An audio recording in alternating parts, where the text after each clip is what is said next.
has them. Yeah.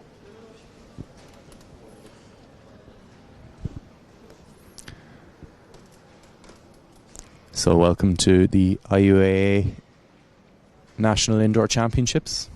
We have the Heat 1 of the 400 metres for the women here.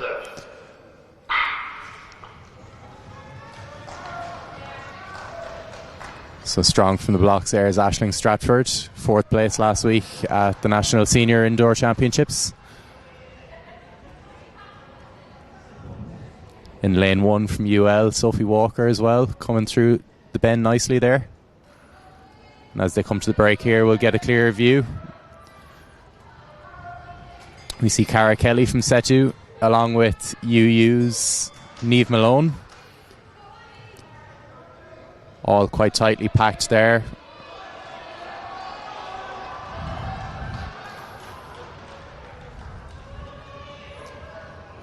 And with 100 metres to go, it looks like Aisling Stratford and UU's Niamh Malone is starting to create a small gap. But UL Sophie Walker is coming on the outside too. And seems to be a calm, controlled heat. 59.47 on the clock for the win. Yeah, it was the first two. The first two was pretty slow, but it was all about just getting through to the final. You know, the first two spots is very crucial. You don't want to get a good lane for the final.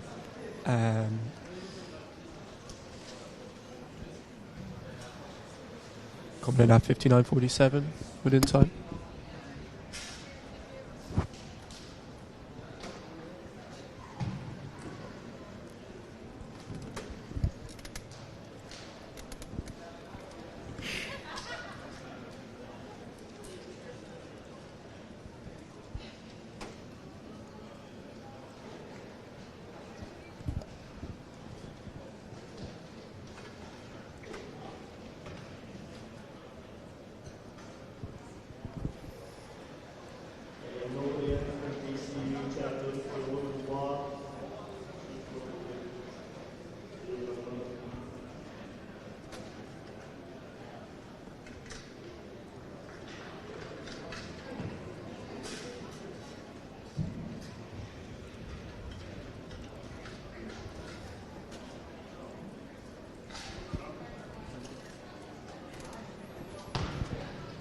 So we have the men's 400 metres to assembly. That's men's 400 metres to assembly, which is over the warm-up side of the track.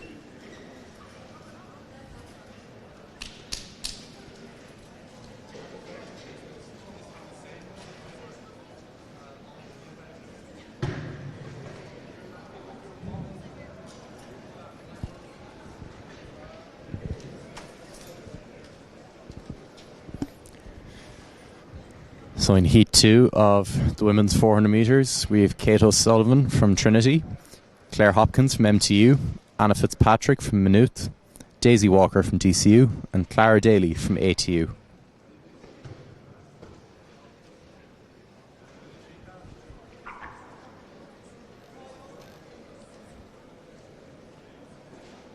could say that Daisy Walker would be the strongest one in this heat to take the win and to try to get herself into the final.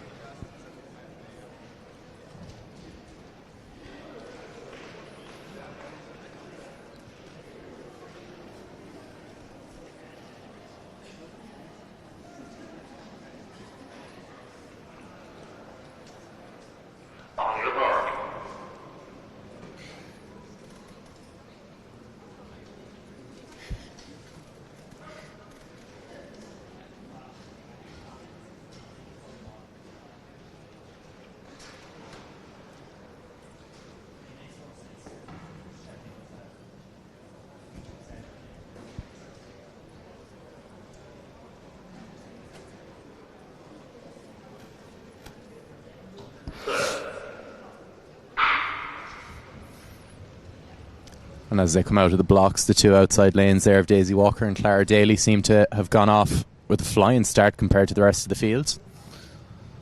We get a better view of how they line up as they come around the bend. It seems to be Clara Daly of ATU with a slight lead on Daisy Walker from DCU. And they're going to come through the bell here at a 26 mid, significantly faster than the previous heat.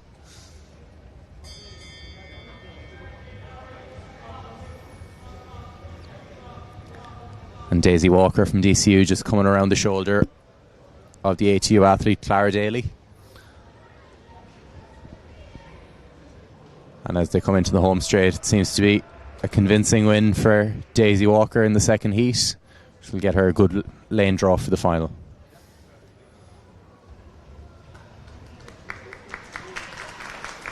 .58.66 on the clock, so slightly faster than... What time that is. You can see she was easing down the last 50, you know, trying to save a bit of energy for the final. You can see that Clara Daly got up a bit hard on the first two, but Daisy just stayed composed and just took the win, and she's looking to take the win in the final.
Okay, this is last call for the men's 400 metres to assembly.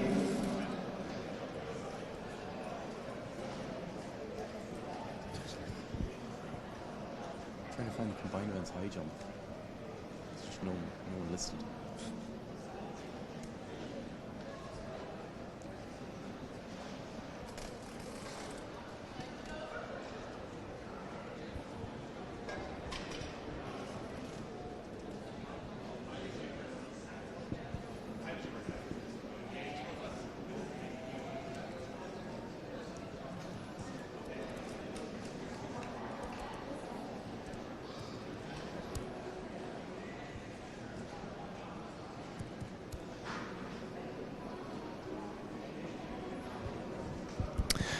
So just a quick overview there of the entries for the high jump.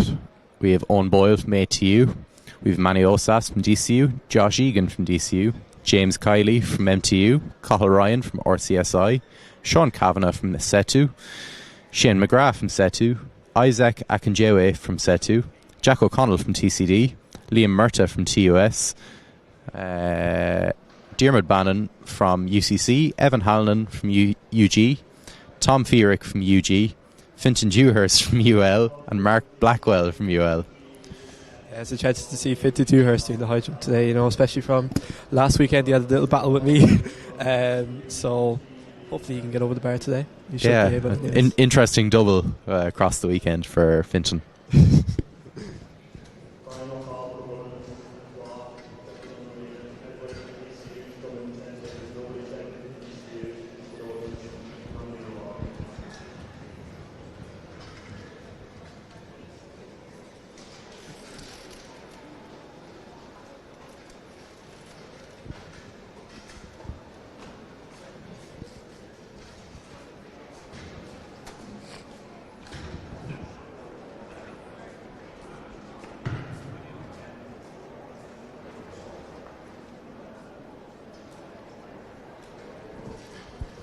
So we've the senior men 400 metres now. So in lane 1 we have Rory Boyle from UCC. Lane 2, Adam Russell from DKIT AC. Lane 3, Alejandro Hernandez from Trinity. Lane 4, Mark Davidson from UL. Lane 5, Owen Kenny from UL.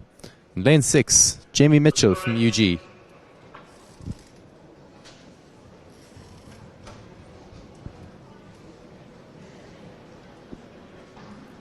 Yeah, Owen Kenny looking to push himself to the final. He had a good run last weekend at National Seniors. He made the final last week, finishing 5th, and he's looking to get that time down a little bit more.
As the athletes are under starters' orders, we'll just go through that again. Lane 1, Rory Boyle. Lane 2, Adam Russell. Lane 3, Alejandro Hernandez. Lane 4, Mark Davidson. Lane 5, Owen Kenny. And lane 6, Jamie Mitchell.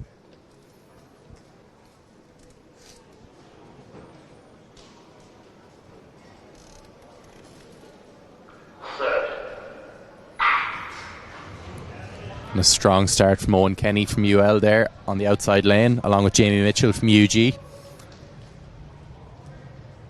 And as they come around the bend, we'll get a better view of how they're stacked up, and it seems to be a significant gap for Owen Kenny and Jamie Mitchell compared to the rest of the field. But as they're on the outside lanes, they'll have to make their way in. And Owen Kenny with about a metre gap on Jamie.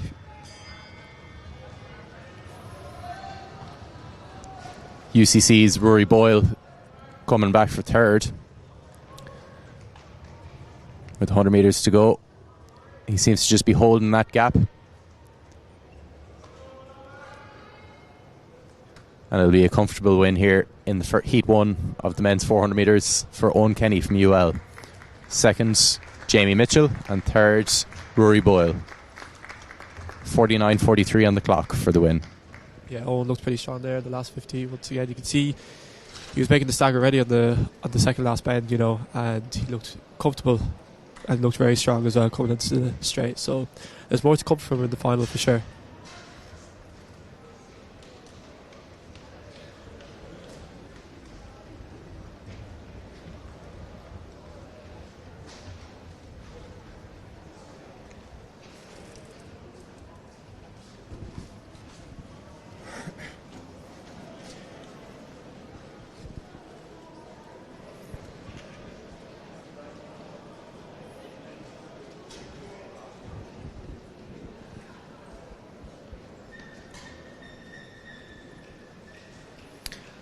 So we've Maeve O'Connor from UU in the high and long jump now.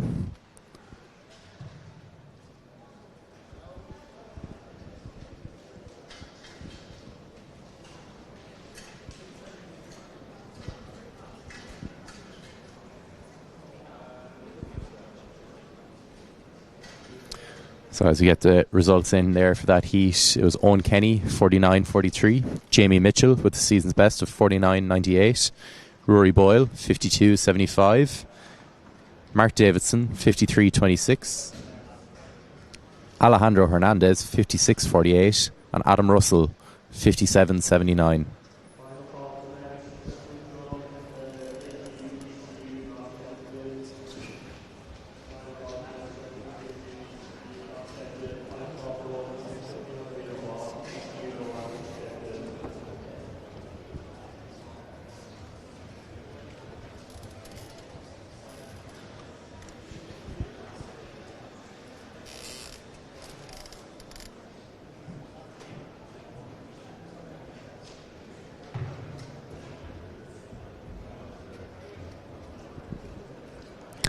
So now for Heat 2, the men's 400 metres.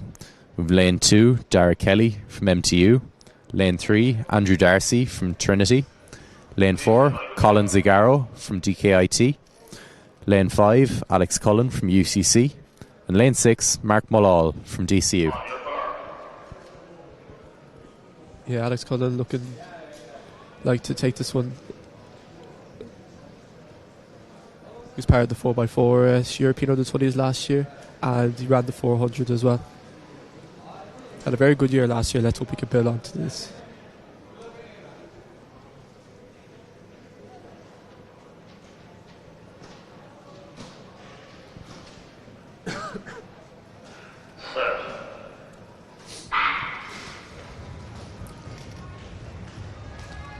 And as they're out of the blocks there, it seems to be 3 fast out on the outside lanes there. No doubt Alex Cullen taking a very strong lead here with Mark Mullall and Colin Zagaro coming in for second and third. As they come to the bell here, we'll see a time roughly about 24 seconds through the bell. But Alex Cullen has a serious lead here, coming around with 150 metres to go. Very comfortable. DKIT's Colin Zagaro just coming up on Mark Mullall's shoulder. He's just going to sit. But Mark seems to have put in a surge that Here might keep Collins. him safe. But Collins is coming around on the bend, and it's going to be a strong finish for second place. Is he going to get him? Yes, he is. It seems like Collins has taken that from Mark Mullall. Very good run for Alex. And Collins with coming in very, very hard in the last 50. You know, love to see what he ran there. Yeah, that'll come in well for him when he wants to hopefully get a lane draw for the final.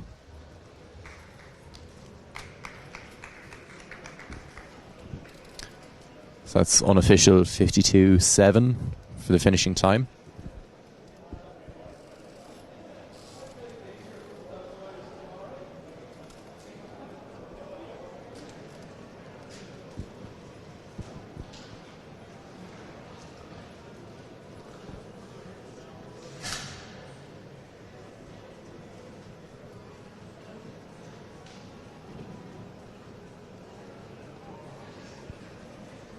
As we have Fit to do Hurst about to get on to the high jump. So as we get the results in there, Alex Cullen with 52.7, Colin Zagaro with 53.51, Mark Mullall with 53.68, Dara Kelly with 55.15, and Andrew Darcy seems to be up here with the DQ. We're not sure what for though yet.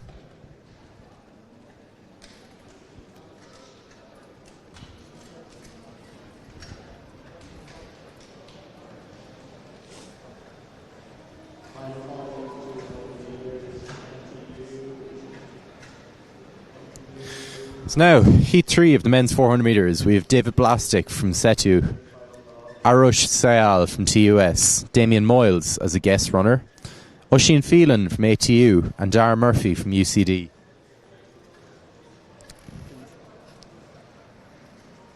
Dara Murphy should be hot favourite in this heat to take the win, out in the outside lane there for UCD.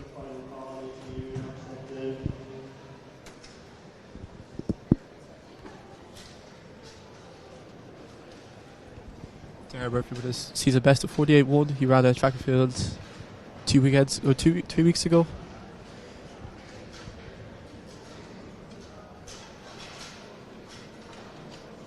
He's probably one of the most strongest favourites in this to take the win today.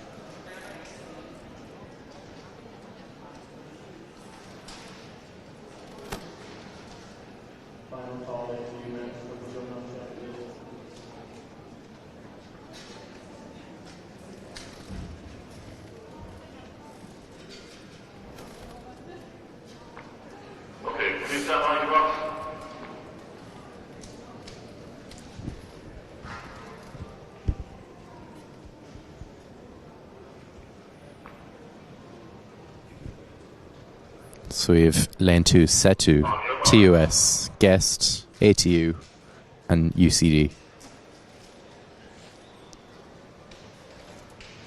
Damien Moyles also involved with Paralympics Ireland.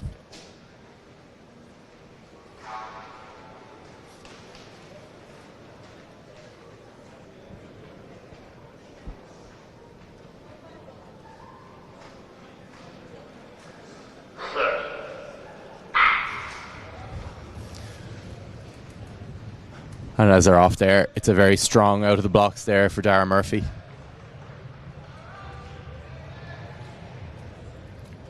And a very convincing lead here after 100 metres.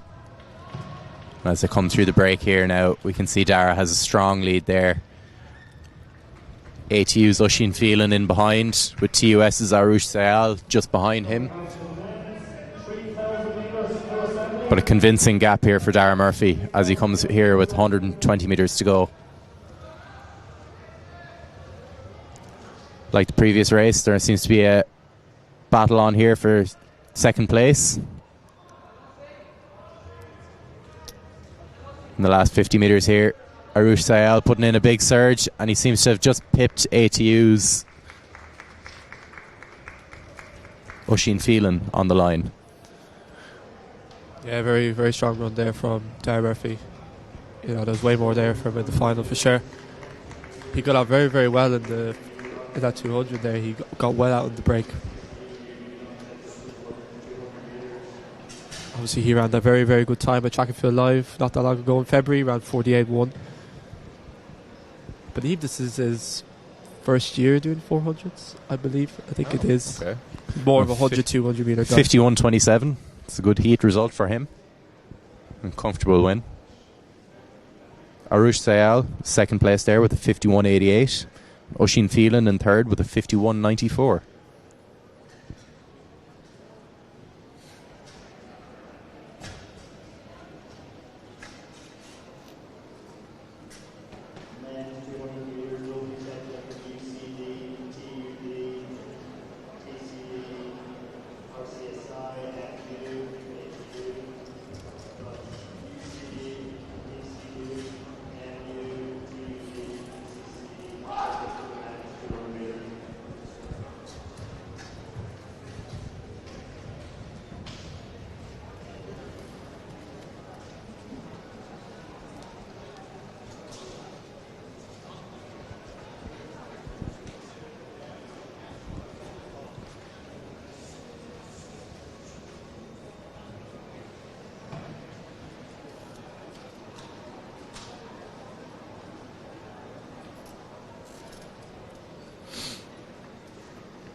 Now for Heat 4, in lane 2 we have Dylan Heffernan from Setu. In lane 3 we have Mohammed Al-Bashir from TUS. In lane 4 we have Ewan Monroe from Queen's. Lane 5 we have Jack Greeny from UL. And lane 6 we have Sam Kiley from UCC.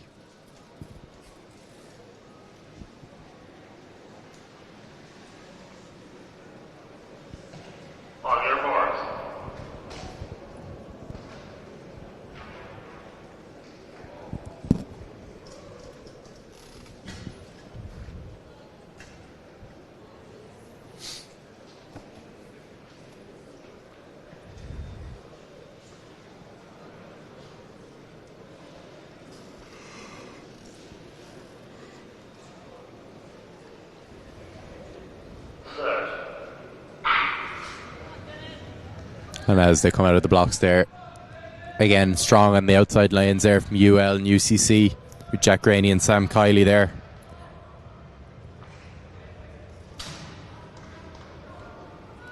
And as they come to the break here, we can see it'll be a tight run between Sam Kiley and Jack Graney for the win.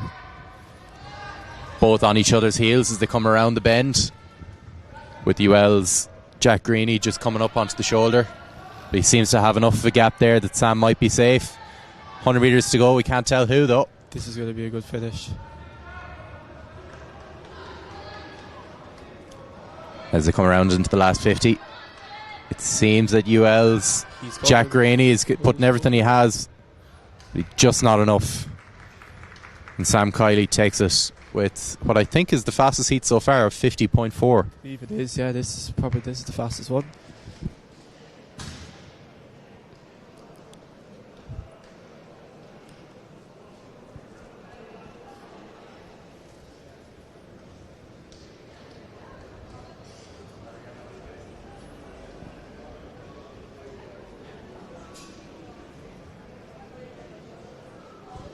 One more heat left of the men's 400.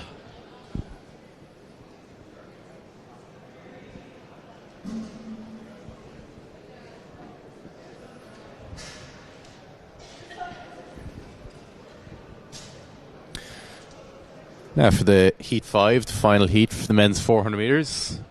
Lane 2, we have Ty Galvin from Trinity. Lane 3, we have Deji Sanyolo from TUS. Lane 4, we have Luke Mullins from MTU. Lane 5, we have Dar Masterson from DCU. And lane 6, we have Keely Hogan from TUD.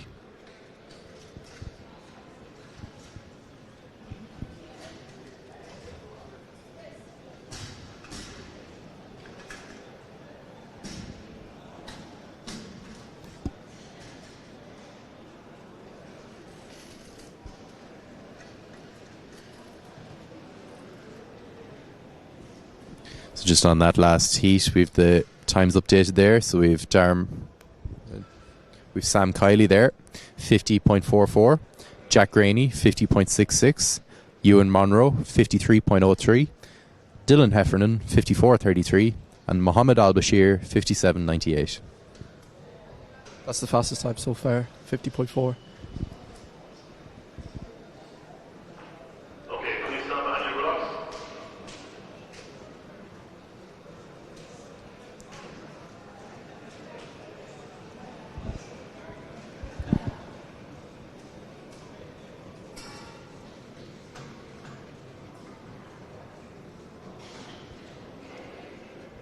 Okay, the men's 3,000 metres, I'm looking for Sean O'Connor, I'm looking for Josh McDowell, Mate Bardick and Jack Jensen for heat 1 of the 3,000 metres. On your marks. So as we're under starters orders, we'll go through that again. Trinity, TUS, MTU, DCU and TUD from the inside out.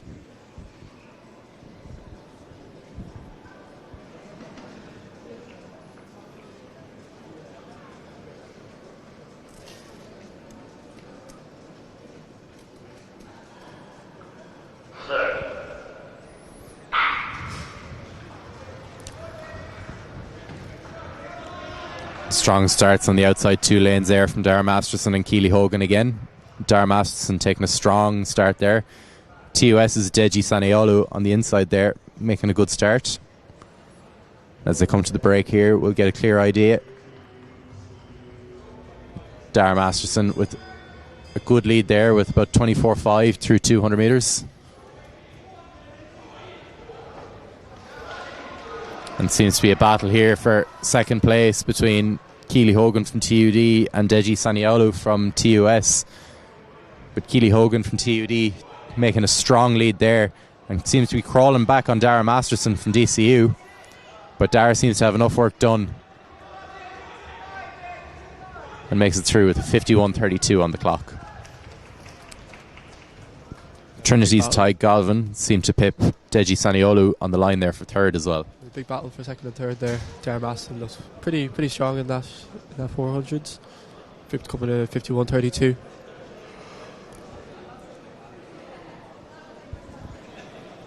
So we've Dar Masterson 51.31, Keely Hogan 52.12, Ty Galvin 54.46, Deji Saniolu 54.61, Luke Mullins 57.57.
So now we have heat 1 of 3 in the men's 3,000 metres.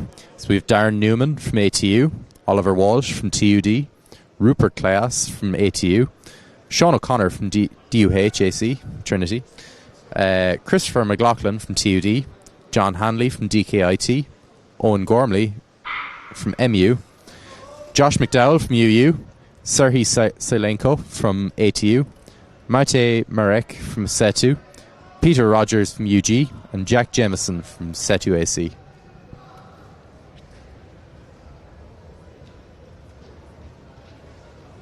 So it seems to be a lead here from Sean O'Connor.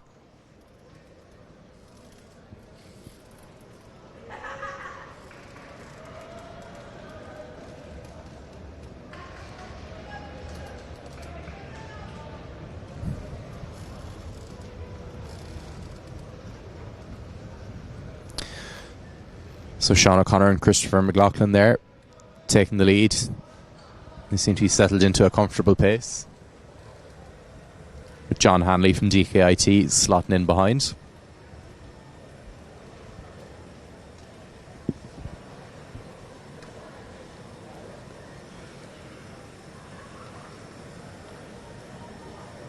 Looks to be Owen Gormley from Maynooth University there in 4th place.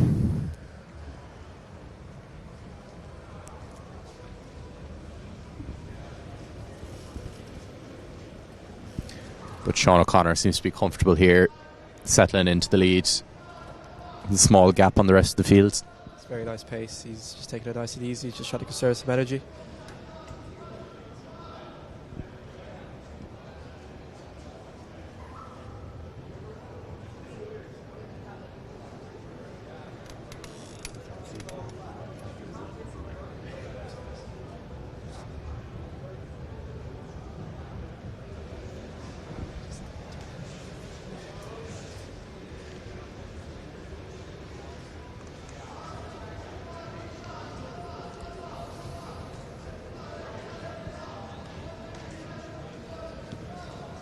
Okay, can we have heat 2 of the men's 3,000 metres to assembly?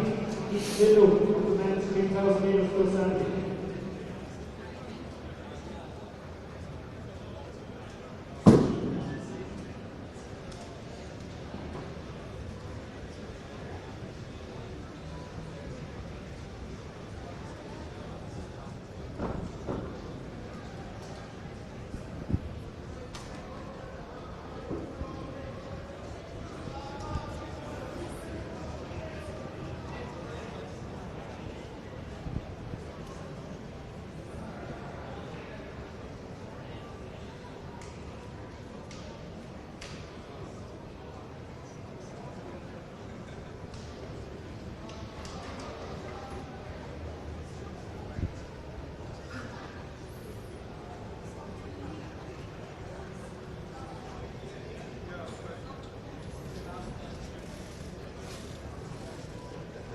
We're looking for 15 grams from UCD to assembly.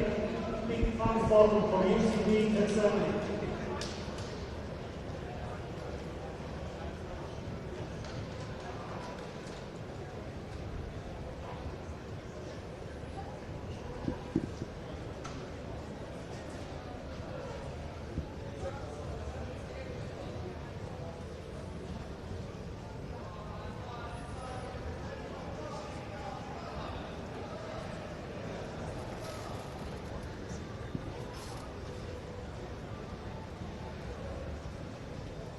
So as the races got drawn out there, we still have Trinity's Sean O'Connor comfortable in the lead. Second place looking to be John Hanley from DKIT AC.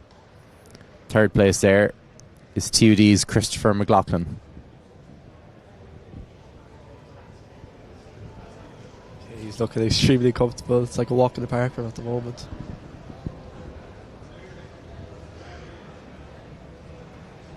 These 3,000 metres are all finals on times, so we won't have the official results for the 3,000 until all 3 heats are completed.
So just an overview there of the senior women's long jump that's on the infield there.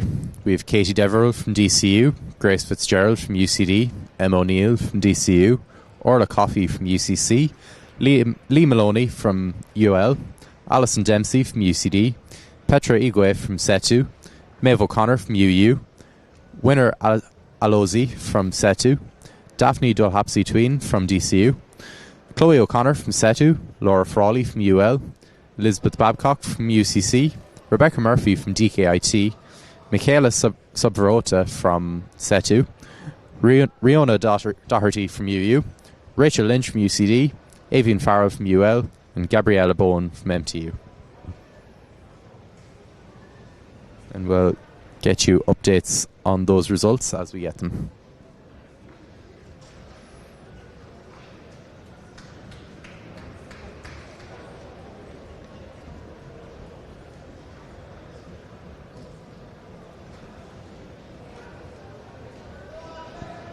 Two laps to go.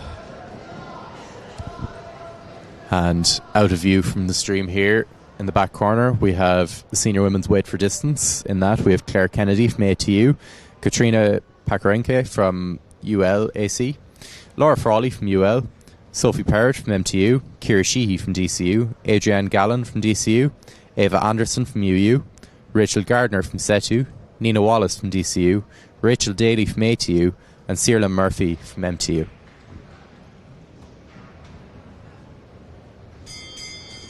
Final lap now, the men's 3K.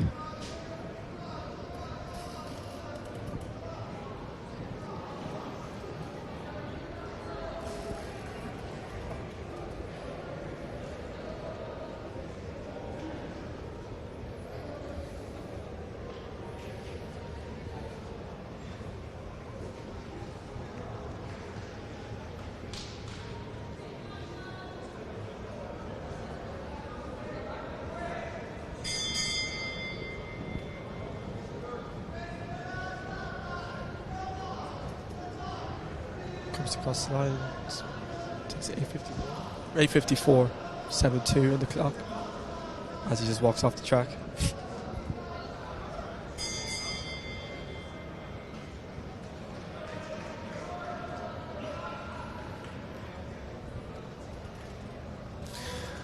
So unofficial result there for the win from Trinity, Sean O'Connor in 8:54. All the 3Ks are run on times. That's Christopher McLaughlin from TUD just coming across the line there in about 9:30.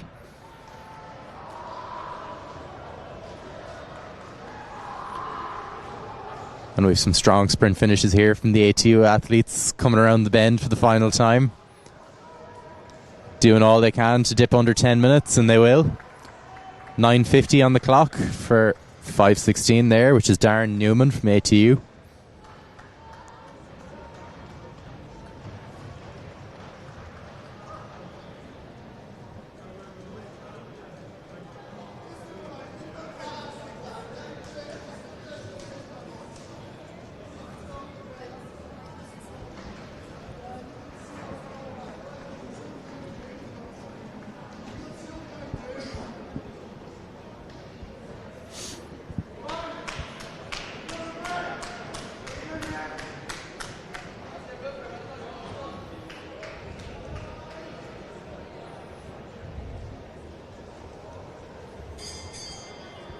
.902 there for Galway.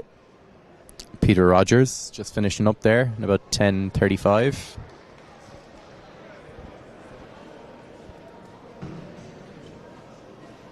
In the long jump there, you've seen Daphne Dulhapsi for TCU jumping.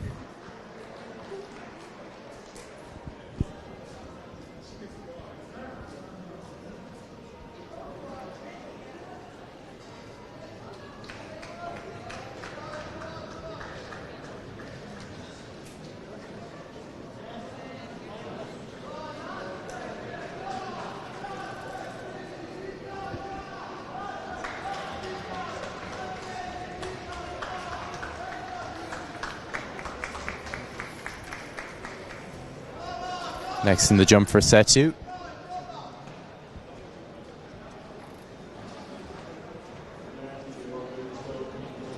That's Chloe O'Connor from set 2 AC jumping there in the long jump.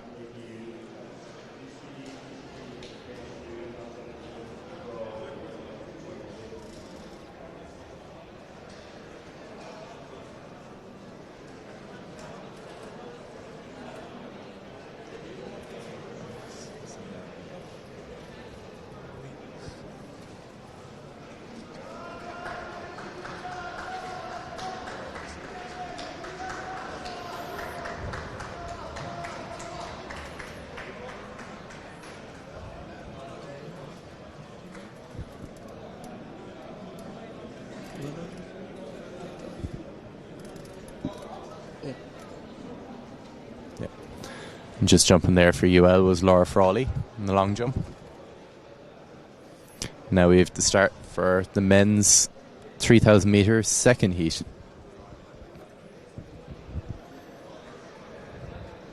So in heat 2, we have James Tanner from TUS, Sandy Freeland from MTU, Aidan Burke from MTU, Rory Hollywood from Queen's, Patrick Kelly from Setu, Adam Condon from Trinity, Billy Ramsbottom from UCD, Samuel Curtis from MTU, Jamie Maloney from UL, Owen Tierney from UG, Aaron Speed from TUS, Philip McGee from UCD, and Jack Jameson from Setu.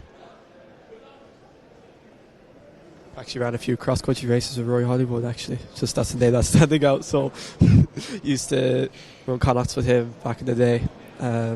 Used to beat me a lot. So yeah. Yeah, Sean, I don't think distance running was your forte. Nah, it wasn't my thing. It wasn't my thing.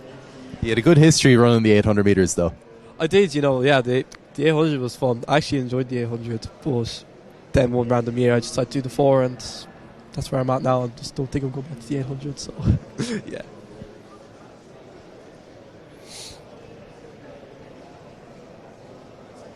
So some results there from the last heat. Sean O'Connor from Trinity took the win in 8:54. John Hanley from DKIT was second in 9:08. Christopher McLaughlin was third in 9:28. Darren Newman was fourth in 9:50. Serhii Selenko from ATU was 9:51. Owen Gormley from MU was 9:56. Josh McDowell from UU was 9:58. And Peter Rogers with 10:34. And heat 2 now is off, with the TUS athlete taking the lead.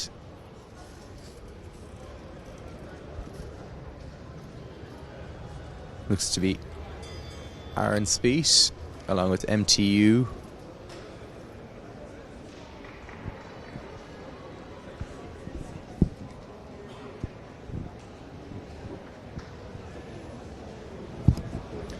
Adam Condon from the Heavies Track Club sitting in there in 4th place.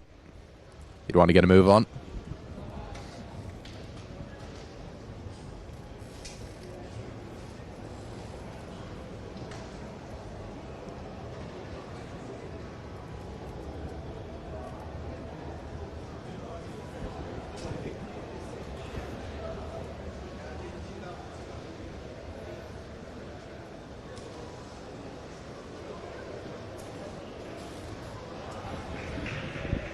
And it seems to be a lead pack forming here at the front of the 3,000 metres.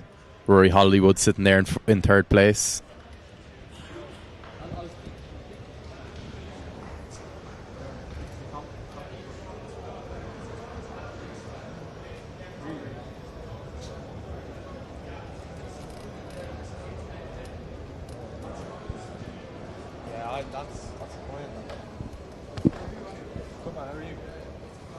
yeah.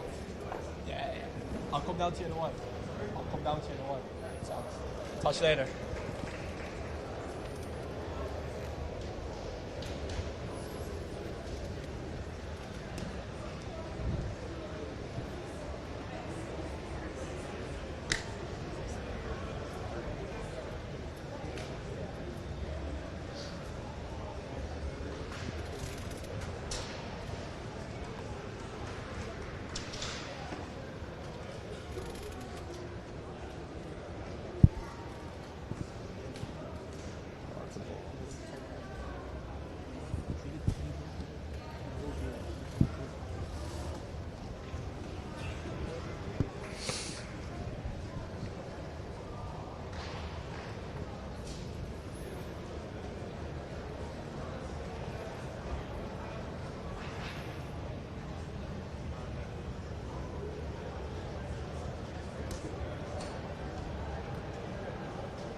So it's Billy Rabbensbottom from UCD in the lead here.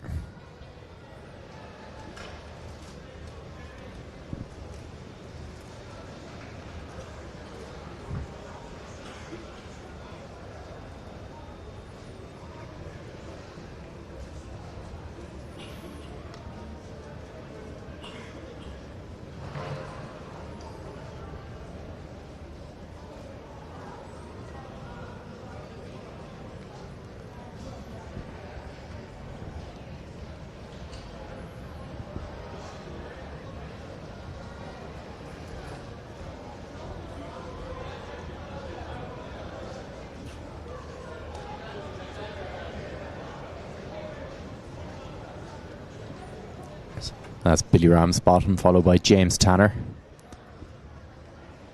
In third, then we have Rory Hollywood from Queens. Can we have heat 3 of the men's 3,000 metres to assembly? That's heat 3 of the men's 3,000 metres to assembly. In fourth, there we have Jamie Maloney from UL.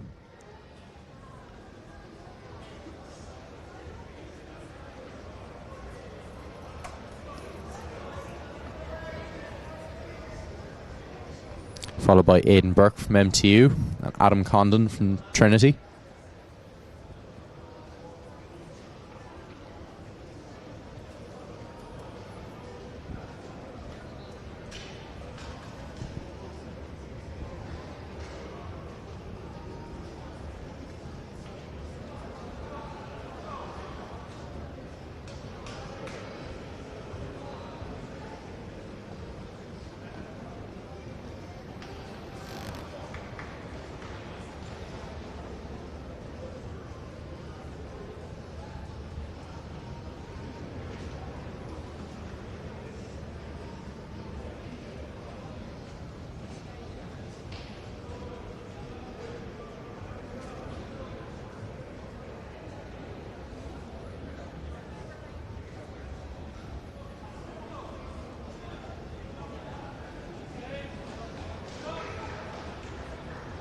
Good jump there by Fintan Dewhurst.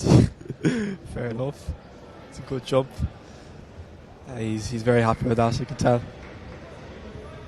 And Fintan's long career in high jump. Looks like he's enjoying himself anyways.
So James Tanner just seems to have taken the lead ahead of Billy Ramsbottom in the front of this men's 3,000 metres.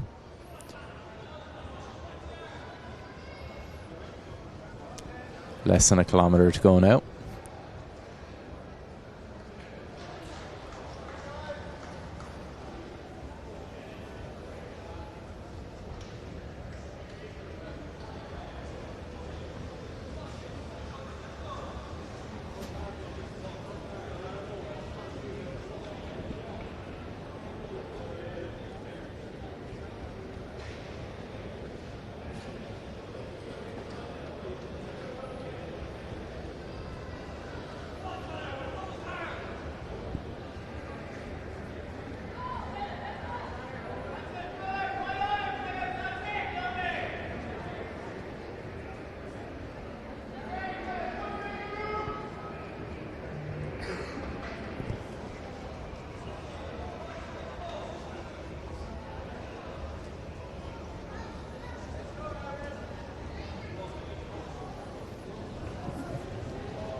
And as the lads get the bell now, 200 metres to go.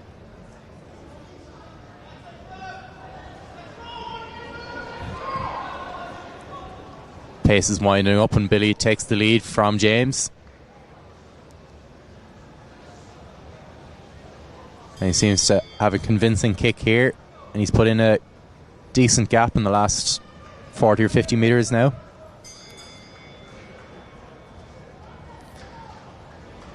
It looks like Billy will be the fastest result so far with an 8:38. Respectful time. Good run from the two lads. Both worked off each other. Just put in some good times.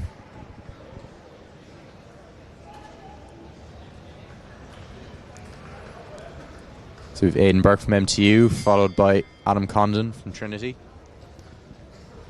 Coming in around the 9-minute mark.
Now for Heat 3, the men's 3,000 metres. We've Daniel Dines from Queen's, Aaron Lynch from TUS, Oisin Davis from UG, Darren Mulrooney from UL, Mark Hanrahan from UL, Rory McAvoy from DCU, Robert Troy from UCC, Louis Mallon from UCD, Paul Hartnett from UCC, Ben Lean Smith from UCC, Danny Nugent from DKIT, Noah Kavanagh from Queen's, Tom Breslin from DCU, and Matej Marek from Setu. Louis Mallon, the men's senior 1500 metre indoor champion for this year, beating Luke McCann in a sprint finish last weekend.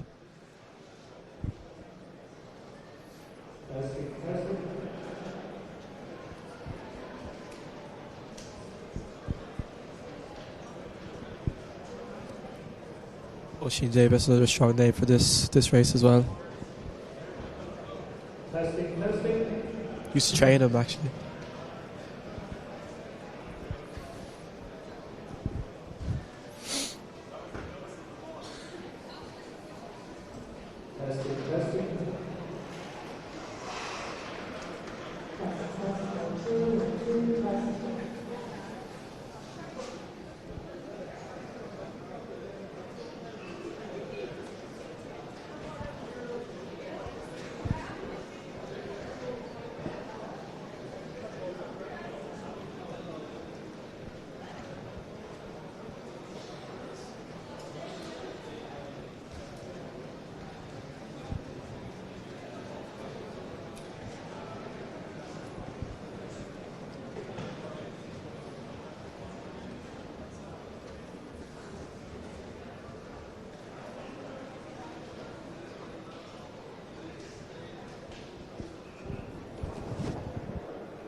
The men's 3000 under starters orders.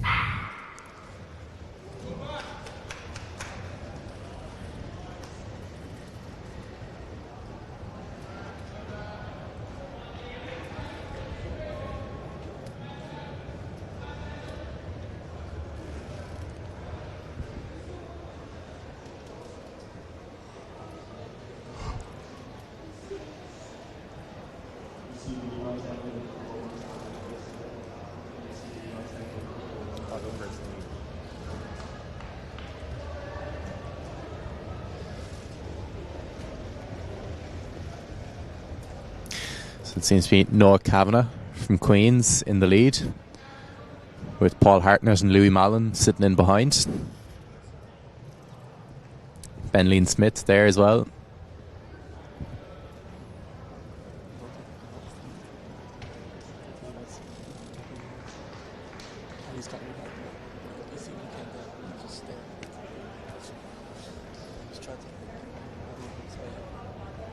And on the outside there we've Oisin Davis from Galway.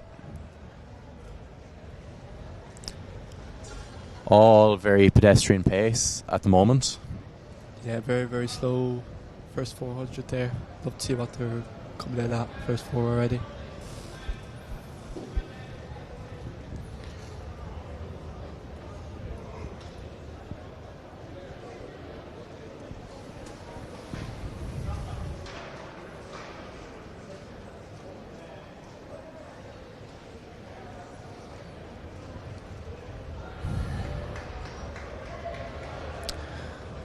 And 600 meters there in about 147.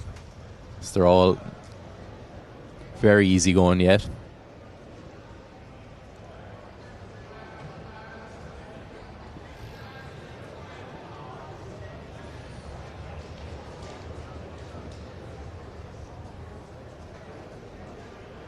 Cian Law just sitting on Louis Mallon waiting for him to make a move. He knows what he's at.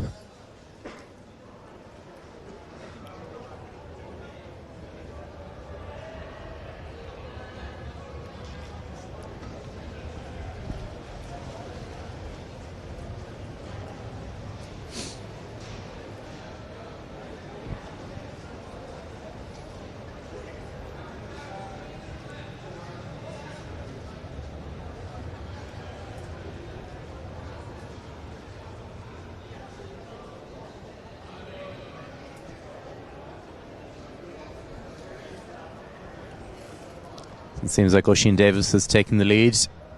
Tried to inject a small bit of pace into this pack. He's not going to wait around for a sprint finish. Looks like Oisin and Louis are trying to just pull away from that big pack. Very, very, very close to each other.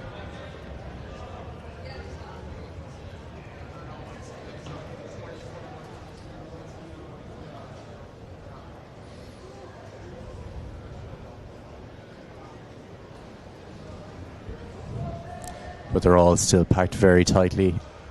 As we go down the field, we have Oisin Davis, Louis Mallon, Mark Hanrahan, Ben Lean Smith, Danny Nugent.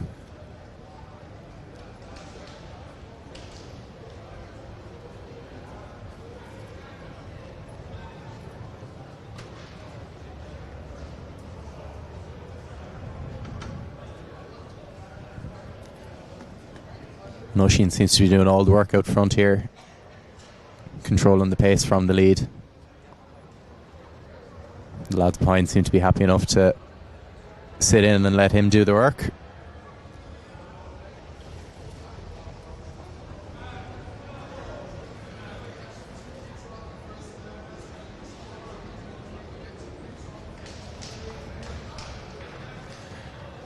As we go along the back straight there, Louis Mallon just takes the lead as things start to get a bit hairy. People are pushing and shoving, trying to get around.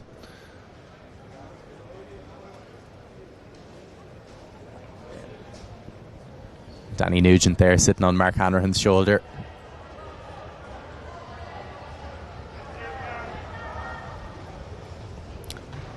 Paul Hartnett, Cian Law and Darragh Mulrooney all sitting in behind there. With Tom Breslin.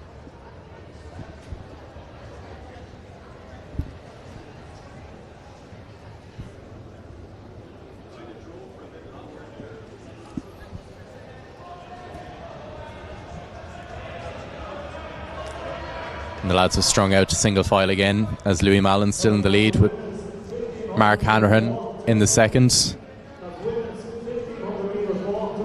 Oisin Davis still sitting in third with Danny Nugent on his shoulder, just moving up to take the third spot. Starting to pick up a little bit now, as you can see. Ben Lean Smith just leading out the second chase pack there. But Louis Mallon, having injected a significant amount of pace in the last two laps, has developed a big gap between himself and second place is Mark Hanrahan.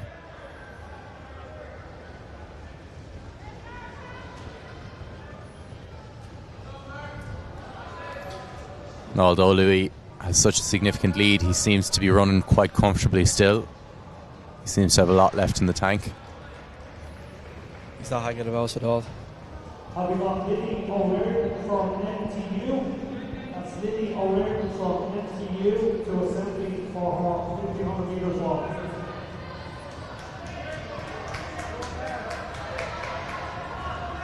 Paul Hartnett just moving up a place there in behind his teammate Ben Lean Smith. With the whole field getting quite strung out now in the last few laps. Louis Mallon holding about a 35-40 metre lead on Mark Hanrahan in second, with Danny Nugent just sitting in behind Mark Hanrahan for third place. Oisin Davis holding that fourth place position with Ben Lean Smith just slotted in behind him.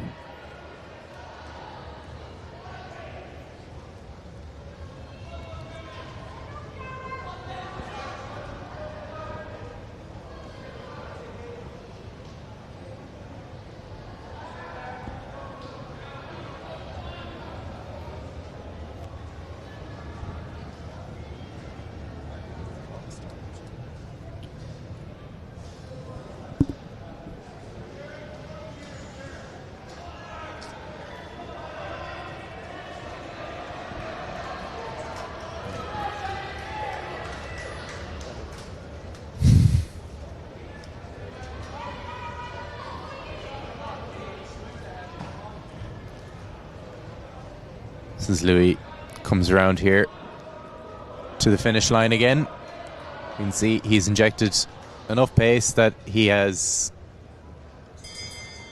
About 60 metres of a gap, and as he hits the bell at 7:50. Danny Nugent just taking the lead there from Mark Hanrahan. Mark isn't willing to let that go though, so he's going to have a push to the finish there as well. And seems to be, like a lot of the 400 metre races earlier today, it's going to be a battle for second place with Mark Hanrahan and Danny Nugent in a sprint finish here in the last 100 metres. But there's no doubt on our winner is Louis Mallon.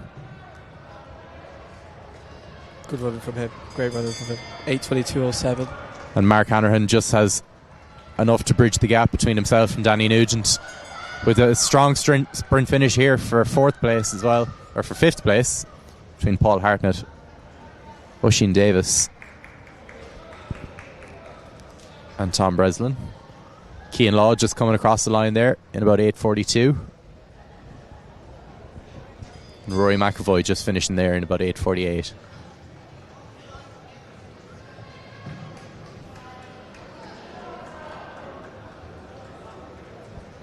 So unofficial 8:22, fastest of the three heats. So the men's senior 1500 metre champion from last week is now the varsity 3000 metre champion this week. Good 2 weekends in a row from Louis Mallon.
She actually do walks? Yeah, she does. All right.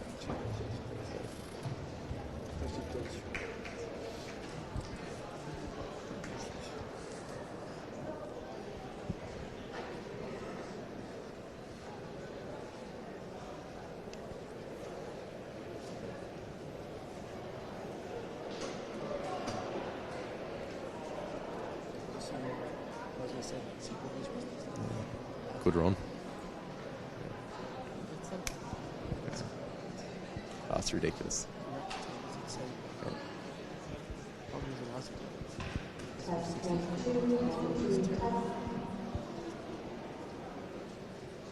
Can we have heat 1 and heat 2 of the women's 200 metres to assembly? That's heat 1 and heat 2 of the women's 200 to assembly.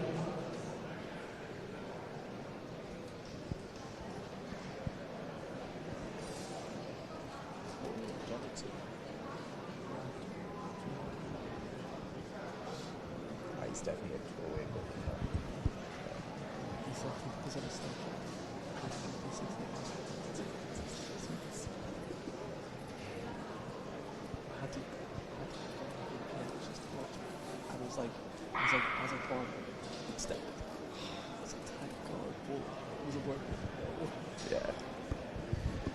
So next up on the track is the women's 1500 metre race walk. So we have Saoirse Kennedy from TUD, Maeve O'Connor from SETU, Holly Shaughnessy from UL, and Lily O'Riordan from MTU.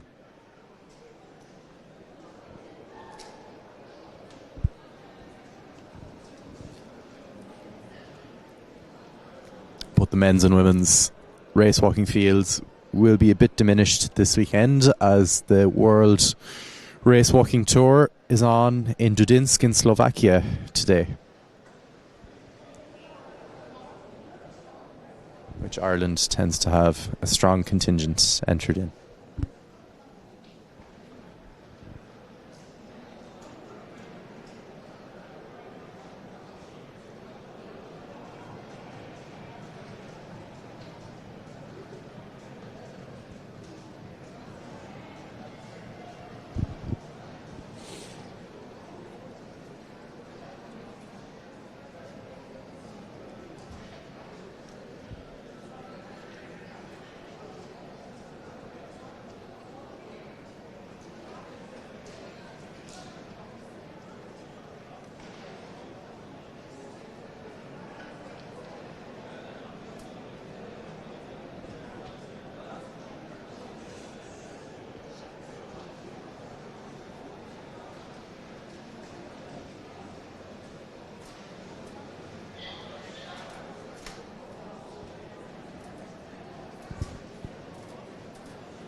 So just to recap there on the men's 3,000 metres, first place Louis Mallon, second place Mark Hanrahan, and third place was Danny Nugent.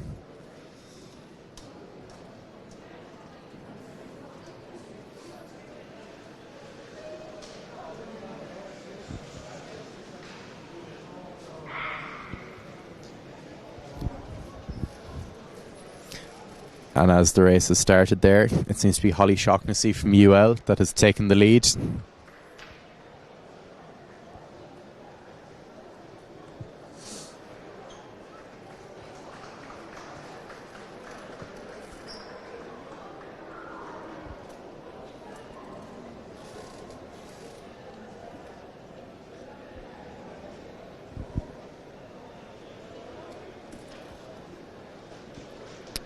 Setu's Maeve O'Connor in second there, with TUD's Saoirse Kennedy in third.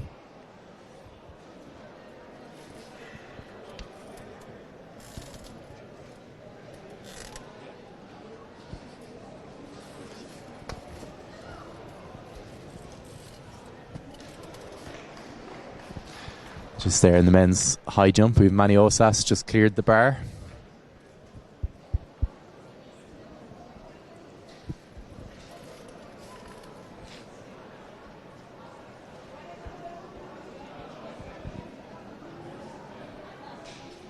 That's probably one of the most busiest athletes I've ever known, because last weekend he did the high jump and the hurdles. And he's busy again this week, entered in the multis plus the odd individual event as well. I think he's entered in the triple and the pole. Very, very, very busy.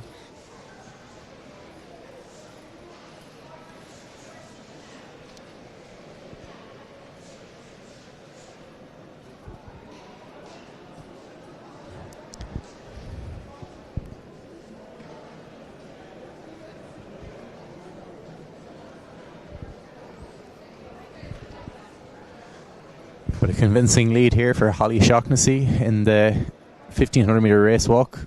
She has about a 50 metre gap on second place, which is Maeve O'Connor, Setu.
Now we have the medalists for the women's weight for distance to go to the medal presentation area.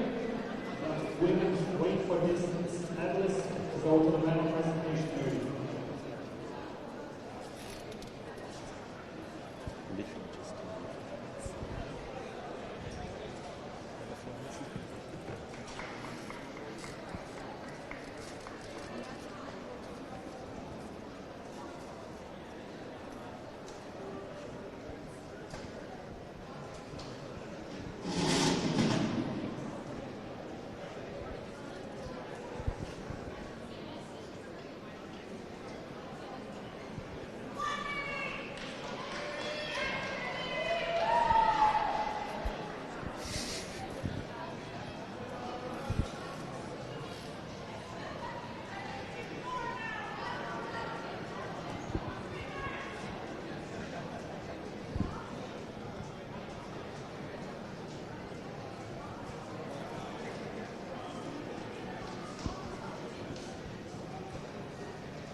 Fintan Dewhurst there, just failing to clear the bar in the men's high jump.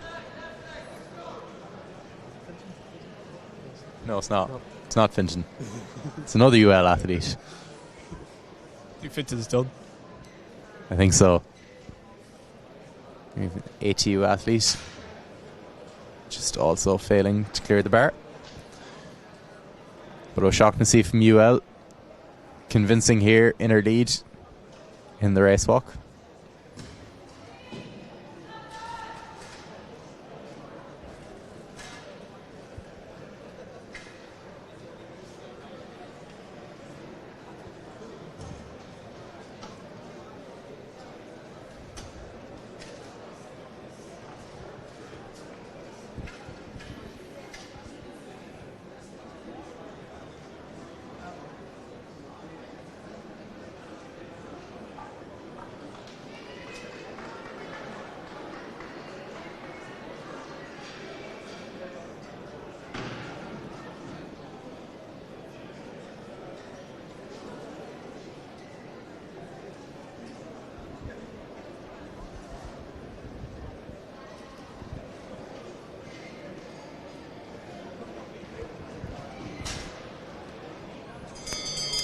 And O'Shaughnessy just gets the bell there at 6:10, 200 metres to go.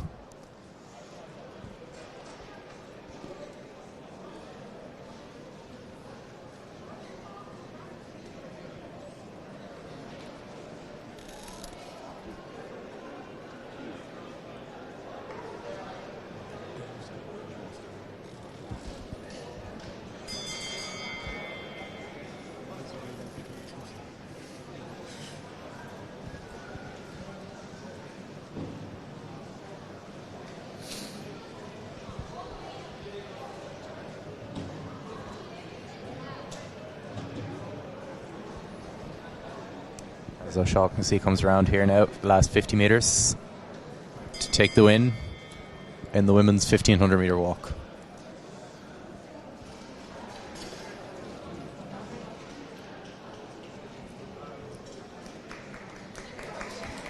7:07.89.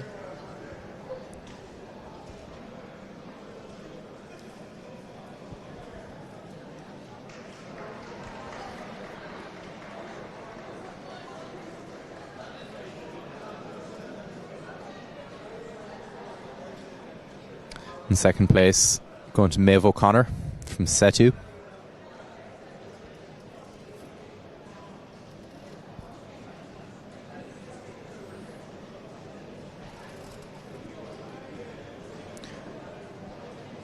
In third place, going to TUD's Saoirse Kennedy.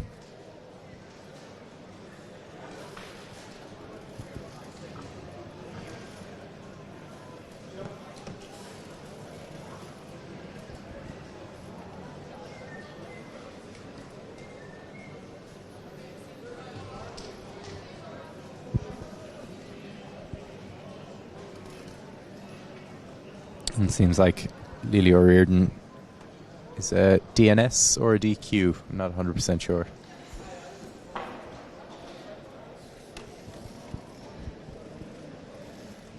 Next up on the track now we have the women's 200 meter heats.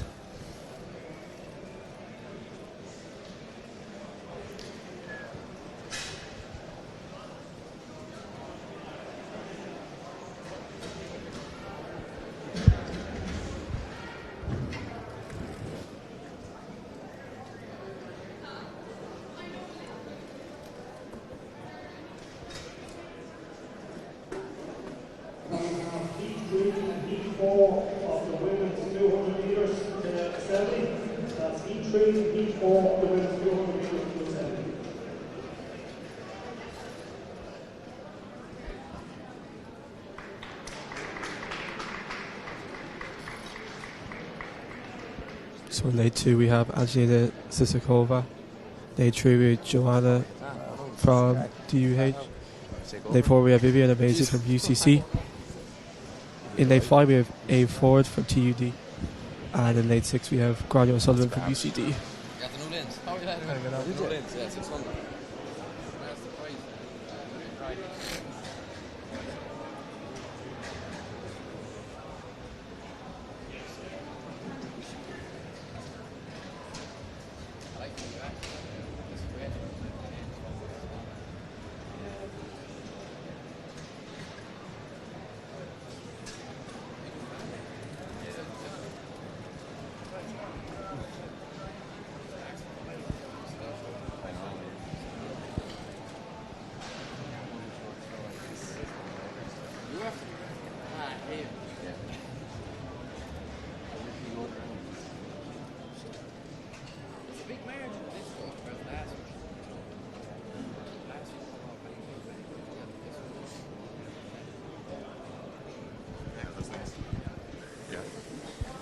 Is it on? Yeah. I leave my laptop when we eat. How are you getting on? It's not too bad.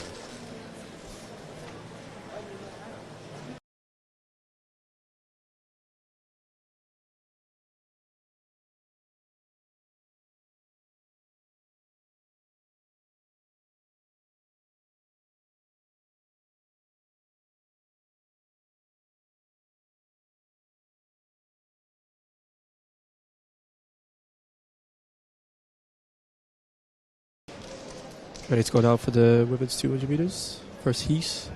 There's 4 heats, sorry.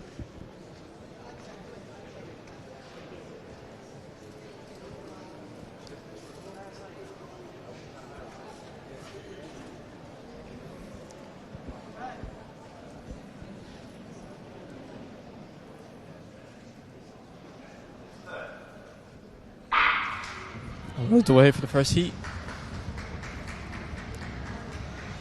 It's a good start from A4 and lane 5. As she's really pushed on this second last bend. It's going to be between A4 and Grania O'Sullivan from UCD. As we go into the final 50 now, it's coming neck and neck with these two girls. Coming in at 25.17. We'll see who got there at the end. It was very, very close at the end. Looks like it might have been Ave forward just slightly, but we'll wait for the official results to come through. Of course, this is going to be top 6 fastest times to go through to the final, so there's no room for easing off there at the end. Athletes have to run. You got to push to the line. You can't be slowing down. Yeah, exactly, all the way through the line. Could be the difference between getting another run or not.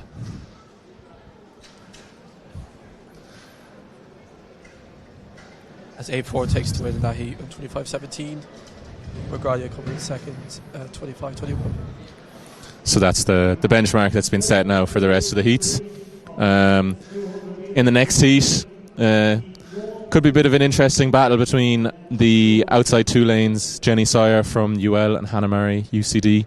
Hannah Murray probably known as a 200-400 sprinter, whereas Jenny was our national 400 meter hurdle senior champion in 2024. So trying out a new distance today. So yeah, see how it goes. I'd expect Murray to maybe get out of the blocks very quick. Yeah, Murray will probably be the stronger one in this heat, I'd say.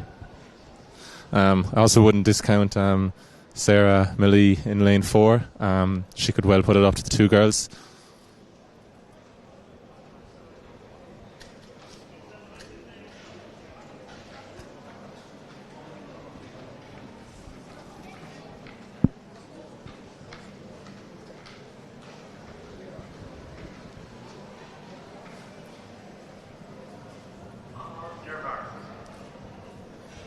Alright, so they're called to their marks now.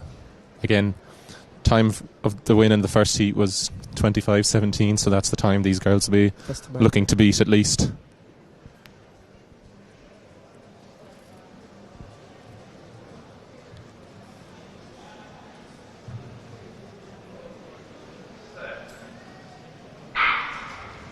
And we're underway. It's a very good start from Hannah Murray. Jenny Sawyer keeping in touch as well, and Sarah Millie is gaining ground on both of these girls. Murray just slightly ahead with Sawyer and Millie. It's going to be very tight coming down to the line here between these 3. Here comes Sarah Millie. Hannah Murray just pulling away now in the end. Going to be tight for second and third. Lovely. 5:19 from Hannah Murray, I believe. So that'll put Murray into second overall, just behind Ave Ford from our first heat. I'd say Grania O'Sullivan will stay in third, I would reckon, at the moment. But there's only 0.04 of a second separating our top 3 at the moment. It's pretty close at the moment, actually. Yeah, I'd say that could be the way things are going to take shape in this competition. Well, obviously, you want to get a good time with this, especially with the lanes for the 200. You know, yeah. 5 and 6 being the key ones for the 200. Ideally, you don't really want the inside lanes for the 2. Yeah, you would know yourself, Sean. I suppose in a 400, you have a bit of time to. You have a bit of. You can do it in a 4, maybe coming from the more inside lanes. I don't know about 200 now. A 2, it's tricky in the 2. In the next heat, it looks like we have athletes from ATU, UCD, TUD, UL and SETU.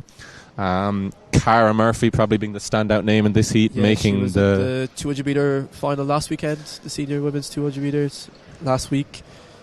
Yes, she ran, I think, 24.7 in the heats. So if she could reproduce something like that here, she'd be well on her way to the final, I'd say. I believe that was a PB for her. Yeah, I think she's been really focusing on that speed this indoor season as a predominantly 400 metre hurdle athlete. So, of course, under the guidance of Adam McMullen there in the UCD sprint setup.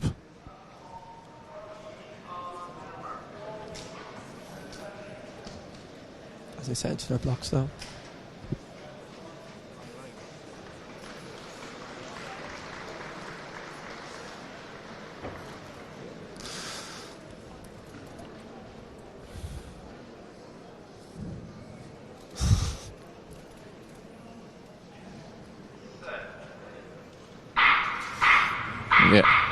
Yeah. I think we've just had a recall there. I think one of the athletes has been started on the wrong line. Hopefully the officials will rectify that now. Looks like she's started on the 4.200 metre line.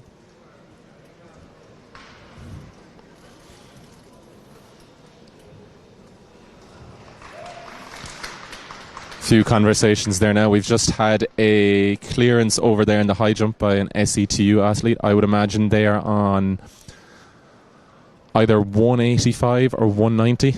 The last time I was over there, it was 180.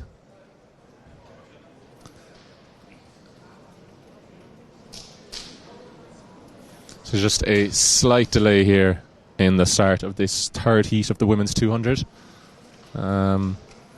Below us here we can see the men's triple jump getting warmed up. At the moment there looks to be 7 competitors down there, so we can maybe we'll bring those names to you in a few minutes, or we might get them to you now just to give a quick run through. So we have Bogdan Paliancia, Promise Jalasho, Isaac Akinjewe, Oisin Cummins Weiss, Harry Jackson, Aaron O'Connor and Josh Egan. So that'll be the action coming to you over the next while. About to get underway now in the third heat. The third heat of the women's 200. Again, here we're watching lane 5, Cara Murphy.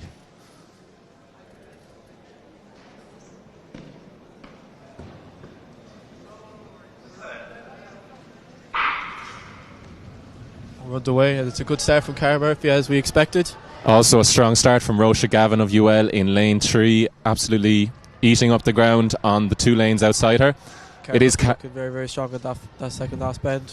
It is Cara Murphy, but Roisha Gavin's really putting it up to her. The 2 girls will hope to finish strong here. Coming into the final straight, Cara Murphy's really digging deep now. Roisha Gavin not far behind. That's the fastest time. 24.86. It's a very, very good run from Cara Murphy. That'll be tough to beat in these heats. It will be very tough, and I'd say it won't be easy to beat that time. No, that's quite a benchmark that's been set for the rest of the girls. 24.84 was the official time from Cara Murphy. 25.62 from Roisha Gavin. I'd say could put her in the mix. I'd say it's very tight between second and third. Yeah, one more heat. So it'd be hard, but we won't do any of those calculations now. We'll leave that to the people in the results room. Yeah. Let them do the work. Yeah. In this final heat, I suppose we should look out for Fatima Musan and Uchem Disu. 2 standout names, I suppose. Of course, Fatima was part of that 4x1 in Tampere in 2005. And Uche was in the runnings to make that team as well. That team was very competitive to make. I remember the National Under-20 Championships in Tullamore. The women's 100-metre final was acting basically as a trial. And I remember Fatima, I don't think, was on the teams in the qualifying runs, but she won the title that day and firmly put herself onto that team for Europeans. Exactly. Kind of a clutch performance, you might say, at those national championships. She'll look to get out fast here, as she was the lead leg runner on that team in Tampere. That 4x1 team was very strong. Yeah. A lot of strong runners with Molly Daly, Precious Act of Moses. Yeah, Molly Daly won silver at the Nationals last weekend, and Precious Akpa Moses won silver as well. So she was in great company there. So don't forget Layla Colfer as well. Layla Colfer as well, yeah. As the girls get into their blocks now.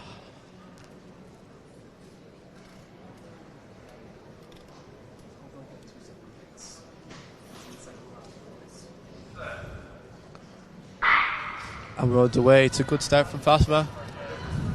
Also a good start from Uche as well. Holly Rogers from lane 5 making a good go at it as well. She hasn't let Fatima out of her sight. Fatima's starting to pull away now. Yeah, just slightly. But Uche coming inside at the inside. Fatima just holding them all off now at the moment. It's her against the clock. She comes in at a 25.41 from Fatima. That'll be in contention for that 6th spot, I would say, by the looks of it. Be very close. We'll bring you those official times when we get them. We are now going on to the men's 200. by the looks of it, I can see... Season best for Fastman, actually. Yeah, season's best for... Yes. Lovely, very good. Holly Rogers, 25.5. There's going to be very little separating these fifth and sixth positions. I don't think those are the full results yet. At the moment, it's Jenny Sawyer of UL. No, Fatima is into 6th place. Okay. Yeah. So, do you want to call out those? So we have, fastest time, obviously, we have Cara Murphy, 24.8, Abe Ford at 25.1, Hannah Murray of 25.81 as well, Granny O'Sullivan from 25.2, and Fatima takes the final spot, I believe, with 25.40. Yeah, so it's Jenny Sawyer of UL who just misses out in 25.52. That'll be an interesting final now. It will be a very interesting final, yeah. In the men's 200, the first heat is out on the track. From what I can see, it's David Farkin of UL in lane 6. Joe Doody, is he making his indoor debut today? I think he is. Over 200? Yes, he is. Not his typical distance, but not unusual, although, to see him in a 200. He's coming back from injury now, so it's just showing fitness, I suppose. I suppose Varsities is a very nice place to do your first run. I suppose if you have been dealing with an injury, it's not as high stakes as the competition, national seniors last weekend and next weekend national under 23s. You'd be quite exposed, I suppose, if you went into either of them. Yeah, exactly. You need to have first a race of the season, especially seniors.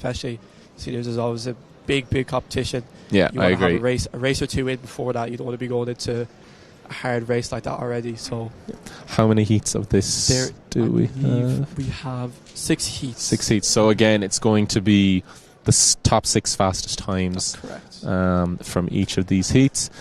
Quite a competitive competition, I would say. It is.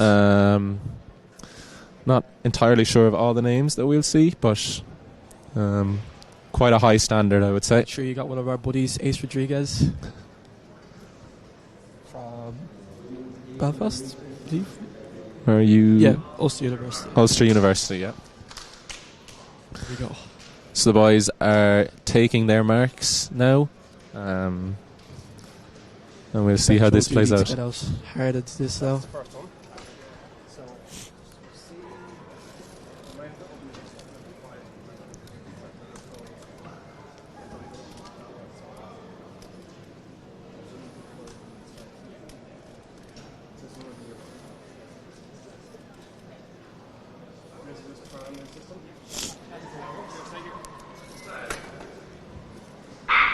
And we're underway.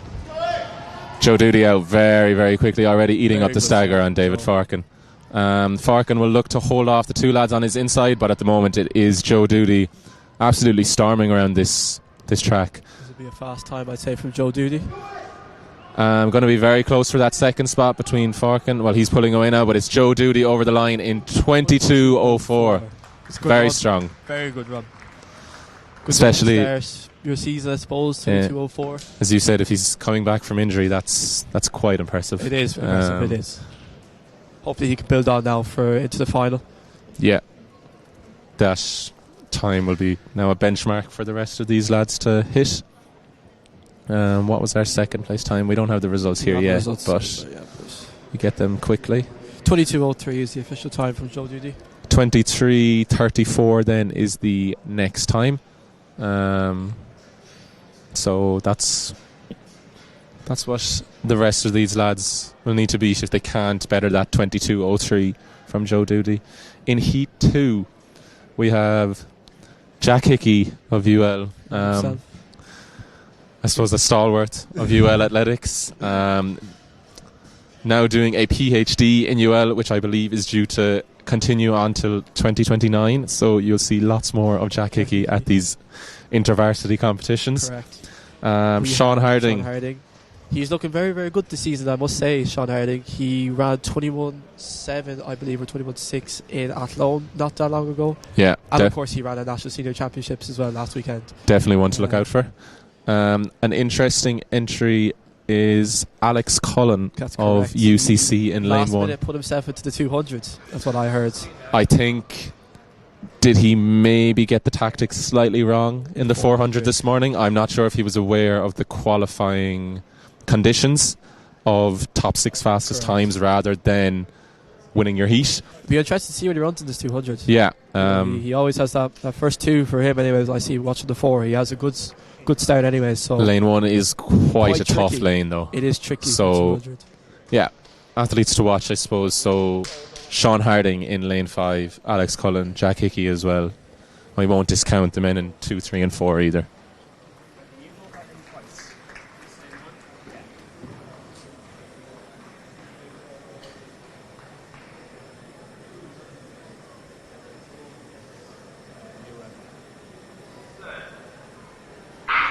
We're underway.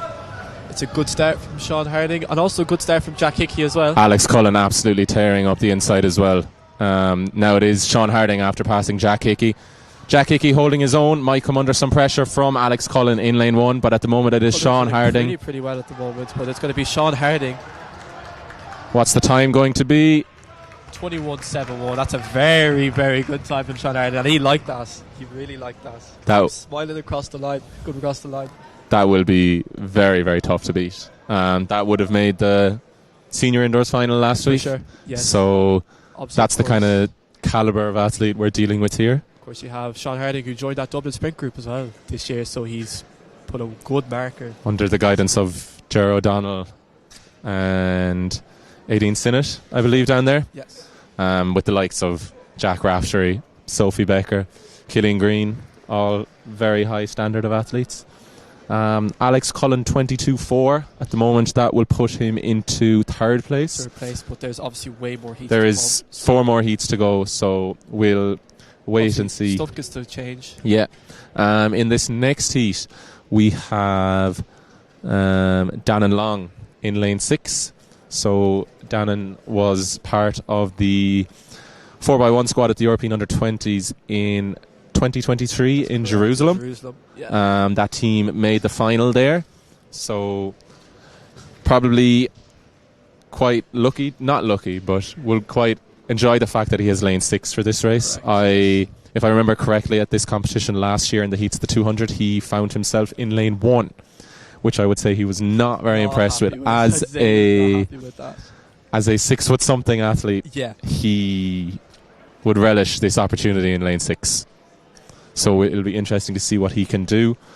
Brendan O'Leary from Toos Midlands is there in lane 5, member of Listowel AC down in County Kerry. So we'll see what all these men can do.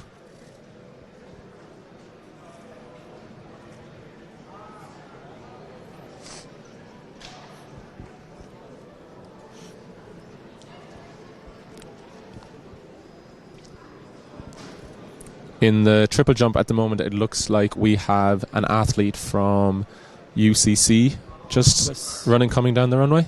Probably coming to the board now. Slight break, I think. I think they're still in the first round of this competition. We're about to get underway in this third heat of the men's 200. Dannon Long in lane 6 and Brendan O'Leary in 5. Jack Berry in 4, Tiernan Lennon in 3. And Ola Femi Williams from Queens in lane 2.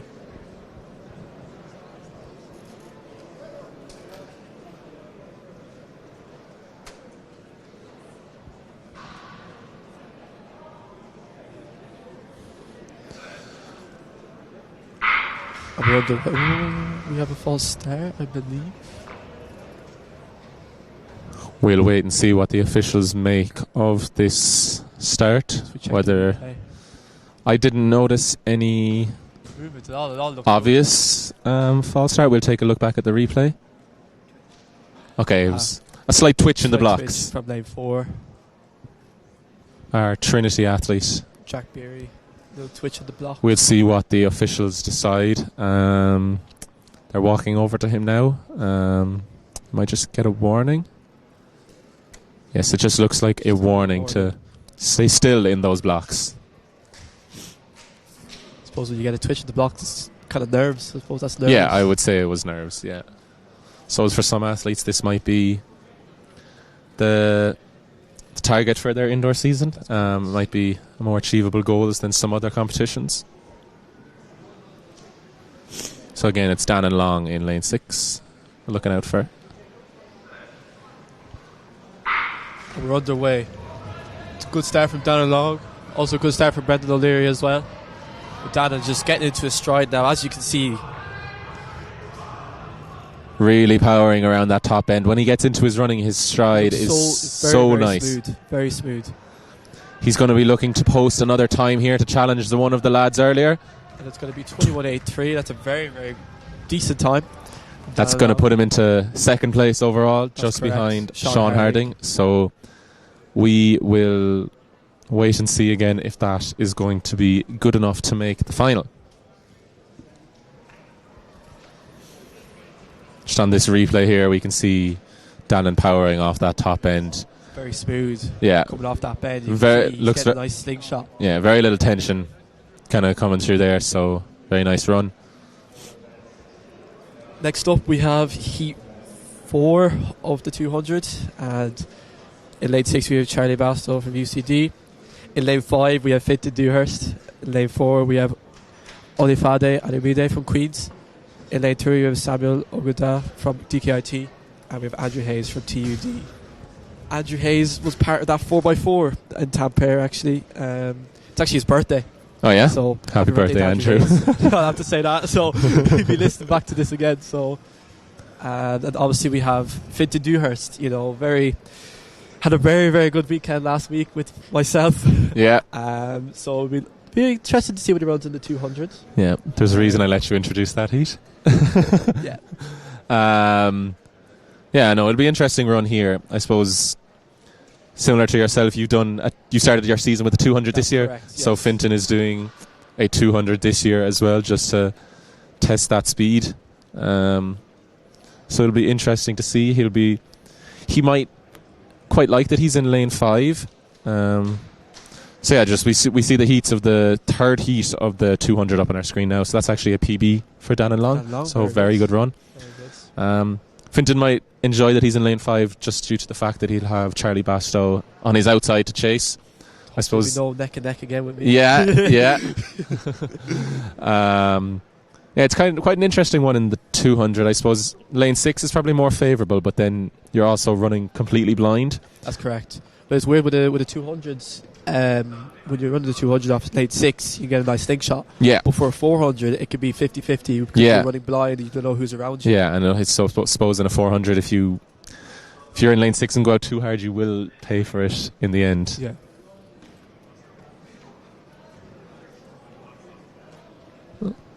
So there's just a small delay. We're waiting for an athlete to tie their lace here. But again, the times to beat are 21.71 from our second heat. That's the Fintan Dewhurst shout that goes out before all of his races.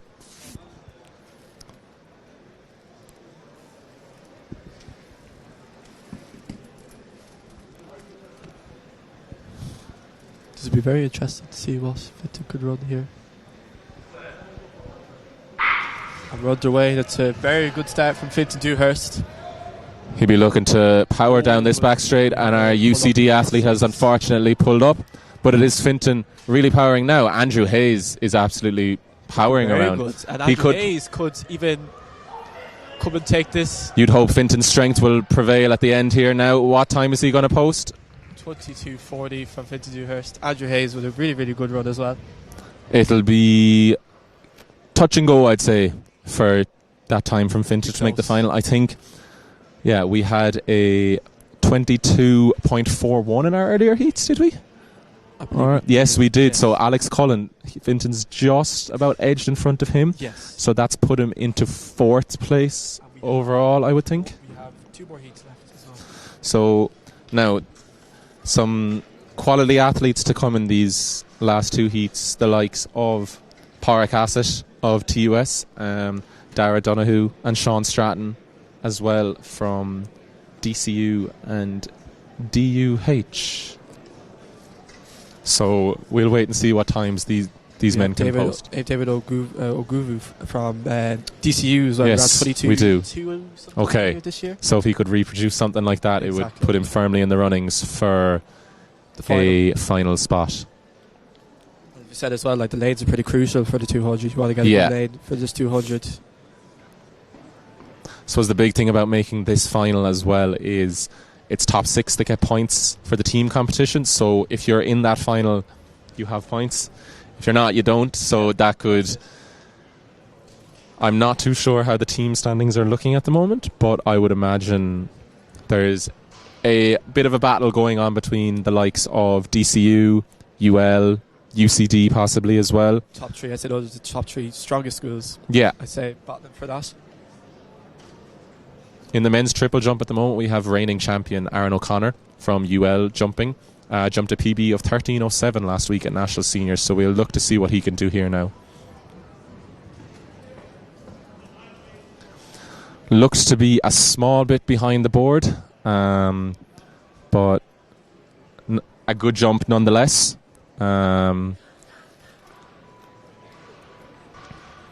We don't have those distances at the moment, but we will try get them to you.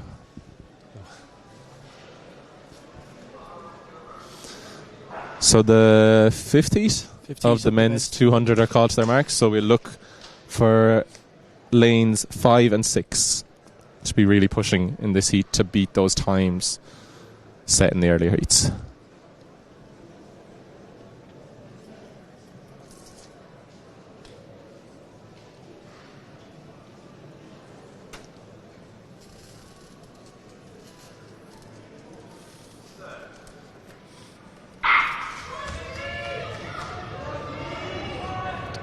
Good start from David and a great start from Park as well. It'll be very interesting to see what these two can run. I'd say David maybe took a stride out of Park, but Park's really pushing it on now.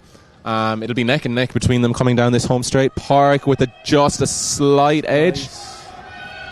It's going to be Park has to take this 22.46. Jeez, these 22.4s. Yeah, that's what it's looking like it'll yeah. take to make this final. At the moment, I think that puts him into maybe 6th place, just behind Fintan Dewhurst and Alex Cullen. Of course, Fintan.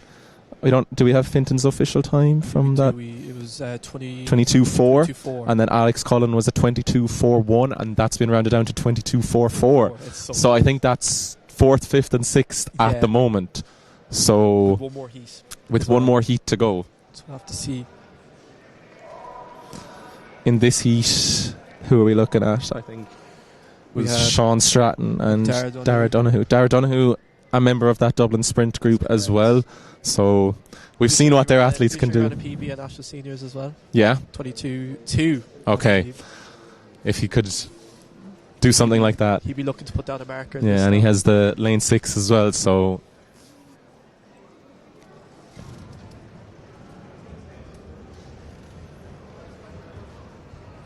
great to see, I suppose, a wide variety of colleges and universities across all these events. Like we've had athletes from Ulster, SETU, MTU, UCC, UL, DCU, UCD, Trinity. It's not the same colleges showing up the whole time. You want a mix of variety. You are getting a good mix, which is great to see. And I suppose that's probably due to the work of some individuals in particular, like in maybe SETU Carlow. I know Marcus Lawler does a lot of work down there, and there's a Killian Griffin as well. Yeah. They're really pushing athletics down there, so it's great to see those kind of local athletics groups popping up and not just in, I suppose, big cities. Yeah. Yeah. So the men are just standing behind their blocks, waiting to be called their marks for this final heat of the men's 200 metres. It'd be interesting to see what Dara Donoghue or Sean Stratton could run in this. Yeah. Could they lay down a marker? Another one.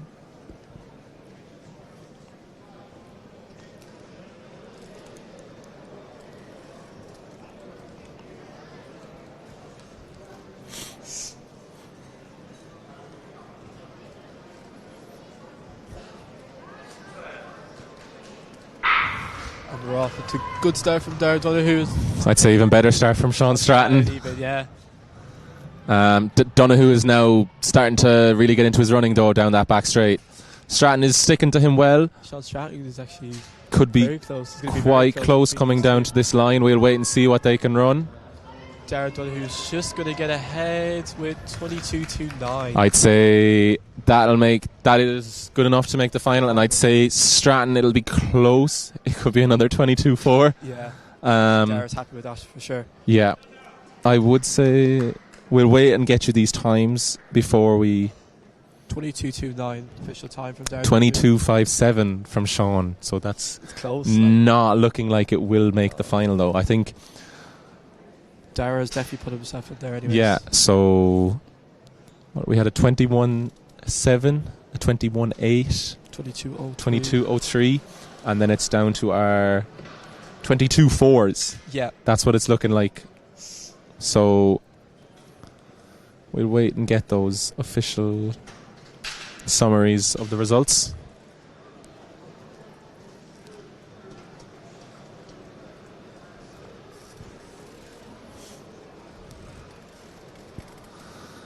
On the runway for the triple jump now, it looks like we have an Ulster University athlete.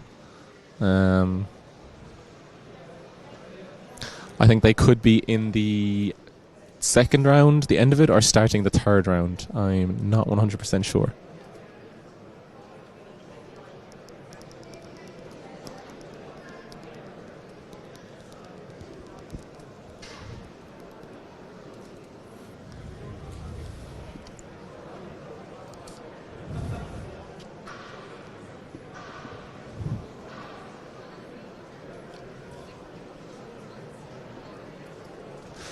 Next events on the track will be the heats, or possibly, by the looks of it, a straight final in the women's 60-metre hurdles. Yeah. So we're joined by a new commentator now. Do you want to introduce yourself? Yeah. Hi guys, my name is Paula, and today we will be commentating on the hurdles. It's looking like straight final, is it? It looks like it could be from the amount over there. Now, maybe they're still being called to the call room. Yeah. I'll check how many are checked in. 2 heats are here, but yeah, there's 2 heats down. So at the moment, we'll say that there's 2 heats. Could be quite an interesting competition with the likes of Okwe Bakari, Laura Frawley. They'll all be looking to make their mark. Anyone else you think? And I see there Maeve O'Connor, little sister of Kate O'Connor. Yeah, I don't think she can be discounted, to be honest. Nope, not at all.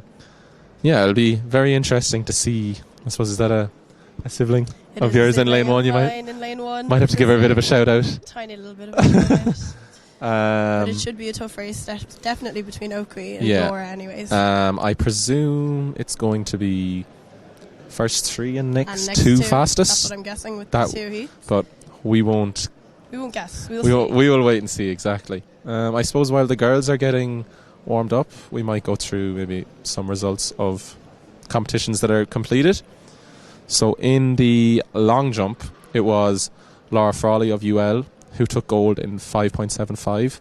Gabriella Bowen of MTU was second in 5.38, and just right behind her was Maeve O'Connor of Ulster University with 5.36. Very close, with fourth place actually Emma O'Neill 5.35. So only 3 centimetres separating third to fourth. Of course, Frawley and possibly O'Connor will be looking to use those long jump marks as part of their pentathlons. Indeed, actually. And they will also be looking to use these hurdle races as part of those pentathlons so they can't as really well. afford anything to go wrong with this hurdle No, race. they cannot. Because they're looking for points rather than chasing a medal in this. Yeah. And then I'll just see what other results we can bring you.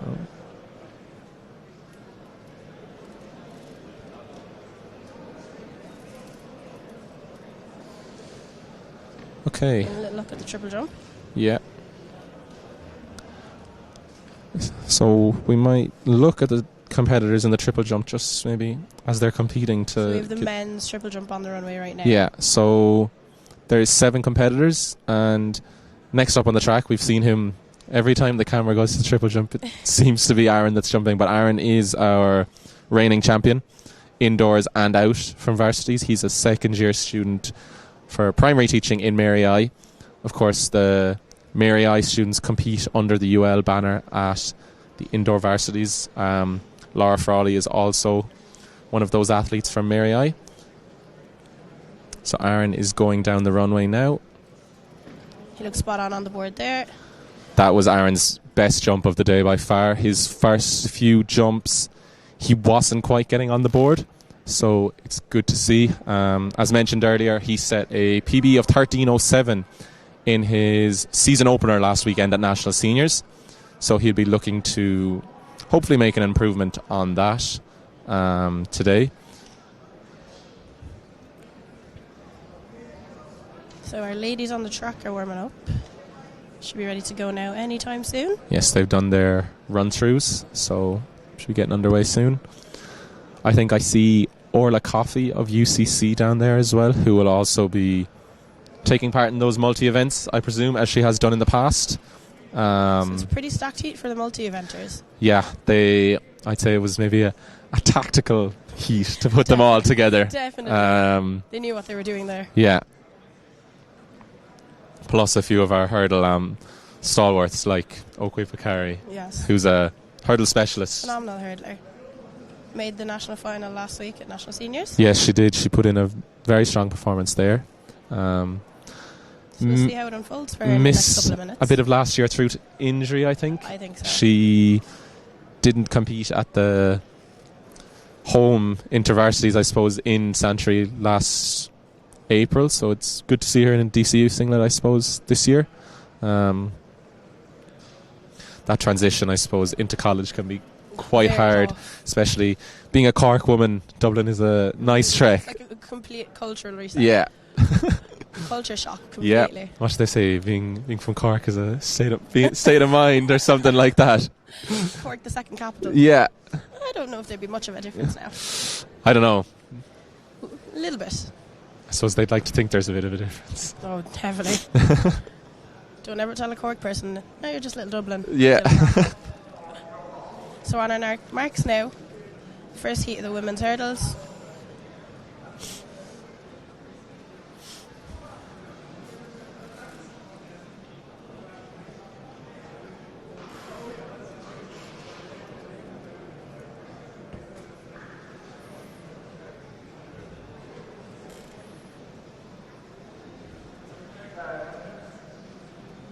So it's a clean start for our women. Laura Frawley out very well, as is Okwe.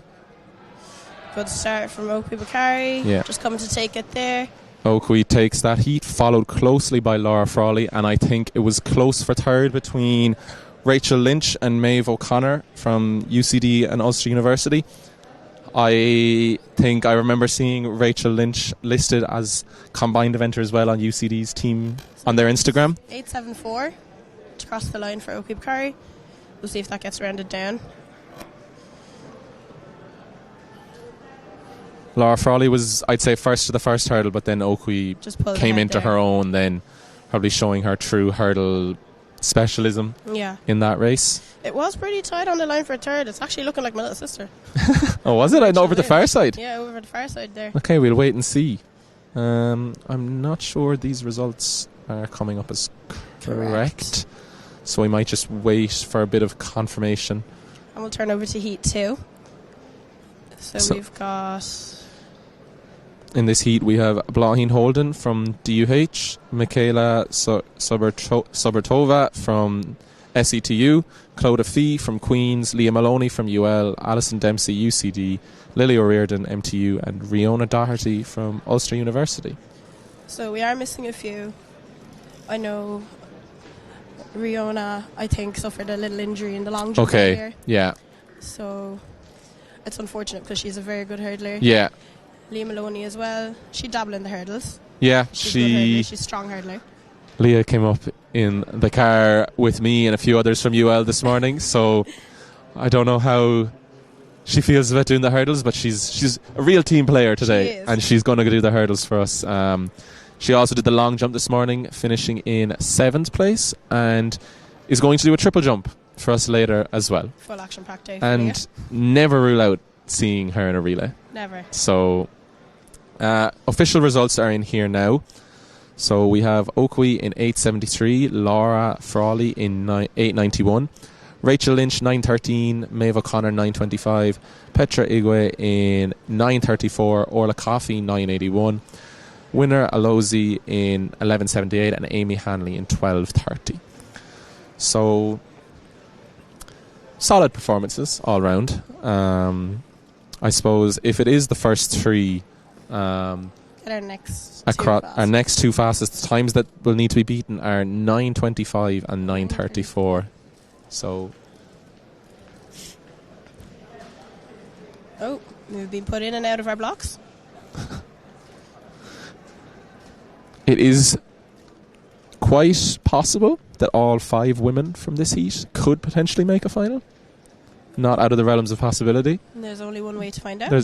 But we will wait and see. So might be a little bit of bias up here in the commentary box with a sister of yours in that 5th and that 2nd spot. If I'm talking as her older sister, that was not a strong performance for her. But we'll have to wait and see if she can get lucky. We'll stay partial. So, heat 2 in the blocks. And we're off clean start. Leah Maloney first to that hurdle. Leah Maloney putting a very strong run in. And it's Leah Maloney that's going to take this with 9:26. So that first heat was a little bit stronger. So I think your sister might be just okay. She might have just snatched it. Yeah, I think. Tiny little bit. We'll wait and see these results. Quite good technique from Leah for someone who said maybe she hasn't hurdled in a while. Yeah.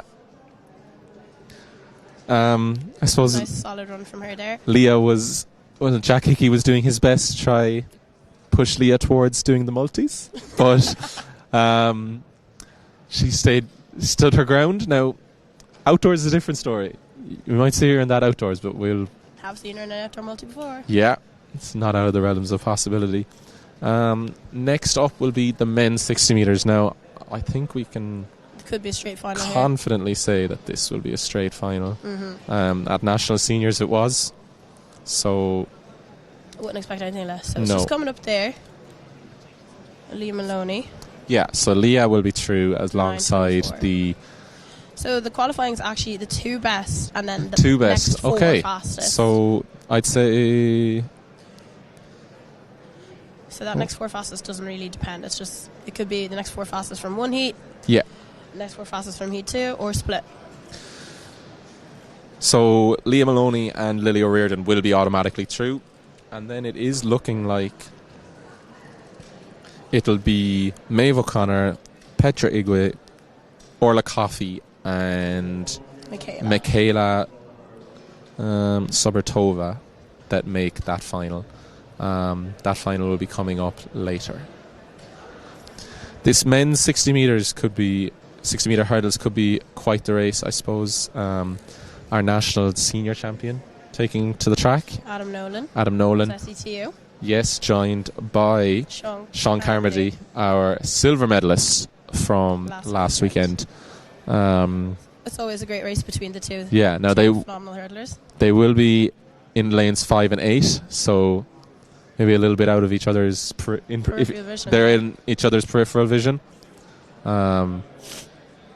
Maybe a nice bit of tactics here from DCU throwing 3 hurdlers in here, trying to score some nice points in a straight final. But yeah, we'll see how it pans out. We'll see how it pans out, exactly. SETU also throwing 3 in here, so yeah, Ruben McCarthy, Taiwo and Adam Nolan. I didn't take notice of that. And our 2 other athletes in here are Hugh Collins from UCC and Caleb Brosnan from Do we ATU. have 2 heats in this, or is it 1? Just 1, by the looks of it. That's all that's listed on here.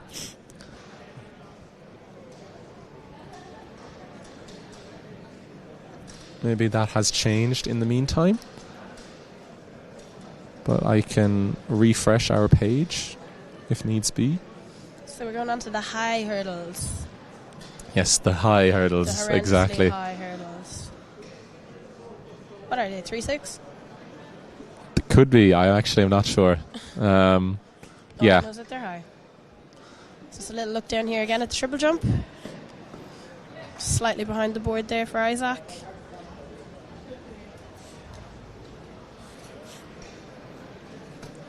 See when you're in the end of that triple jump. Yeah, unfortunately, we don't have live results for the triple jump. So we can't bring you any update on that. All 7 athletes will get 6 jumps. Yeah. So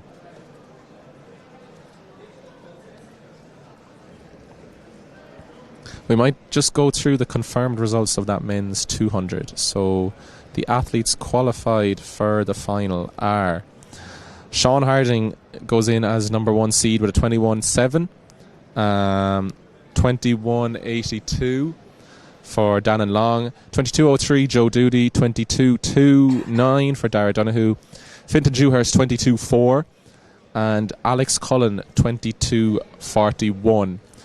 Pádraig Hassett just misses out in 22.44. Alex Cullen might feel a bit of redemption after his 400 heat this morning. I'd say he was disappointed maybe to miss out in that 400 final.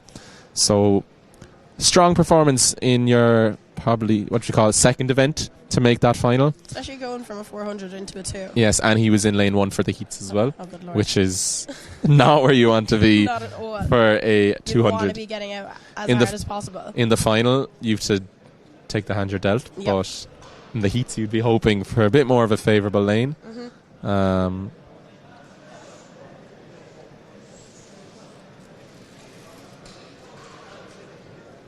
Not allowed to sing.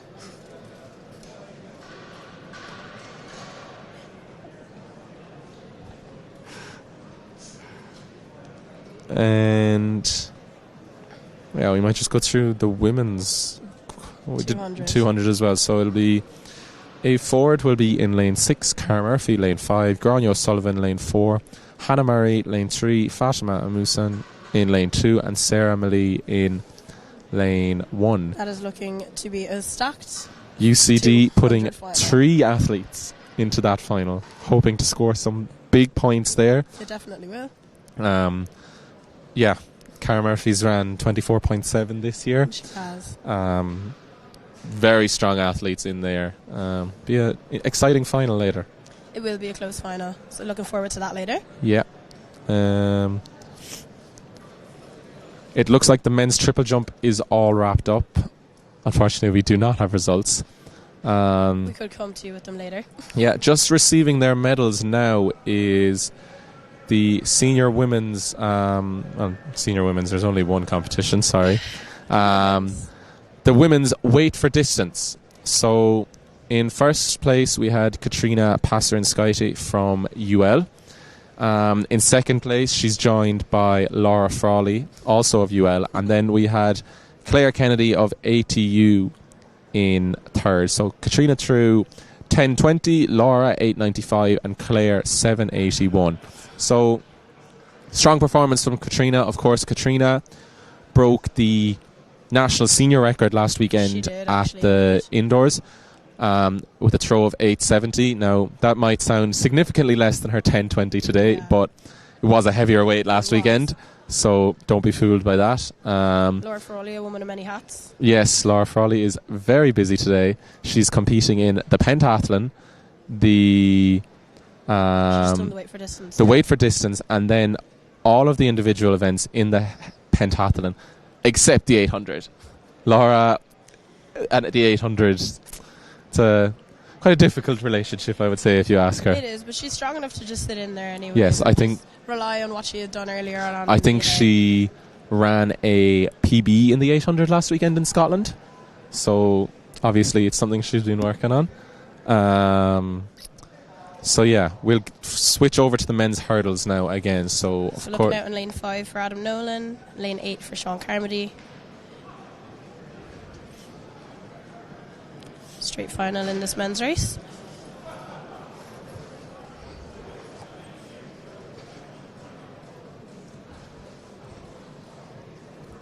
They're on your marks at the moment.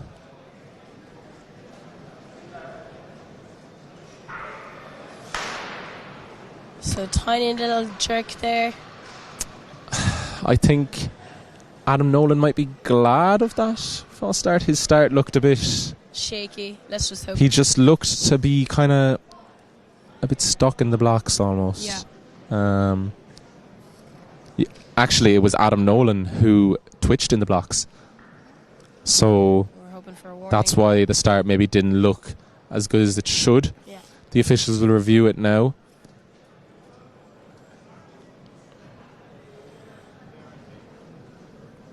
And I think he is getting let off with a warning. Just there, a warning. I don't know what he's holding in his hand, but I was afraid it was a black and red card. No. I think it might be a walkie-talkie or something. They'll reset and go again. So back again in the blocks. Men's 60 hurdles straight final. Sometimes those resets are a little blessing for them, Yeah. but sometimes they're not.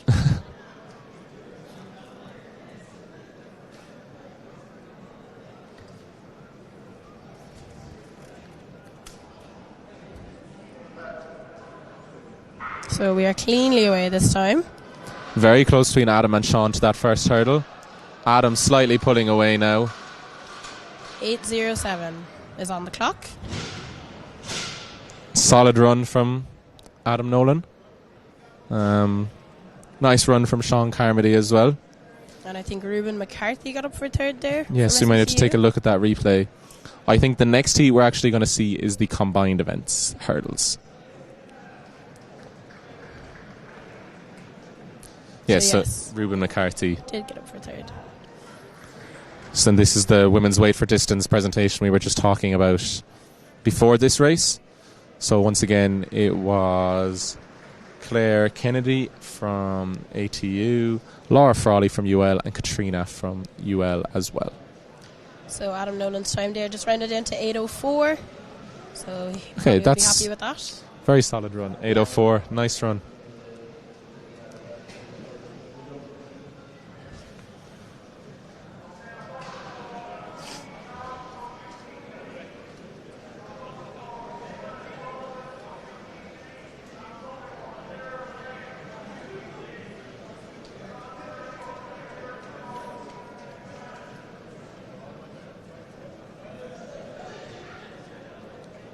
So the next race on the track is going to be the men's combined events section of the hurdles.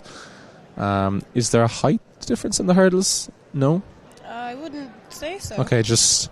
I'd say they're the exact same. 'Cause they're Yeah, all all these men must have only been entered in the combined events, so rather than the individual hurdles as well, Yeah. just because we saw the women, we had both individuals entered And in the mixed with individual, combined events, you know, yeah. in the and the combined events.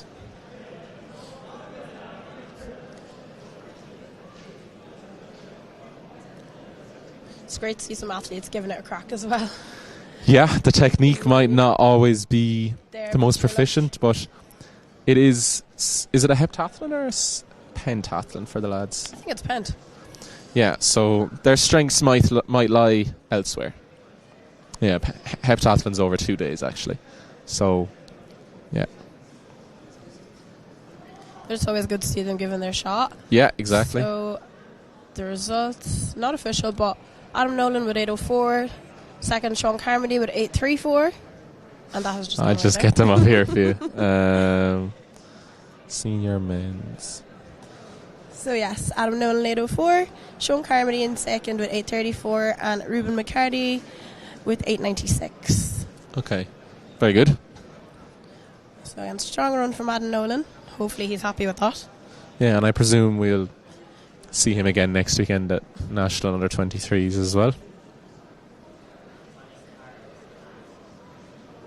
Will we? Maybe. He has one more year left. He does. This is his last Yes. year under 23s, yeah. Confirm my age there. Yeah. Of course, he was wasn't he at European under 23s last year? He was. In Bergen in Norway, as were many of these athletes that are competing here today. So we're in the blocks. This is the combined events men's hurdles. I get a start list up here for us now.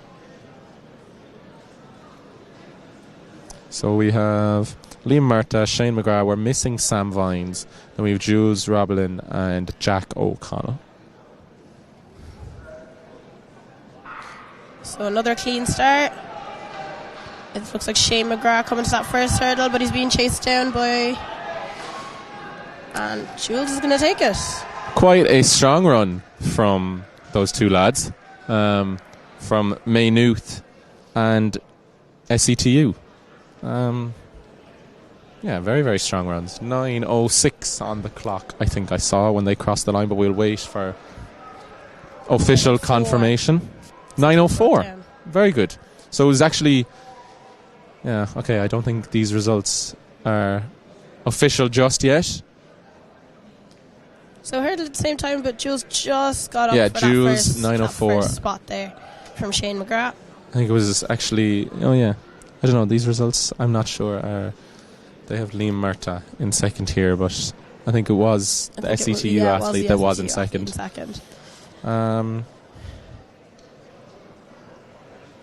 Yes, interesting that. Yeah, that 9:04 was good enough for fourth overall in the hurdles. If you compare it to the individual race. That's brilliant, actually. Yeah, very strong run altogether. Okay. Next on the track, we are looking at 2 heats of a women's 800. Not a lot of competitors, but a quality packed field, I would say. We've the likes of Renee Crotty, UCD, Hazel Hughes, and Eve Mooney. Don't count out Fove Aylmer. Slightly biased. Fove is in physio with me in UL. She has an outdoor PB of 2:10, so nothing to be sniffed at all. I see Eve Murray has moved from the 4th to the 8th season, so it's an interesting watch there. Very interesting change. Sarah Lane, also the ever consistent Sarah Lane. I think she's representing UCC now. Yes, she was in DCU. Yeah. Obviously completed an undergrad there and now is doing what I presume is a master's. Yeah, so evenly split races, but 2 very stacked races. At the moment, it says the first 2 in each heat and the next 4 fastest qualifiers. So we will wait with anticipation for these heats. In the first heat, we have Ruby Carroll from UCC, Hazel Hughes from DCU, Eve Mooney from UL, Kayla Ryan from TUS, Renee Crotty UCD, and Niamh Cusack UL. Of course, Renee Crotty, a finalist at last weekend's National Seniors, will be one to look out for. I've heard she's working with Adam McMullen a bit this year, and seems to be working out very well for her. Ran a 2:08 this indoor season, and very strong performance. I think within 2 consecutive weeks she ran 2:08 again. Back to back. So the consistency is quite strong. It'll be interesting to see also Eve Mooney here. She competed in the 400 here at the indoors last year and 400 hurdles at the outdoors. This will be her first 800 in a switch of events, so it'll be interesting to see how it works out. I suppose we will expect these races to be more tactical rather than the final, though that could play out anyway. But these heats, these athletes will be looking to conserve energy because I will presume and just get out to qualify. Some of them may be involved in relays later as well, so they could be running. Never escape the varsity 4x4. I think Renee Crotty last weekend, within the space of maybe 20-30 minutes, ran an 800 and the last leg of UCD's winning 4x4 team. So we know she can do it. She can. But 2 weekends in a row is a tough ask. It's a really, really big ask, so we're going to have to wait and see. Yeah. So at the moment, they are standing behind their lines. Of course, we are now using a new cut-in point for the 800 this year. Rather than around the first bend, the athletes are going to stay in their lane the whole way around to, I think it's 165 metres. It is just about around the bend. The same as the 400s. Yeah. And then they cut in then. Then they cut in. So it gives a bit of a smoother run.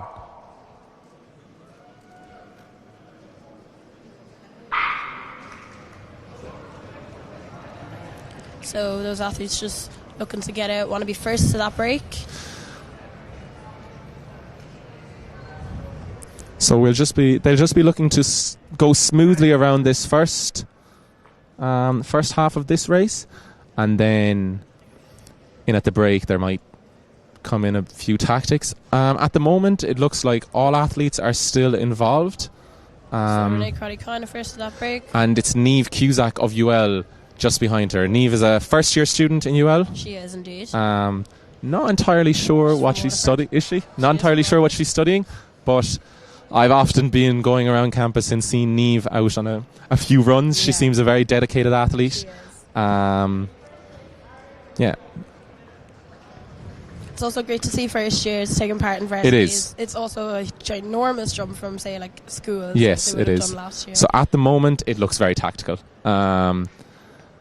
We are just waiting. I think that's Eve Mooney trying to make a move around the outside just to get herself into a better position. Coming in about 110. She just needs to make sure she's not running too wide. But yeah, 110 through the 400. So we'll look for them to pick it up. But at the moment, it's Renee Crotty controlling from the front, is what I would say. Is that Hazel Hughes then sitting behind Yeah, the side they'll there? need to get their positions sorted. A bit of argy-bargy there, but nobody out of it just yet. Nope.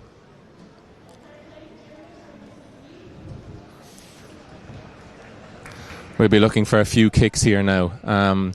Yeah, Eve Mooney moving up the outside. 148 at the bell. 148. Okay, it's looking like Hazel Hughes, Renee Crotty, Eve Mooney, Niamh Cusack. That's our 1, 2, 3, 4. Ruby Carroll possibly just dropping off the end.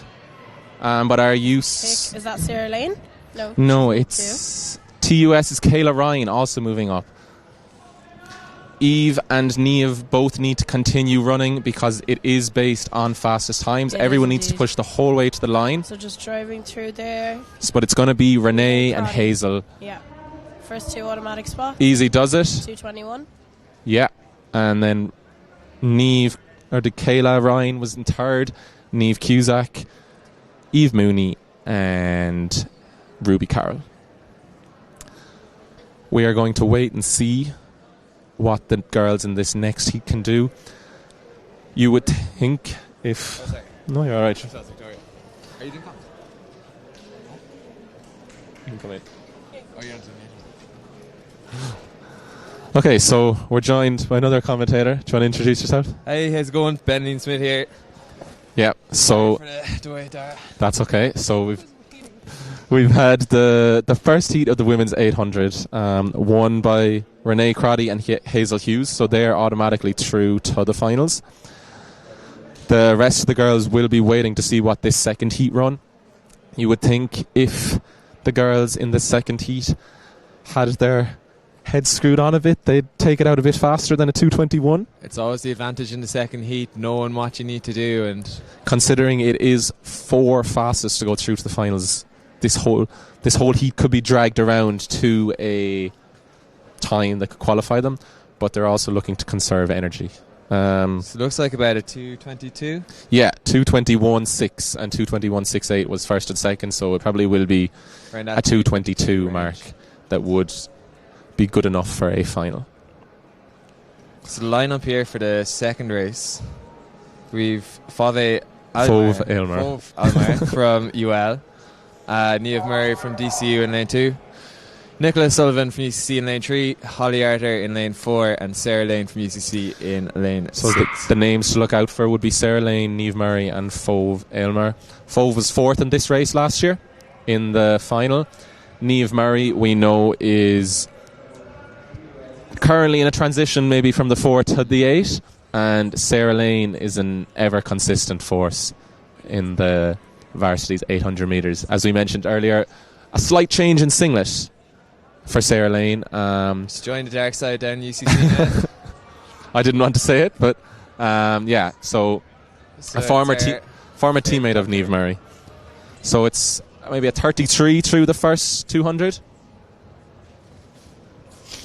So it's Fove, Niamh and Sarah.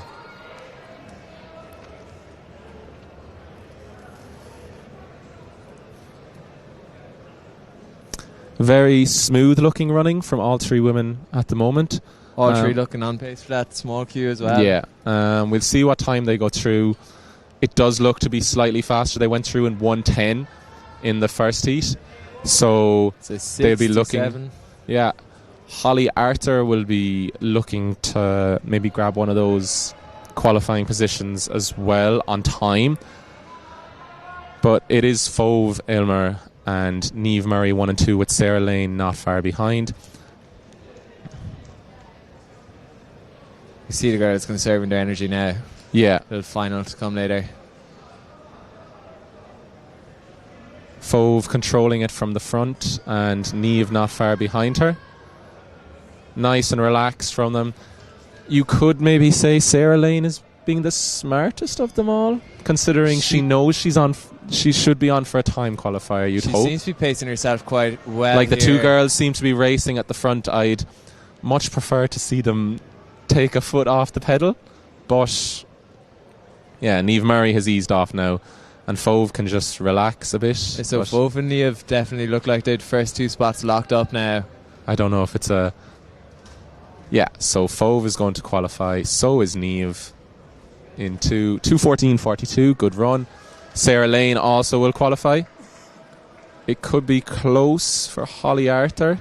It looks like the rest of our spots are going to come from that first race. First heat. So UL will have 3 athletes into that women's 800 metre final. DCU will have 2. 2. And UCD will have 1 and 2 will have 1 and UCC will have 1.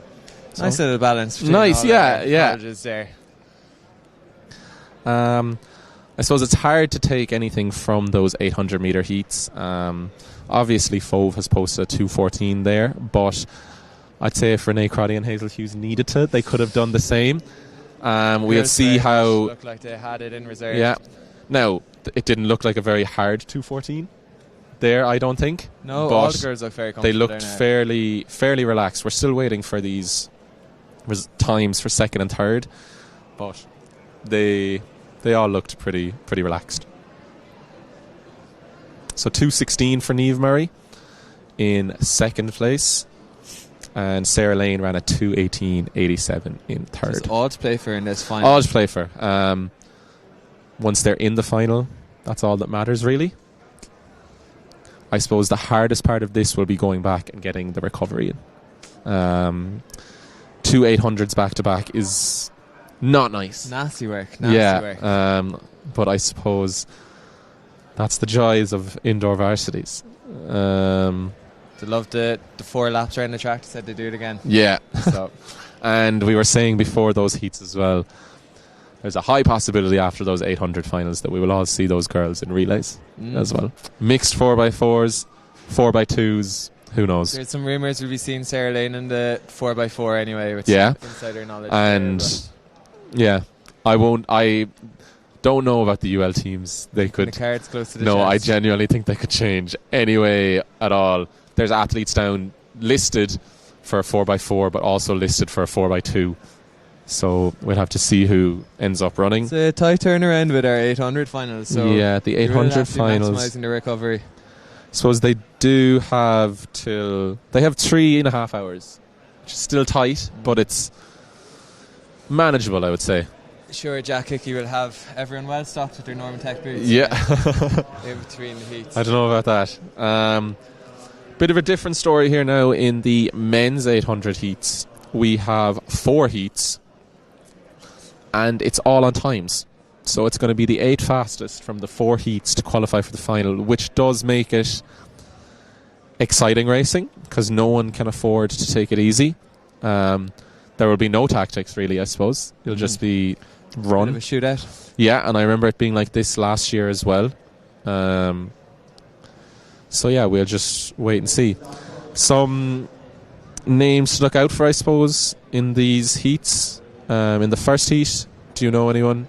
Andrew McGilton from UCD has gone well in the National League for DSD the past few weeks. Yeah. Keep an eye out on Jack O'Donnell from TUS as well. Yes, he's the Ratoath man. Yes, definitely one to look out for. Maybe some unusual names coming up in the later heats, the likes of Mark Hanrahan, our silver medalist in the 3K, competing in the 800. Luke Purcell also more of a 5k, 10k athlete. We have Liam Cotter in Heat 2, who's actually swapped to ultramarathon for the 800. So we did a little fundraiser in UCC a few years ago.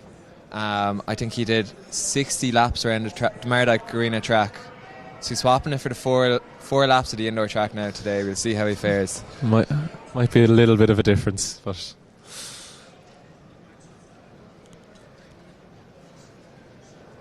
So the men are standing behind their line. So we'll see what the paces are like in this race. So from SETU, we've got Adrian Slua. TUD, it's Godwin Matthias. Andrew McGilton from UCD. Matt Hayes from DKIT. Barry Murphy from UL. Jack O'Donnell from TUS. And James O'Keefe from UCC. Quite a fast start from Jack O'Donnell from TUS. I suppose it needs to be. Andrew McGilton in second, followed by Godwin Matthias and then Barry Murphy. About a 27 through the 200. So that's looking well on for sub 2 at the moment. Yeah, I think it'll take definitely something sub 2 to qualify for this final anyway. Big change with the 800 this year with the new staggered cut-in, start yeah. for the full lap. So we're seeing all the lads remember that coming into the race. It's nearly as predicted now at the moment, though. Barry Murphy trying to make a move to get up with these top two, but it is at the moment Jack O'Donnell and Andrew McGilton in first and second. Barry Murphy joining them, I suppose, in third, trying to bridge that gap, but the two lads will probably be looking to push on for this third lap and into the fourth. Just a quick reminder, all these heats are based off time, so the 8 fastest will be going through to the final, so there'll be no let up here. These lads will be treating it like a time trial. Coming through the line in about 1:25 mid. We'll see what they can close in here, but so these lads do have to race. And there's a big race on our hands. Andrew is making a big move down the outside with about 100 metres to go. Jack O'Donnell trying to respond, but doesn't really look like he has it just yet. So it's going to be Andrew McGilton who's going to bring us home to lead Heat 1 of the men's 800. Being set with a 1:53.78. Jack O'Donnell not far behind. A big roar there from Andrew McGilton. He's be happy with that one. Chuffed with that by the looks of it. I think so. We had 3 athletes under the 2-minute mark there. Andrew McGilton, Jack O'Donnell and Barry Murphy from UL all sneaking under that 2-minute barrier. The standard has been set. It's going to be a tough act to follow for these lads now. Yeah.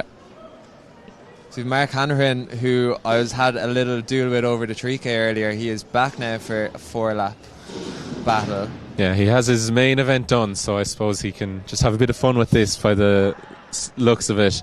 Ben Clavin, probably one to look out for in this heat in lane 3 from DCU. Of course, you were listening to his brother Barry on the stream earlier. And any other names you think we should look out for? I'd say it'll probably be Mark and Ben. They'd be looking to push it, yeah. They'll be looking to push it on. Mark is taking after his former teammate Oisin Spillane with the 3K and 800 double. So hopefully he'll be hoping to emulate Oisin now and get into this final. There's a chance Oisin is watching this stream, but I don't know. All the way from California, I'd say he's got the alarm set. He's a dedicated UL man in his time, so... So again, the standards that have been set is a 1:53.78, coming up as a PB for Andrew McGilton. Then Jack O'Donnell 1:55.2 and Barry Murphy 1:58.17. That's the way it's looking at the moment. You'll need to well under. You'll need to be under 2 to make that final, especially with 4 heats. So from the inside, we've Roman Hogan of MTU, Mark Hanrahan UL, Ben Clavin DCU, Liam Cotter UCC. Stanislaw, I don't see the full surname there. Zielinski, I think, from UG. From UG. Jamie McDonald, ATU, and Jerry Hajek from MTU. So we have 2 MTU athletes in this race in lanes 1 and 7. Liam Cotter 2 weeks out from the Seville Marathon, hopping in the 800. Topping up his marathon work with a bit of speed work now, so yeah, be fun to see how he goes.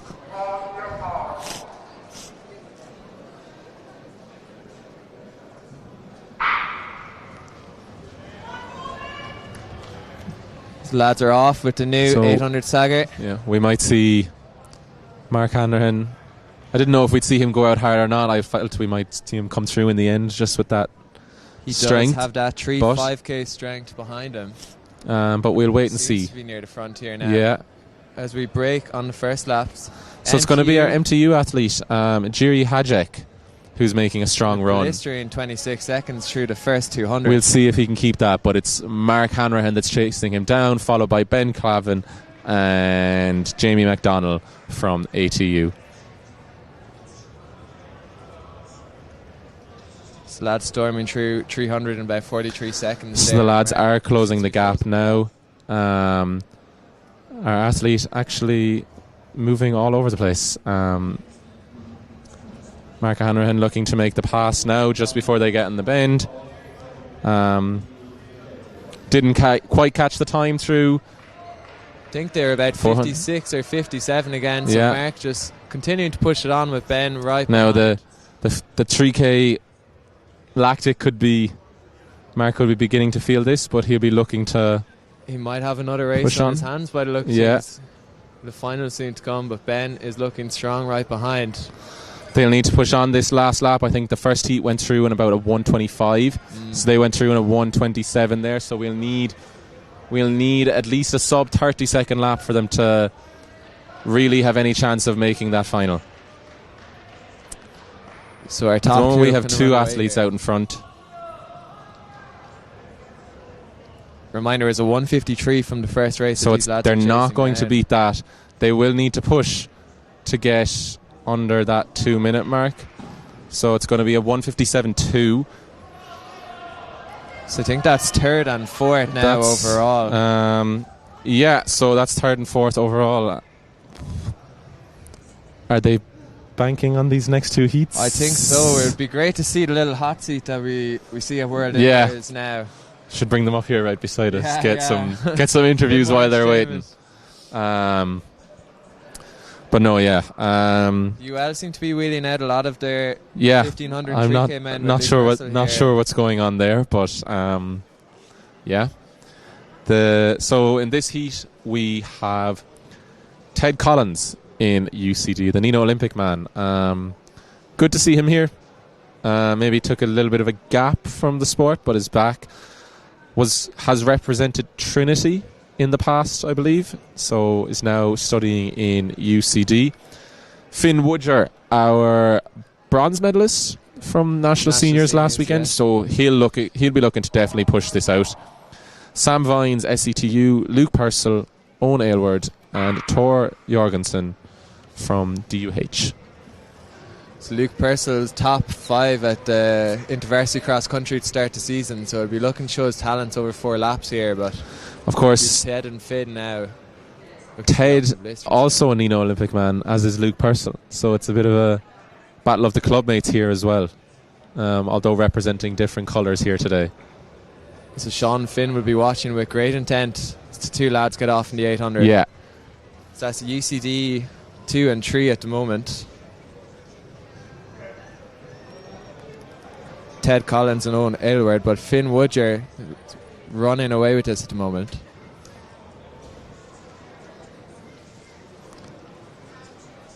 Looks to be the fastest of the 3 so far, from what I can tell, but we'll wait and see. 55 through the 4. Luke Purcell moving into 3rd. Ted Collins just ahead of him in 2nd. So as Luke might try to make a late run for it here with some 5k strength, but we'll see. He's really showing his versatility here in 3rd place. The lads will probably be looking for about a 157. Yeah, that's what it's going to take, I'd say. So we don't actually have a time coming up at the moment, but Finn Woodger is comfortably leading them through, followed by Ted Collins, and then it is Owen Aylward ahead of Luke Purcell. So these lads are really going to have to push this last lap.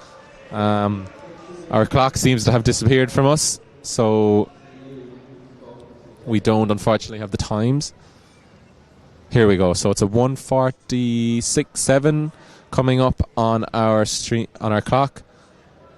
So it's Finn followed by Ted Collins here in a 1:55.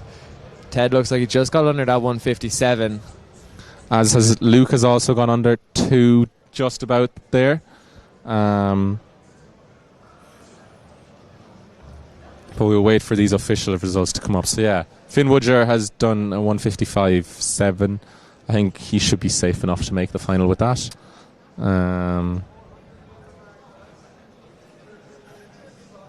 So we might have 3 of our top 8 at the moment coming from this race. Yeah, so the first 3 at the moment, it would look like the first 3 from the first heat, the first 2 from the second heat, and we'll wait to see what this heat has brought. So this is our final heat. Final heat. We have Giovanni Salvatore from TUD in lane 1, Andy Nevin from TUS in lane 2, Alan Hegarty from Minute in lane 3, Luke Savage from UCC in lane 4, Andrew Darcy from Duhac in lane 5, and then Owen Staunton from ATU in lane 6. Any pre-heat favourites here? I actually don't know any of them. No? No, I'm unfamiliar with the names in this heat. I can say with my insider knowledge that Luke Savage is a man who's gone under 2 minutes before, so he'll be hoping to do that again to get in this final. Yeah, at the moment, I think our final qualifier is Luke Purcell with a 159.7. So that's what it's looking. That's what it's looking like it'll take. I think that's Alan Hegarty from Minute leading us out at the moment. And you said Luke Savage. Luke Savage there from behind UCC. him. At the moment, it looks like it's these 2 lads that are going to be contending for those final spots.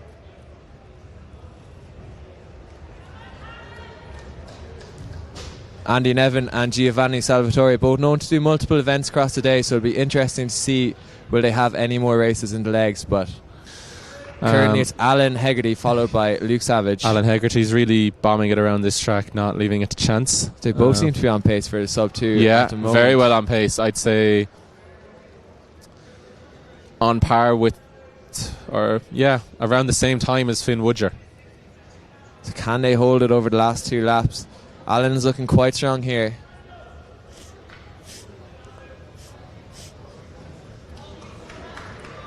Our top 2 are kind of running away with it here. Alan Hegarty looking very comfortable for Minute. Must have been taking some advice from Kevin McGrath before he came out here. He's going to come through the bell in about a 125. So even a 30-second lap for both of these men would bring them into that final. I'd say Luke Purcell is sweating a bit now on the sidelines. You can see him over there on the far side of the track. But it is stopwatch out. Alan Hegarty from Maynooth, who's going to come around into this final bend with a spot in the final in his sights. This is a 159.75 from Luke, and it looks like that will comfortably see him into the final. I think it'll be. I don't think this Alan Hegarty. No, Alan Hegarty. Luke Savage. I don't think he'll make it into the final, unfortunately, today. We now have Owen Staunton of ATU coming across the line, followed by Andy Nevin. I think that's Giovanni from TUD making his way to the finish now. And Andrew Darcy just coming around the top end there. So our top 8 is looking like Andrew McGilton. Yeah. Jack O'Donnell. Yeah. Finn Woodger. Ted Collins. Mark Hanrahan. Ben Clavin. Barry Murphy. And I think that's Alan Hegarty from Minute. Yeah. So we have 2 UL athletes into the final, a UCD athlete, TUS, 2 DCU. So there's 2 UCD as well. And what do we say? And Maynooth. So a nice. Mark is going to be hunting down a bit more silverware after his Mark, silverware and points. That's the main thing, I suppose, maybe in this race, after having already secured a medal. Points. Is there any update on the points total as it stands? No. Big battle for the overall I heard Owen Kenny was somewhere sitting down with his spreadsheet calculating them off, but haven't heard from him since. We will see him in the 400 metre final later, but a man who loves statistics, so if you want an update on them, possibly go to him. I think there's an attempt being made here on this website to get points, but like some of the colleges are listed twice here. So it's the athletics.app website for anyone looking for our live results. Yeah, it's a new system that we're using here today. So like DCU are listed here, but then they're listed again here. So it's kind of hard to tell. Now one of them could be the men's. One of them probably is the men's. One is probably the women's. What we're looking now, there's only 5 events scored, and we've had more than 5 finals today. We are seeing a second race of the men's 60-metre hurdles, possibly upon request, because we've already had our final. So these just might be lads looking for a time. So it looks like just the 3 athletes lining out here. Sean Carmody, Adam Nolan, and I don't know who the third athlete is. He's from SCTU anyway.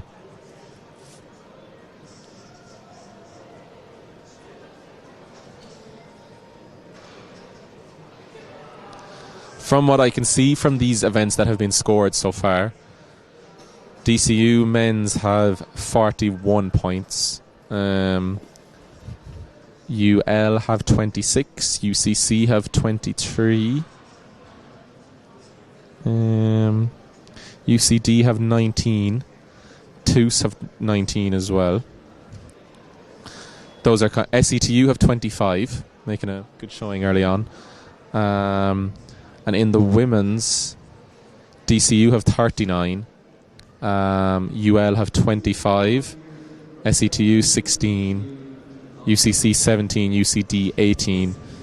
So those are kind of the front runners in the team events at the moment. DCU firmly in command in both of them at the moment. Jack Hickey might be roping in Mark Hanrahan to a bit of a race walk or we'll see. Yeah, we have a few scholarship athletes on for race walking in UL, but there is a race walk competition in somewhere in Europe today that Jake O'Brien I know is competing at. So that does unfortunately take precedence over the indoor varsities. Unfortunately so. But we saw him at outdoor varsities last year, so he might. Singlets come calling. Yeah. So yeah, again, there's very few events have been scored. Only the 1500 meter race walk, the long jump, the weight throw, the 60 meter hurdles, and the 3K. So it seems that like the long jump has only been on for women. So is the weight throw and the 1500 meter race walk. We still have a women's 3K to come as well. Yeah, all that's been scored for the men by the looks of it is the 60 meter hurdles and the 3K. So plenty to play for. Yeah, these are very, very early on results.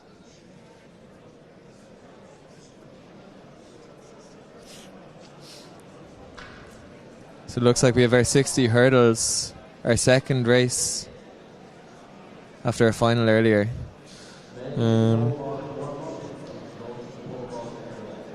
The 3 athletes that are down to run are Adam Nolan, Sean Carmody, and Ruben McCarthy. The final was on earlier, so these lads, I presume, are just looking to get a run in. We had 8 in our final earlier, so just 3 have come back. Bit of a time trial by the looks of it. Adam and Sean neck and neck. It's a big battle to the line here as Adam edges out Sean Carmody.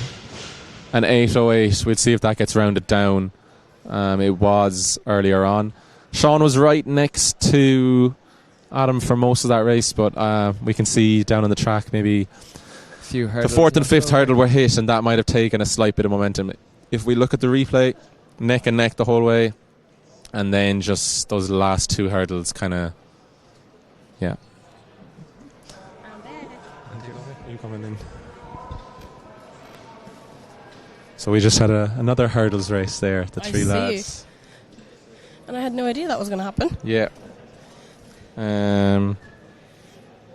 So next, I'm not actually sure what we're supposed to have next. It looks like it might be the women's hurdles final. I think so. They were just called there in the call room. Very quick turnaround. So how did that men's final go? Didn't even know it was happening again. I don't even know if it was a final. I think it might have just been a time trial, maybe, because there was only 3 in it. Fair enough. So just looking to get a time. So then, in the women's 60-metre hurdles final, athletes being called to the call room. One of them being Laura Frawley. I think Maeve O'Connor was the other name I heard. Yeah. Again, 2 very busy women today in the combined events and individual events. I could see Laura running down the track, and Maeve O'Connor is there now as well. So we will have our full field of 8 athletes. It is looking to be a pretty competitive final as well. It does. I'd say that it'll be very close between all these ladies.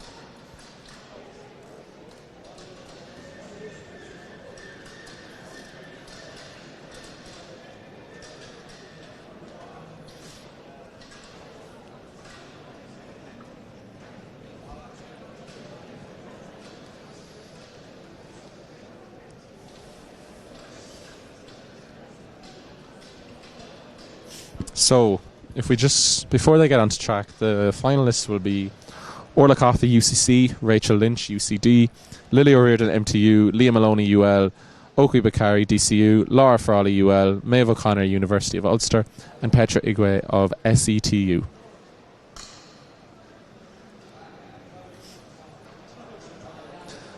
I suppose our heat winners, Leah Maloney and Okwi Bakari, side by side. Side by side. Don't discount Laura Frawley either. Had a very good time earlier. So it'll be very entertaining.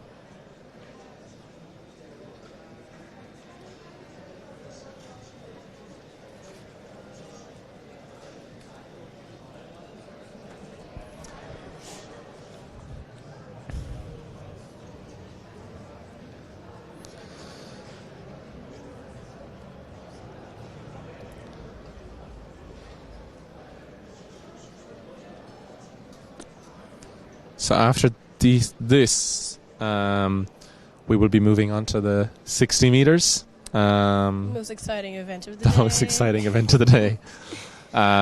Should be pretty stacked between the men's and the women's. Men's and women's. I don't know who exactly is supposed to see, but we could be in for very entertaining races. Potential, I suppose, medalists from last weekend's National Senior Indoors in the men's. Probably. Or finalists as well. So it could be pretty stacked here. Yeah, it should be a good final. A good race and then final.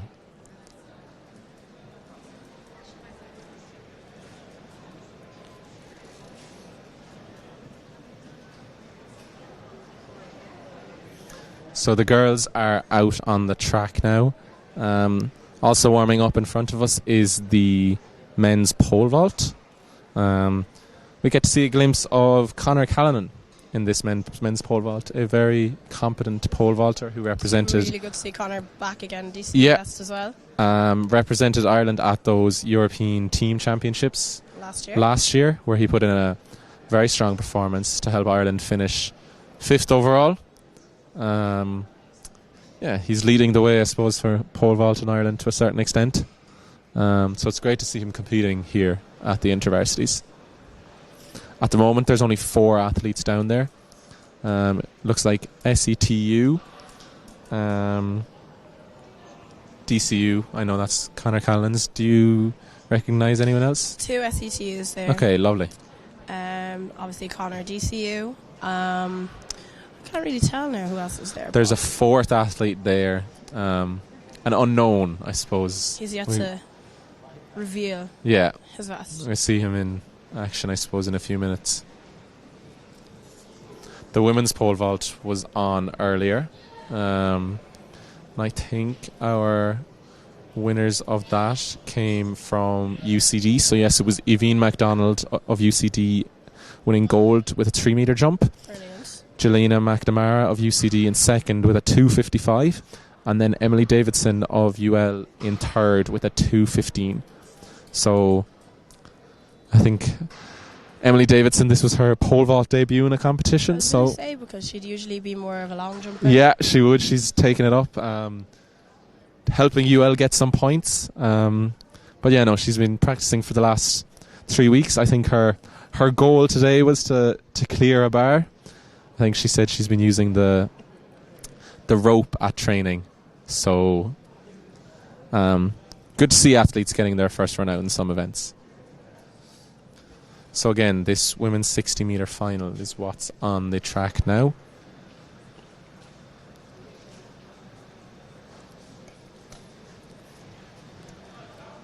Who we'll be looking towards, I suppose, is Okwe Bakari, Laura Frawley. It'd be really tight between The two of them. Same heat earlier.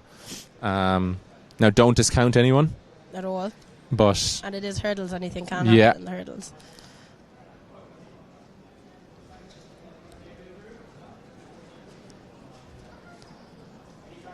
So I out for Okwe Bakari, lane 5 DCU. And we're out nice and clean. very close to the first hurdle. So Okwe's just pulling away from the field there. And it looked really tight on the line between Rachel Lynch Yes, and it was. Frawley. Very strong. And I think Leah Maloney came through for fourth there. But we'll wait to see those official times. 8:71. I think, did we see slightly faster in the heats earlier? No, actually, I think that could have been faster. Yes, okay, maybe. I'll take a look back so we quickly. might get rounded down. 8:73 in the heats, exactly, you were dead on. So 8:70, 8:87 for Laura Frawley in second. I'd say she just pipped Rachel Lynch. She probably did. We wait for the official results, It was but very tight.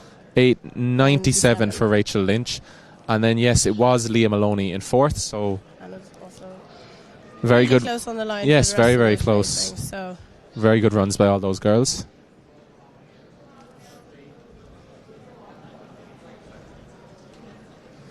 some of these girls will be aiming for next weekend's competition, the National Juniors. Yes, they will, in definitely. Athlone.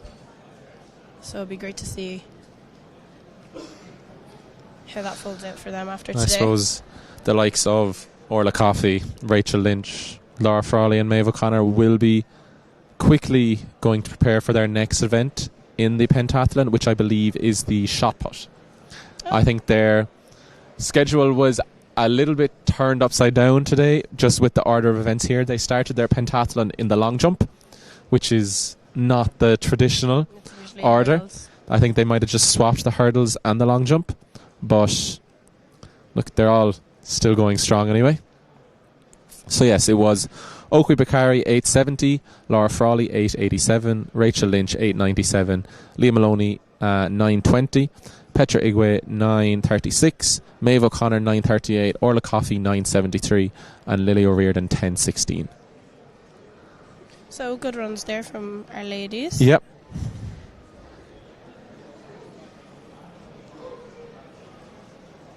I say some will be happy with them.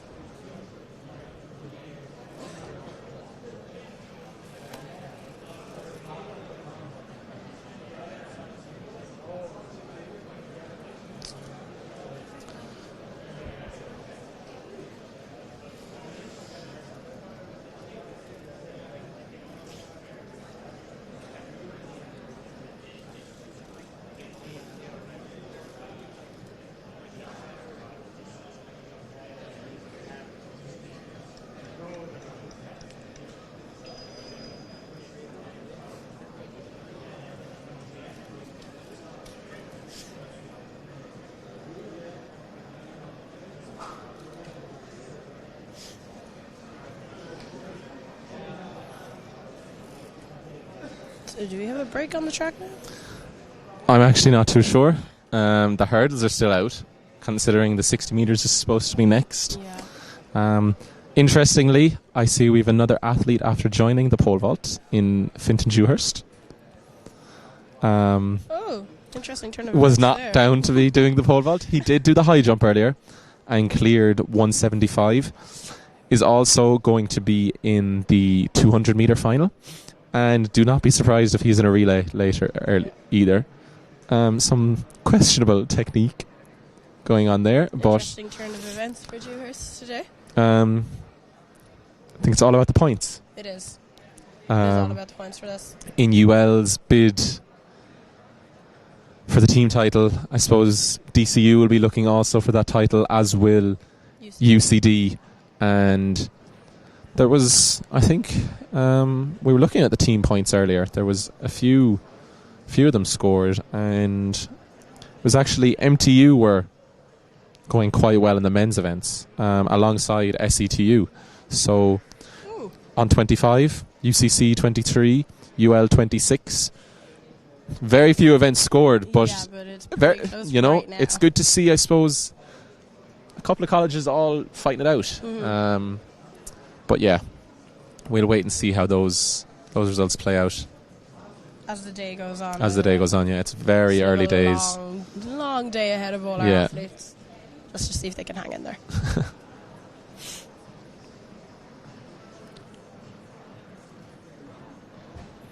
Just trying to look back at the earlier results, some of the field events even. So it is looking like a tiny little break on the track at I'd the say minute. that'll be appreciated. I think we might have been a little bit ahead of schedule. So, God forbid we stay ahead of schedule, but so yes, the women's 60-metre heats are not due off till 2:10. It is now 1:30. Whoa. So, unfortunately, we cannot run that far ahead of schedule. No, we as can't. They are not scheduled till 2:10.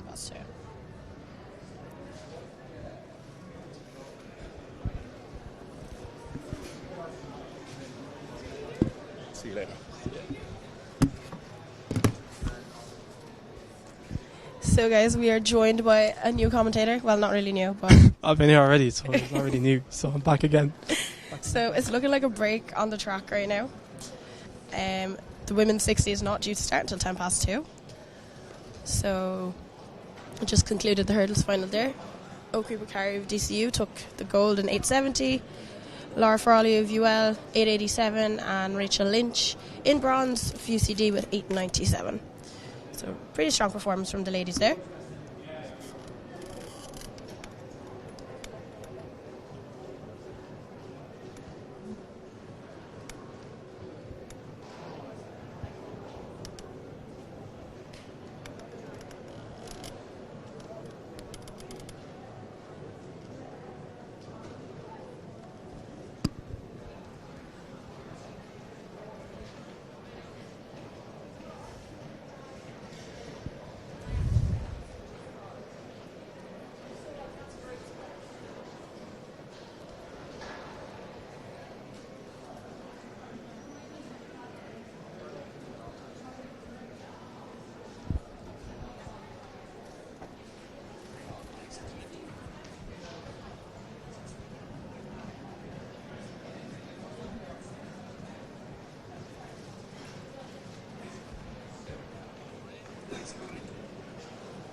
So everybody, we are back from our little break. We're about to start the women's 60 metres.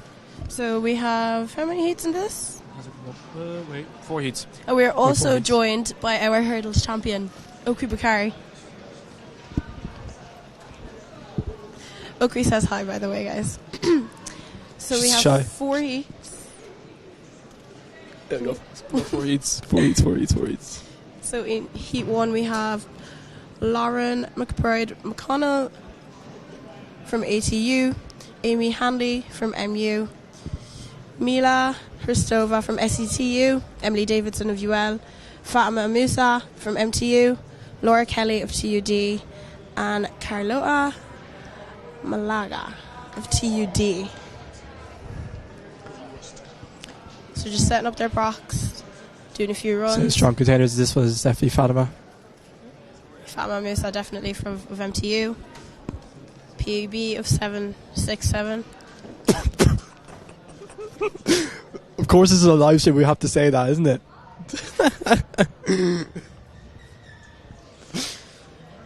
That's So crazy. she'd be a favourite in this heat here.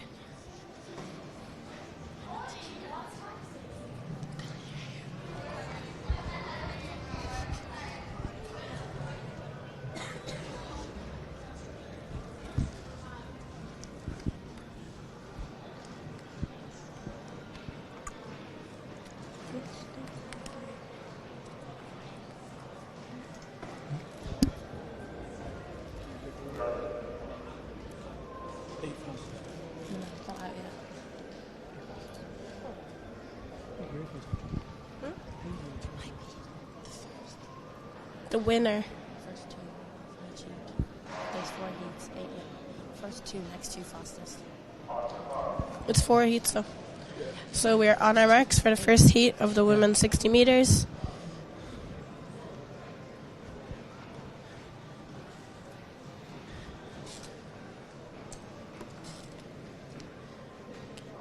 Again, keeping the eyes on lane 5, Fatima Musa of MTU.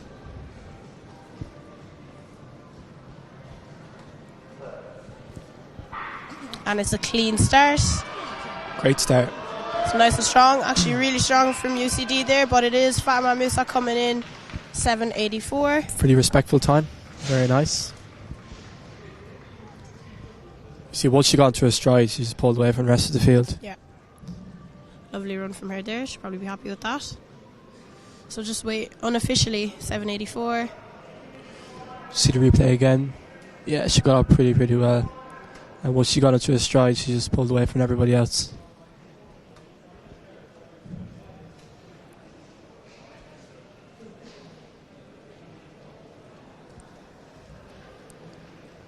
So just waiting for that official time to come up as we move on to heat 2 of our women's 60 metres.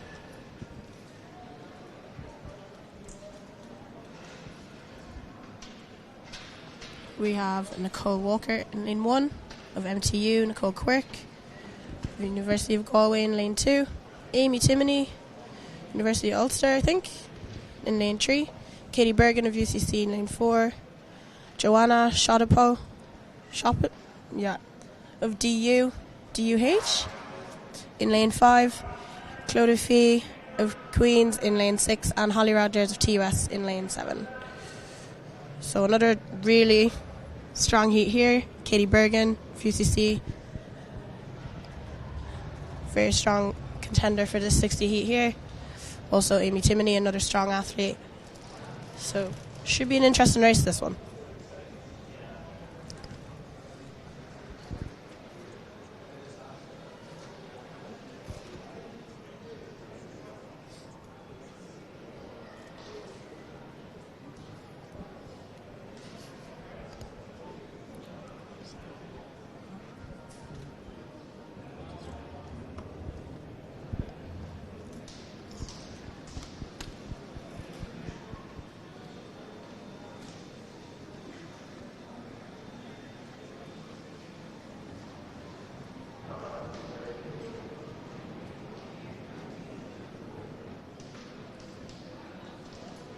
So 783 for Fatima Musa in heat 1. We're about to start heat 2. Ladies are in our blocks, on their marks.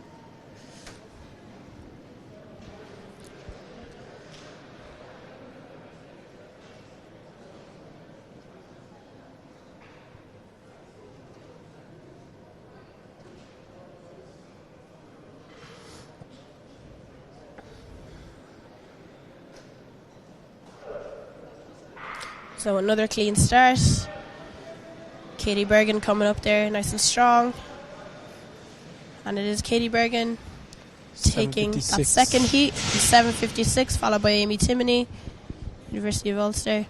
Fastest time so far, I believe. It's a nice strong run there from Katie.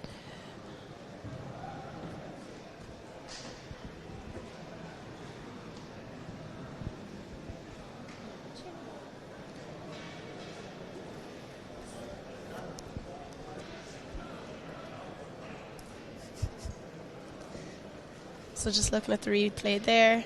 Lovely start from Katie Bergen. She just came up into her running, flew away with it to take that second heat. Unofficially in 7:56. And also a great run from Amy Timoney. So 7:55 for Katie Bergen. Official time there. A solid time from her there. She'll be looking to go faster in the final. So we move on to heat 3. Again, all these 60 heats in our women's pretty stacked, so pretty evenly stacked.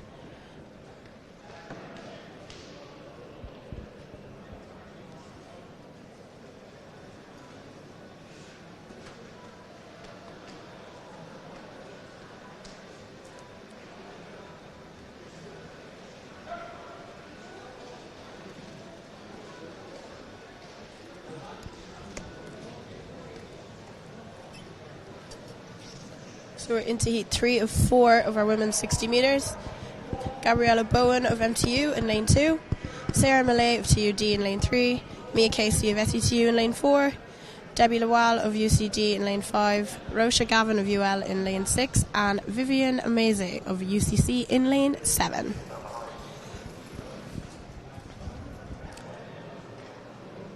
So again, another stacked field. Sarah Millay did have a very good run in her 200 earlier. It's great to see Debbie Lawal back in the 60 metres. Again, this should be a tough heat again for our women.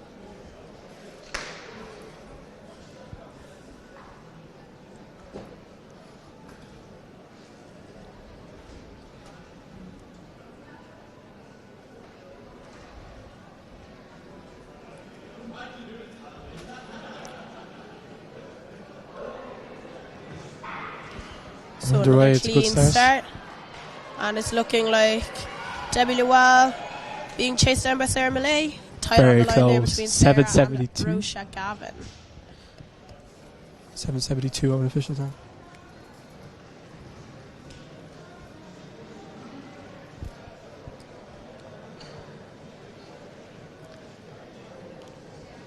So unofficially, it looked like Debbie Lawal on the line, coming in 7:72. Followed closely by Sarah Millay of TUD and Rosha Gavin of UL. So we'll just wait for those times to come up. In Heat 2, that just went before them, Katie Bergen, 7:55, so that's the fastest time so far. And she's equal to her PB as well. It's coming up Nice here. and strong from Katie. 7:81 from Amy Timoney, again another strong performance, really strong athlete. So 7:70 unofficially from Debbie Lawal. No, that is official actually. It is official. That's the official time.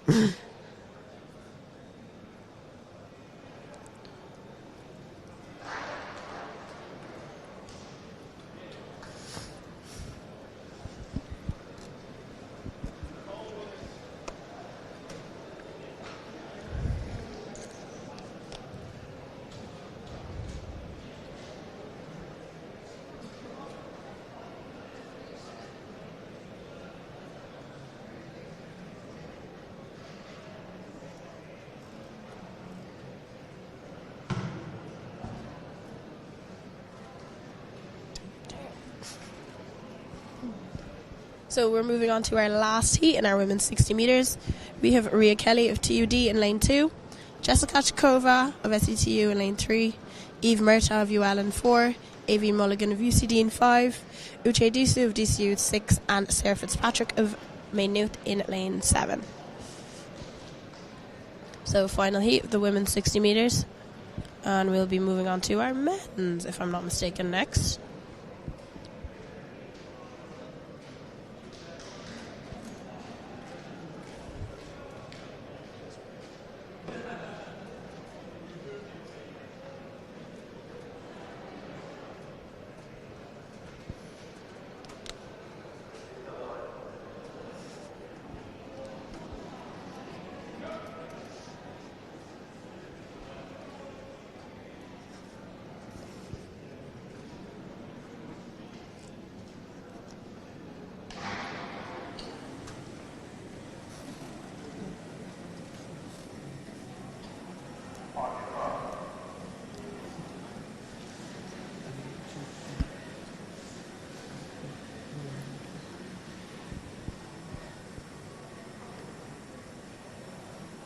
So into the blocks for the final heat of our women's 60 metres.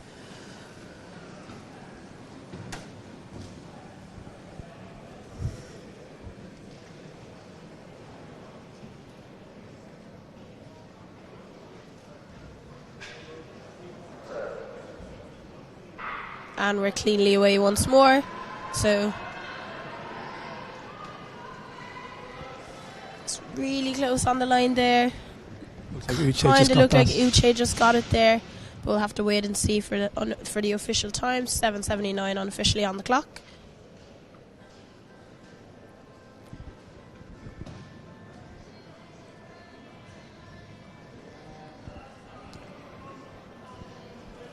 So just looking at the replay there, looks like our athlete in lane 2 got a very strong start there.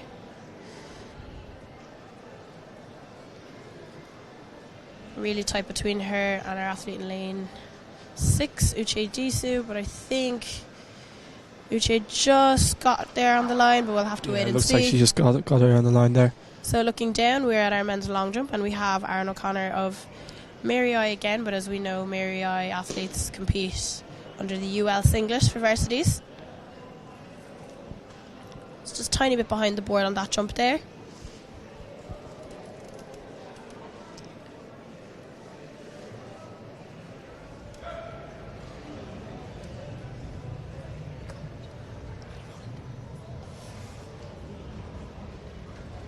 And on our pole vault, we have, if I'm not mistaken, Fintan Dewhurst. Very busy athlete today, isn't he? He is indeed. Did the high jump as well and the 200. It's an interesting change of events. Ooh. And very close. Very close attempt. I was about to say he goes clear.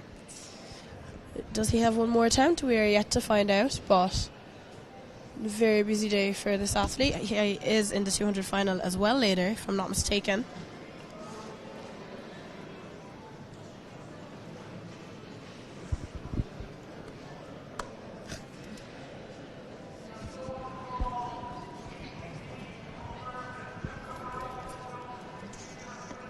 On the runway, we have an athlete from ATU, just a tiny bit behind the board there. So those athletes behind the board probably looking to push those marks up a little forward. Hopefully to just get one jump on the board. It does look like a pretty stacked field in that long jump, so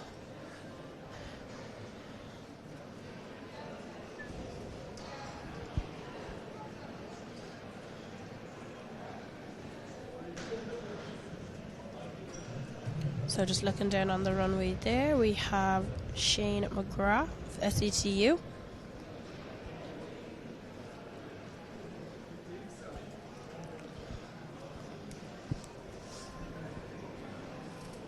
It's perfect on the board, nice jump. So good jump there from Shane McGrath. Perfect mark on the board. He'll hopefully be happy with that. Probably a little chat to coach. Next up on the track now we have the men's 60 metres in Heat 1, and then we have Adam Nolan from SCTU. We have Nathan Nadolu from UL. We have Jesse Osas from UCD.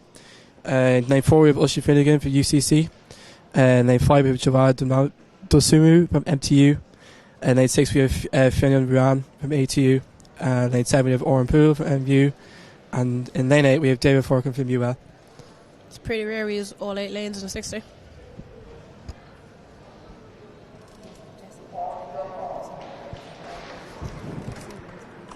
So keep an eye out in lane 3 for Jesse Osas.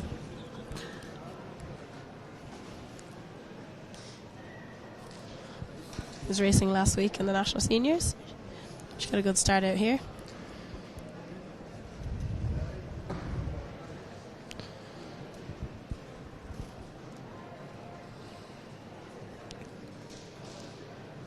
So we have been taken out of our blocks. Probably technical issue, hopefully. Or some athletes' nerves getting to them.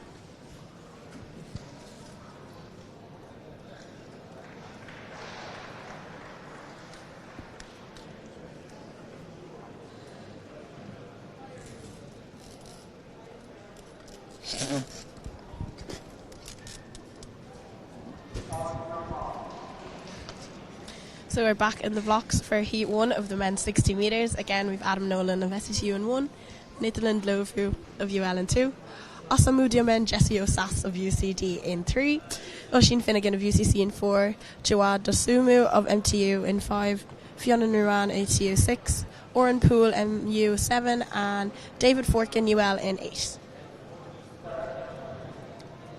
And we're cleanly away. Looks like a good start there from Jesse Osas, and he's going to come take that first heat in 6:98 unofficially, followed by Adam Nolan of SETU there in lane 1, and I think the You and Athletes as well, I think, was in the mix. got up there for third. Yeah, Jesse had a good start there. He just got into the stride once he got out of those blocks. He probably one of the best starters I've seen in the 60s, to be honest. So hopefully he'll be content with that time in that heat there.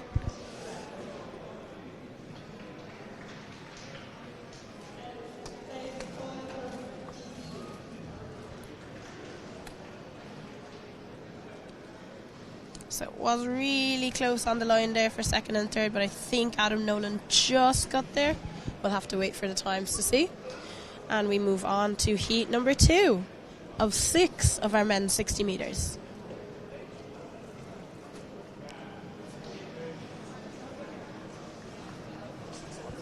Official time in Heat 1 was 6:97 from Jesse, and Adam Nolan came across with 7:15.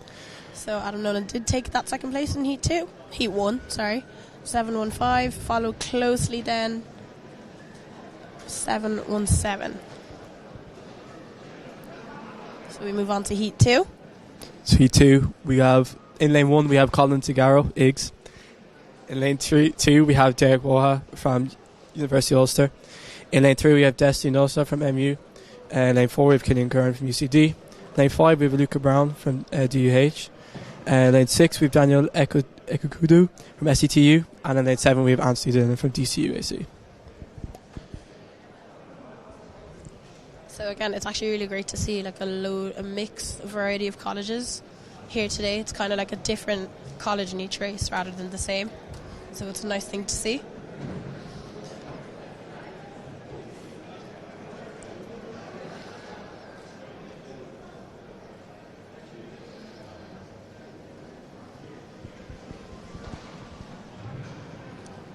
So we have 6 heats, so I'm guessing it's the winner and the next 2 if we use all 8 lanes.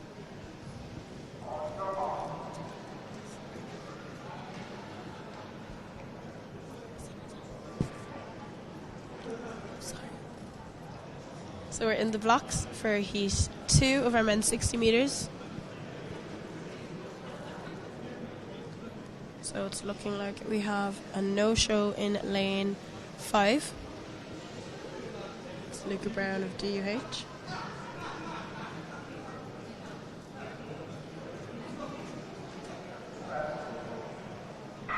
And we are cleanly away. So again, another pretty tight race on the line there, but between Derek Woa and Killian Curran. Unofficial time is 7:07. Killian Curran of UCD. So again, just have to wait for that official time.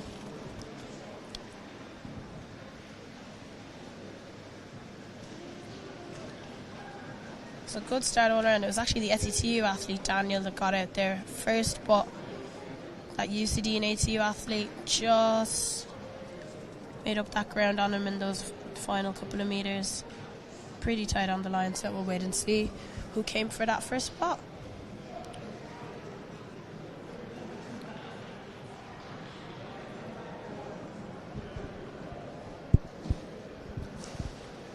Next up on the track we have Heat 3 of the men's 60.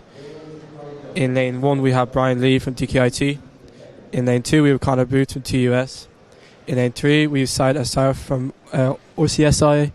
In lane 4 we have Evan Tully from TUS. In lane 5 we have Antonis from MU. And in lane 6 we have Chib Mera from TUD. And in lane 7 we have Keane Cummins from University of Galway.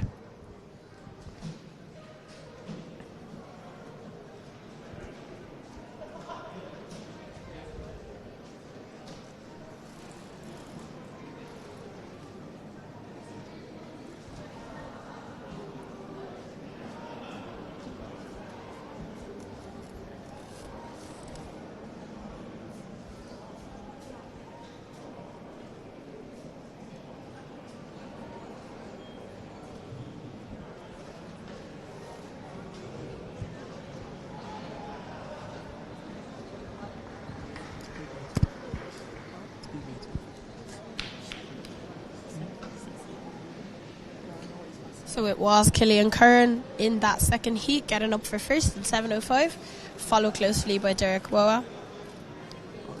7:07. Results aren't official yet, but that's what it's looking like right now. Moving on to our third heat. Third heat of our men's 60.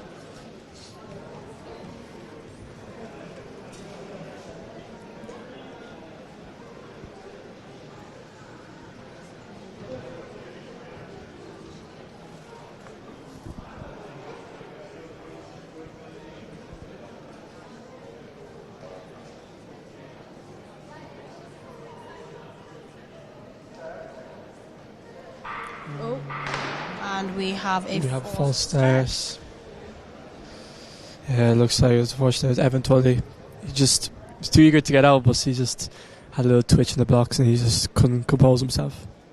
So we did see a warning earlier on in the day when there was a little twitch, but you can never be so sure. So he's hoping he'll be getting a warning.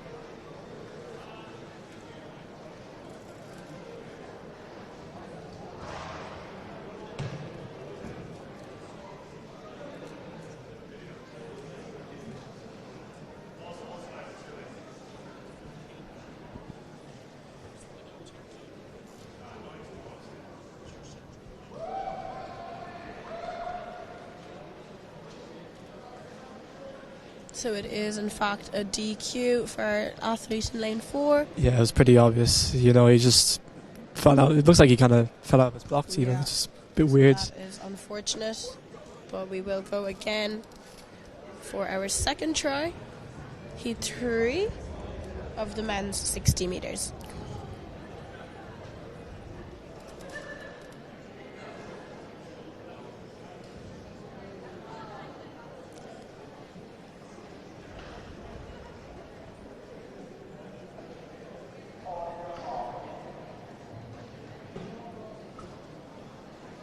So we're in the blocks, second time, men's 60 metres, heat 3.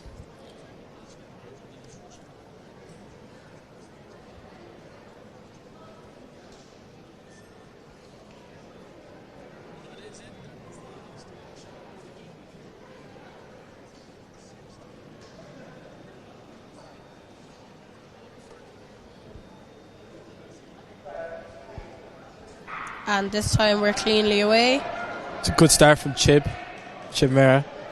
It is, and it's looking like our RCSI athlete just gets up for that first spot position, followed closely by Chib Murray of TUD. So Saad Ashraf of RCSI coming up for that first spot unofficially in 7:24. It was a good start from Saad Ashraf. Got out very, very well, looked very, very comfortable. Got into his stride. 7.2 unofficial time. Just look at the replay again. So yeah, you can see halfway in our men's heats.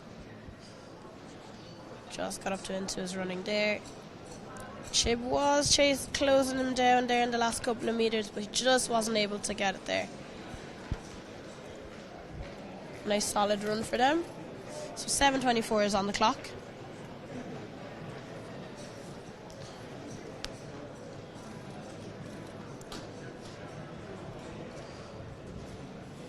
we got heat 4 of the men's 60. In lane 1 we have Colin Murphy from MTU. In lane 2 we have Caleb Brosnan from ATU. In lane 3 we have Charlie Basso from UCD. And lane 4 we have Olufemi Williams from Queens. Is that Queens? Yeah, I think it is. Queens. Yeah, it's. Lane 5 we have Philip Finian from TUS. It says lane 6 Max O'Reilly, but I don't see him on the start line, so I think it's a DNS from him. And on lane 7 David Vieira from SETU.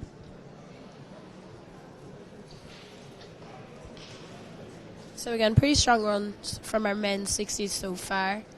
Fastest time I think at the moment is still Osamu Demian Jesse Osas. Oh god, yeah. Of UCD. 6:97. 6:97. It was 6:97 official time from him. So I think that is our fastest time so far. We still have this heat and 2 more to go, so we're on heat 4 of 6 of our men's 60 metres.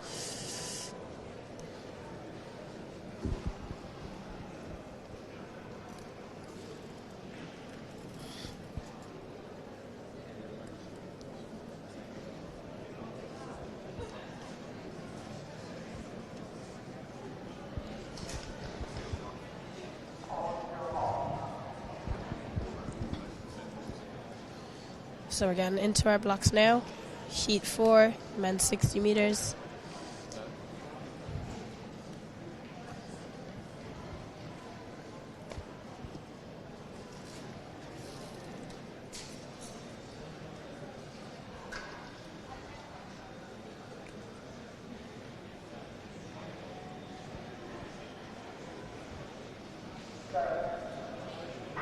And it is a clean start from our men in Heat 4.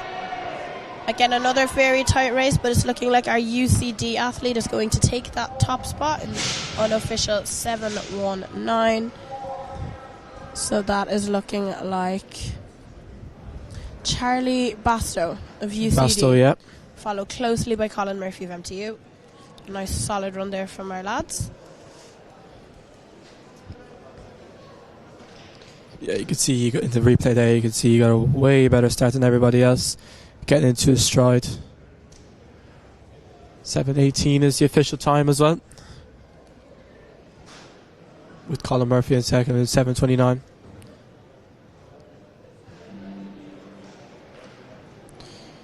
So that is now going to be followed by Heat 5 of 6 of our men's 60 metres. In lane 1 we have Daniel Hunter from QEB.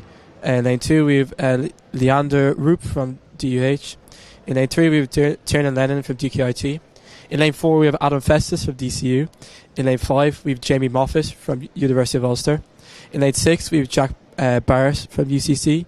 And in lane 7 we have Stephen Mannion from University of Galway. This is a very interesting piece. Yeah, it's a bit of a change for Stephen Mannion. He's in the 60 today. Very big change for Stephen Mannion. I believe he opened up with the 60 this year. Him and his brother actually did David actually did the 60 this year.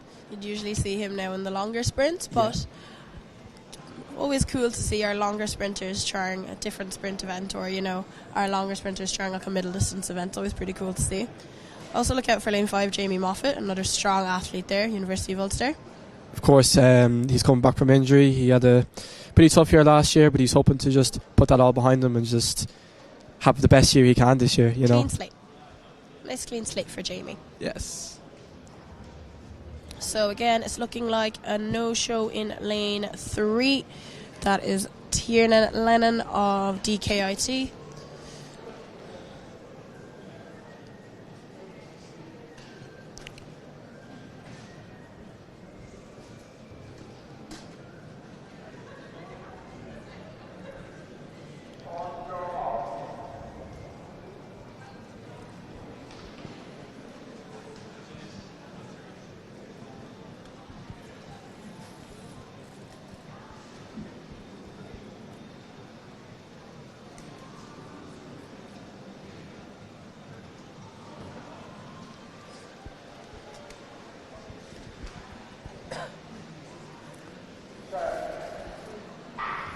And we're underway. Clean start. Stephen Mannion got out there, but it does look like Jamie Moffat coming to take that. This. It's 7:01. 7:01, so really strong run there from Moffat. I believe that's the second fastest time at the moment, behind Jesse. Could get rounded down. Could start outside there in lane 7 actually from Stephen Mannion. Just watching back on the replay. Again.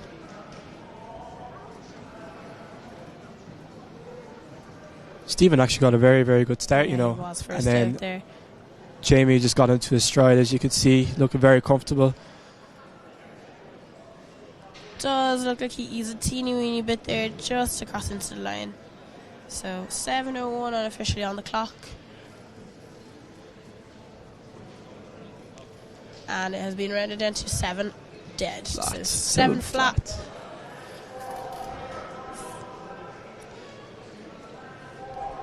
Pretty respectful time there from Jamie Moffat. Stephen Mannion was 7.1 as well, 7:15. And Adam Festus there for 7.25. 400 metre runner. 7:15. And third spot then went to Adam Festus of DCU, 7:25. Mr. Leda himself.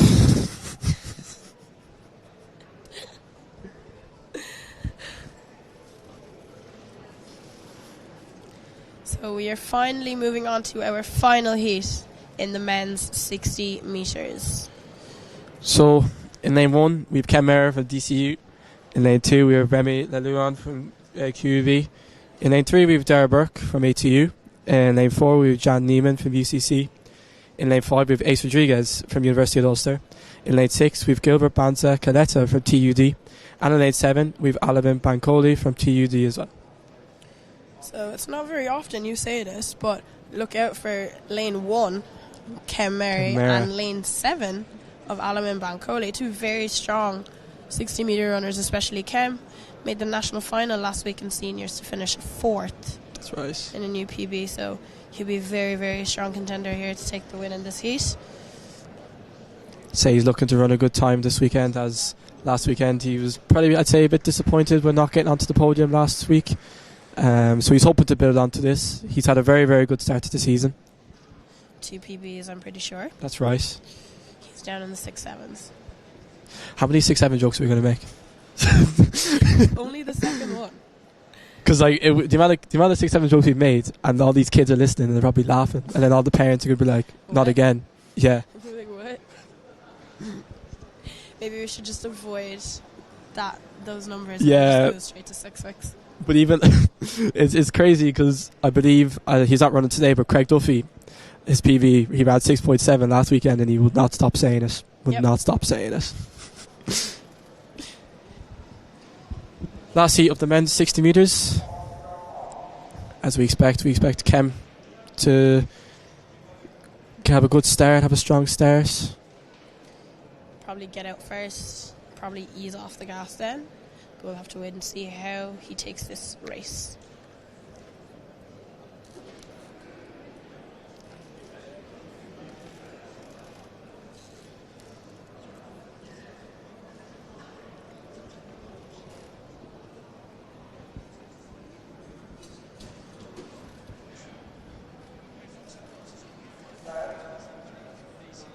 And it is Kem Mary getting out there first.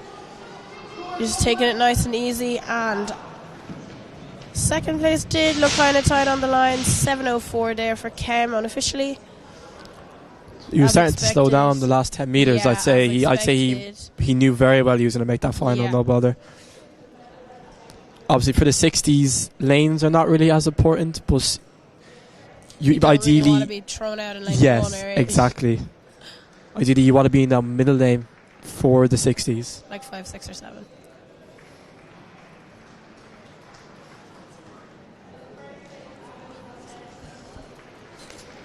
So just our men's presentation there for the hurdles. Third place of SETU, Ruben McCarthy. Second place went to Sean Carmody of DCU. And first place, Adam Nolan of SETU. So a fine run there earlier on in our men's 60 hurdles. Official time for the 60 metres in the last heat. Came with a 7:03. Dara Burke was 7:08. Alamin Bancoli was 7:10. Pretty respectful times. And Ace Rodriguez has equalled his PB with 7:35. So it is shaping up to be a very tough final later on for our men in the 60 metres. We are now moving on to the 400s. Finals. My favourite event.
about to take to the board. Again, I'd say he's one of the most busiest athletes as well. And I think he was bang on the board, was he? Oh no, he's just scratched it. But as I said, like, he is, I'd say, one of the most busiest athletes I know.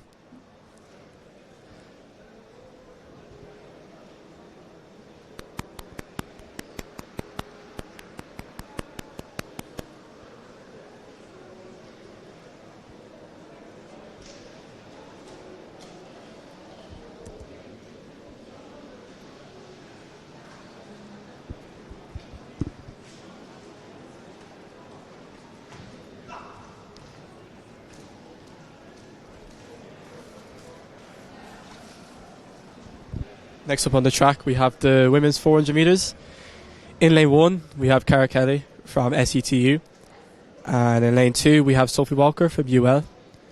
In lane 3, we have Niamh Malone of University of Ulster.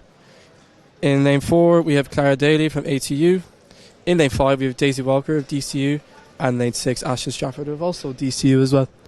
So again, another stacked field here. Aisling Strafford and Daisy Walker both made the 400 metre final last weekend at National Seniors. So two probably favourites. I'd say they are. In this race here. Both ran incredibly well last weekend at National Seniors.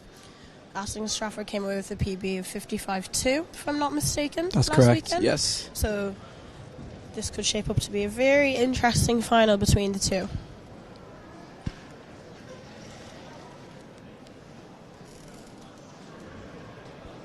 Clara Daly as well also had a very strong run in her heat, so it'll be interesting to see what she has in store for this final.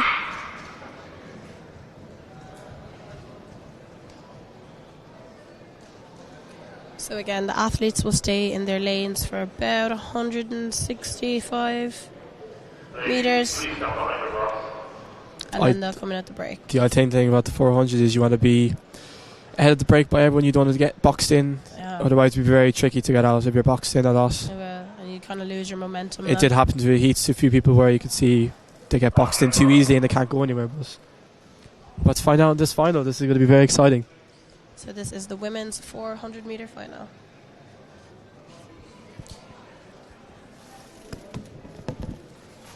Kelly in 1, Walker in 2, Malone in 3, Daly in 4, Walker in 5, and Strafford in 6.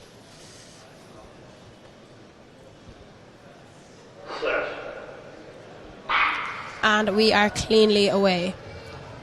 We expected Aisling Strafford and Daisy Walker to get out very hard. It's looking like Clara Daly there. Clara Daly with also a really good start as well. She's eating up the ground as everyone starts staggering. So as we're coming into that break, it is going to be Aisling Strafford who takes it first, ahead of the rest of the field, followed by Daisy Walker. 25 high.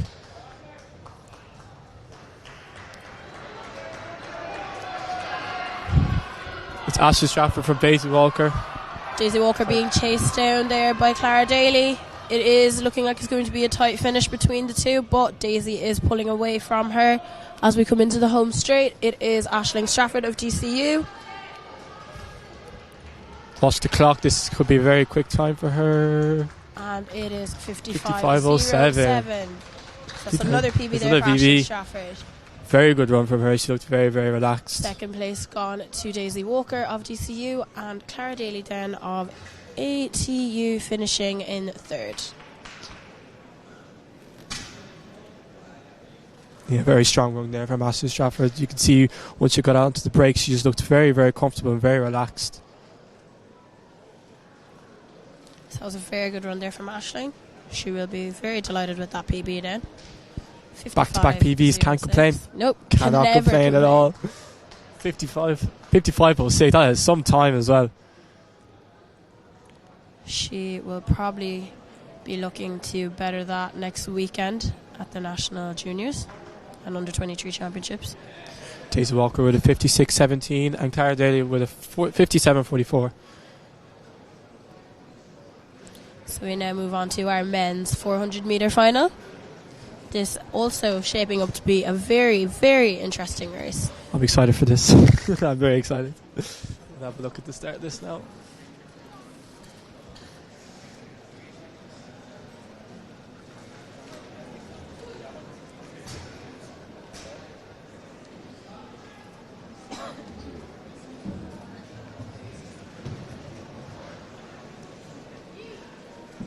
So in lane 1 we have Darren Masterson from DCU. In lane 2 we have Darren Murphy of UCD. In lane 3 we have Sam Keeley of UCC. In lane 4 we have Jack Graney of UL. In lane 5 we have Owen Kenny, and lane 6 Jamie Mitchell from University of Galway. So again, we're seeing so many people performing very great this indoor season. Owen Kenny, national finalist last week at the National Seniors. Looking like he'll probably get a very strong run here. He had a very strong run in his heat. Jamie Mitchell also looked pretty good in the heats this morning. So going to be very interesting. And Darren Murphy, keep an eye on Darren Murphy actually. He's one that's kind of standing out to me as well. He, as I said in the heats, he ran 48-1 Track and Field Live not that long ago, and you know, he's just he's stepping up to the 400 just to see what it's like, you know. He's more of a 100 metre, 200 metre guy. Again, it is great to see athletes, sprinters broadening their horizons on their sprint events, as we saw earlier with Stephen Mannion in the 60. Yeah, it's actually interesting to see other sprinters not doing the main events and they do another event. It's cool. It's cool to see like what they can run. Element of surprise for the other ones that are not expecting them. Yes. So we're about to go behind our blocks now for the men's 400 metre final. Owen Kenny, I'd say, would be the strong contender as well for this race. So ran 48 flat this year. Probably looking to go sub 48 today if he can. So Masterson in 1, Murphy in 2, Kylie in 3, Greeny in 4, Kenny in 5, and Mitchell in 6. So men's 400 metre final.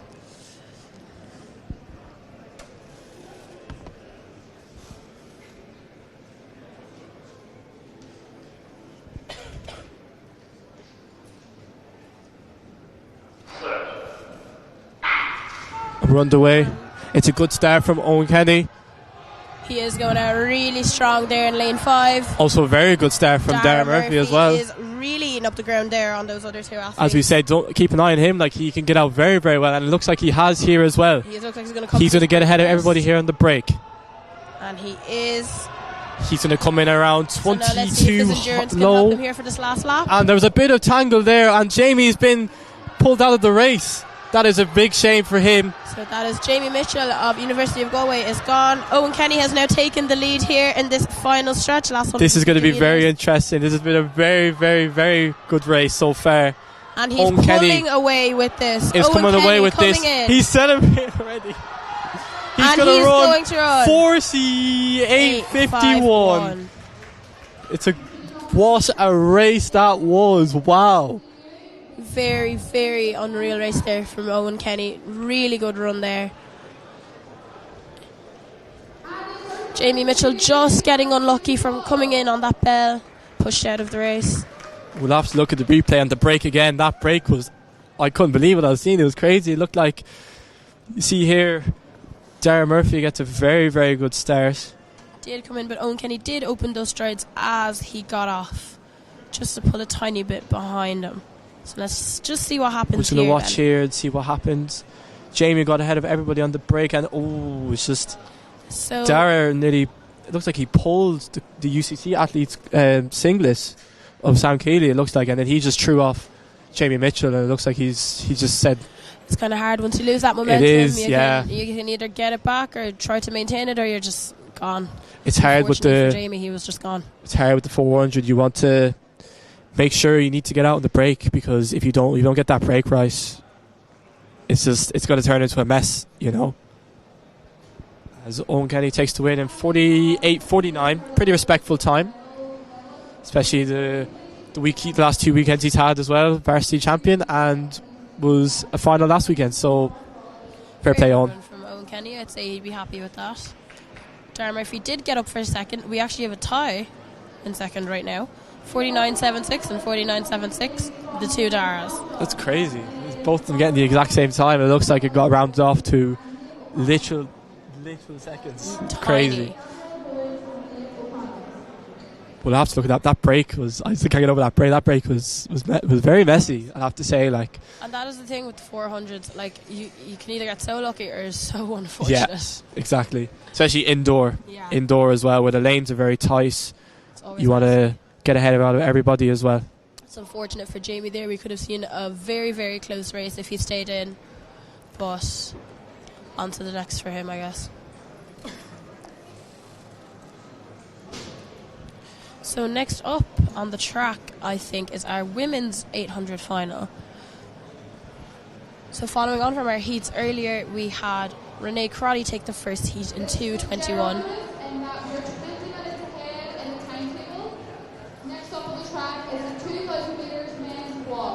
Never mind. Next up on the track is the 2K walk. Just to repeat that, we are 20 minutes ahead of scheduled time, so please plan accordingly. Next up on the track is the men's walk.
for MTU, we Pat Fennell.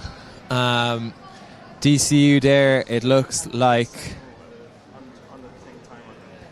Barry Clavin, is it? Barry Clavin is Killian just Keegan in third, from and Killian Keegan DCU. in second. Good friend of Lorick and Benjiker and Clonliffe man. But in the lead, we have Andrew Glennon from TUS. Seems to be storming away with it here.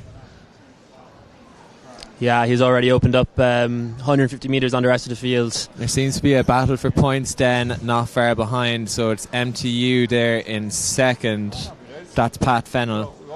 Followed by a group of DCU lads. This might be massive in the battle with UL for the overall standings. Backing up the field, we have the Munster trio of Cian Kelly, Grode Coffey, and Ty Quinn. I think they're all making their race walking debuts today. They'll all be hoping for a PB. And the class of the field anyway is Andrew Glennon taking this in his stride. I think Andrew Glennon is our reigning champion from last year. I think the MTU athlete that's currently sitting in second is also the silver medalist from the indoors last year. Our bronze medalist last year from UCC was Denny McLean, but Andrew Glennon there just getting into a bit of traffic. And we'll see how long these boys will stay in the race before the disqualifications might come in.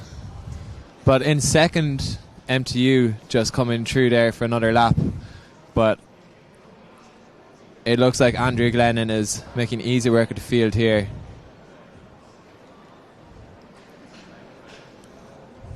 Cian Kelly from UCC now is coming up, trying to join the chasing pack. He's leading the chasing pack up to the two DCU athletes. And you get the impression with the lads who are kind of in the run-in for third here, it's a matter of survival, just trying to keep the form and not get disqualified. But Andrew Glennon is running away with it here. Yeah, he's definitely the class of the field. He's lapping second place. I will say it is a lot more competitive than the race walk was last year. We have a lot more athletes than last year. I think last year there was only 3 finishers. 3 finishers, yeah. I think was it TUS, MTU, UCC. UCC, yeah. So at the moment it doesn't look like we'll get that UCC medal again. But the DCU lads have been taking their walking lessons. I've heard Barry Clavin was training hard in between his photography at the last few races. But Andrew Glennon, again, class fair field here, as we see Pat Fennell coming around. And it's really the battle for third that's kind of heating up. So we've got 2 DCU. Killian Keegan and Barry Clavin, I think. And we have another... I think Patrick Kelly from SETU then, just sitting behind Barry as they pass the judges. And we can see Grode Coffey now overtaking Cian Kelly in the battle for 6th place. They're going stride for stride down the home straight. So they seem to have survived the judge's verdict for the moment. So Andrew Glennon comes around again. You see there on your screens, it's a battle for third between the 2 DCU guys, Killian Keegan, Barry Clavin, and that's Patrick Kelly from SETU. Andrew Glennon checks his watch now, 4 minutes in. It's him against the clock now, I think. And it looks like Cian Kelly and Grode Coffey are slowly but surely closing that gap up to the medal. So we'll keep an eye out for them as the race goes on. But Andrew Glennon again running away with this here in our 2,000 metre men's race walk. I feel like props to Pat Fennell as well. He's definitely put a bit of gap between himself and third place.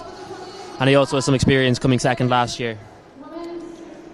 Cork, obviously known for its rich race walking heritage. Robert Heffernan of Cork City AC. I'd say Robert Heffernan would have a lot of tips for the Cork men here today. Cian Kelly and Ty Quinn. Cian Kelly was chatting to Rob, I've heard, over the last day or two under his guidance. So interesting to see, but hopefully it will help Cian Kelly secure 5th place today. Obviously Andrew Glennon's seasoned experience here, but Barry really just stamping his mark here on the move for third. He looks to have timed this well. Barry really storming away with it here, and seasoned veteran in the race walking game really. We saw him outdoors as well in our championships in Moreton Stadium, so really showing his class and his experience here. As we see Cian Kelly from UCC come through again. It looks like with tough the work head over the shoulder. It's tough work here. It's Cian really Kelly he's definitely giving it his all. and everyone seeming. Here's Ty Quinn now getting lapped by Pat Fennell. Ty Quinn is also making around yet again. Race walking debut. Not any disqualifications so far, has there been? There's been none. A lot better than past years. Better than past years. Unfortunately, we've seen over the past few years, locally in UCC, we've had a few disqualifications. John Spellman 2 years ago, that was an iconic disqualification. I don't think he'll ever be coming back to the race walk. So just to update you on our 1, 2, 3 here, it's Andrew Glennon from SETU in first, just lapping Patrick Kelly there, who's in second from MTU. Very valiant effort. And then we've got our battle for third at the moment. So it's been led by Barry Clavin, who sticks out his tongue there, very reminiscent of Michael Jordan in his prime. It's like game 6 here as the last come to the final stages of the race, and he is really pulling away in that battle for third. I think if we're making any Michael Jordan comparisons, it has to be our man in first here. Andrew Glennon, yeah. 2 years, 2 gold medals now, assuming nothing goes wrong in the last kilometre. I feel like he really is the Michael Jordan of Irish indoor varsities 2,000 metre race walking.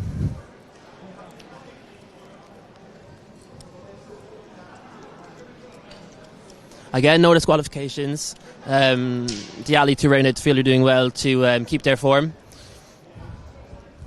The two SETU athletes and UC athlete Ty Quinn there, running out 8th, 9th and 10th.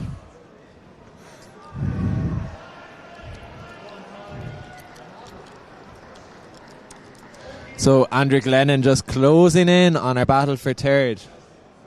It's really starting to heat up.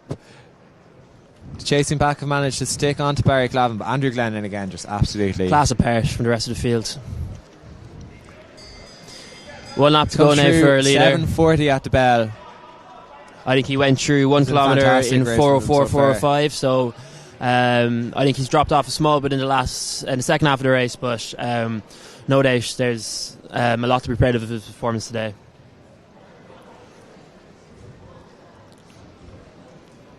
It's Mullingar man, I believe. Where's the Canadian man? We were getting queries from our live chat. There he is now. He is coming in with 2 or 3 laps to go. Yeah, he's coming into our home stretch. But the attention now should be on Patrick. Andrew Glennon, our leader, coming into his home straight. We are looking around a time of 8:35, I think. Showing his class for the rest of the field. Fantastic. It was never really a battle. Him against the clock. Take home his second in a row InterVarsity title for the race walk. 8:33.3, so fantastic race here. You can see he's wrecked after it. He put everything into it. We have a lot of big cluster coming down the home straight now. Our battle for third place is lapping our battle. Seem to be coming into a bit of traffic here. Nobody's shouting track. Track etiquette not being followed in some respects. By Ty Quinn. I think we have Patrick Fennell here taking the bell. From MTU.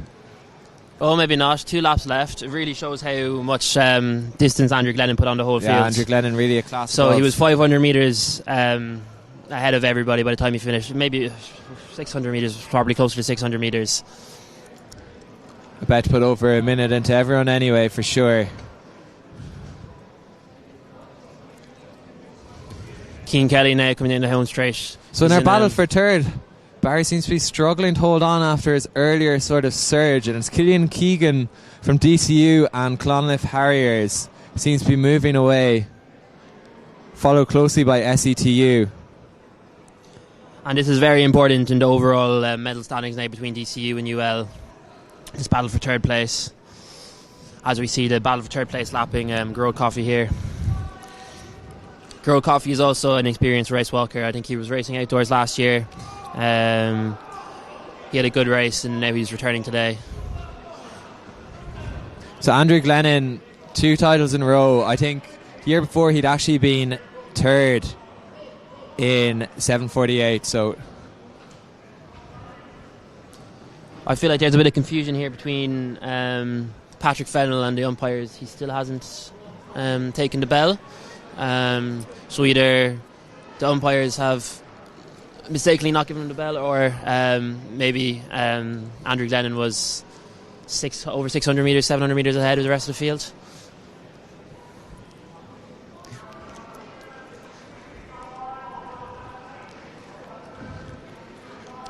It's Barry Glavin moving back up into fourth.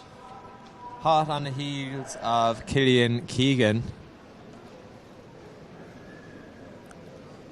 Patrick Kelly still holding on as they come past Cian Kelly, currently UCC, formerly St. Mary's University? St. Mary's Huskies University. In Canada. So for our Canadian fans who are watching, there he is. There he is with his eagle tattoo.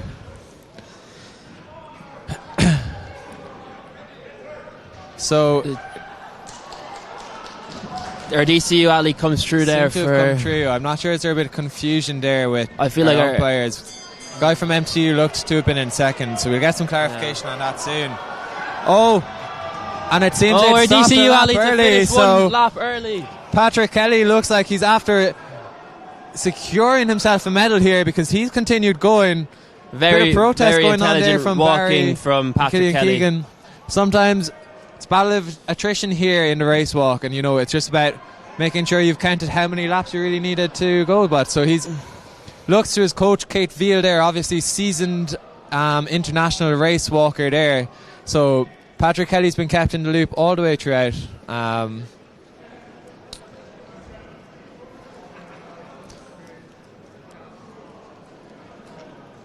We're about to have our 1, 2, 3, and just to look at that, like Andrew Glennon finishing in 8 minutes 33 seconds and 4 really minutes the later. class pair from the rest of the field. And he's still waiting for the rest of the field to finish up, so fair play to Andrew. So our ETU athlete is now coming in third. That's Patrick Kelly coming up on a lap to go, so very premature finish from our DCU guys. Barry Clavin walks off there. It's major confusion here, but we think the DCU athlete has rounded off the podium in third. I think it is Patrick Kelly in I think third. there's gestures of never again from the fourth DCU athlete. Bit of chaos with our finish here, but we have our SETU athlete taking the bell now. So I think that's Adrian Sliwa from SETU. He was also racing in 800 earlier. 800 metre earlier, yeah. A good race. We're hearing shouts of a disgrace and a lot of complaints from the DCU athletes, so it's left up to judgment there in terms of how many laps we did. So if anyone watching at home can let us know, did they complete full 2K? Yes, we would like someone to review the footage, please. So is Cian Kelly finishing here, or is even a lap to go? It's hard to know at the moment.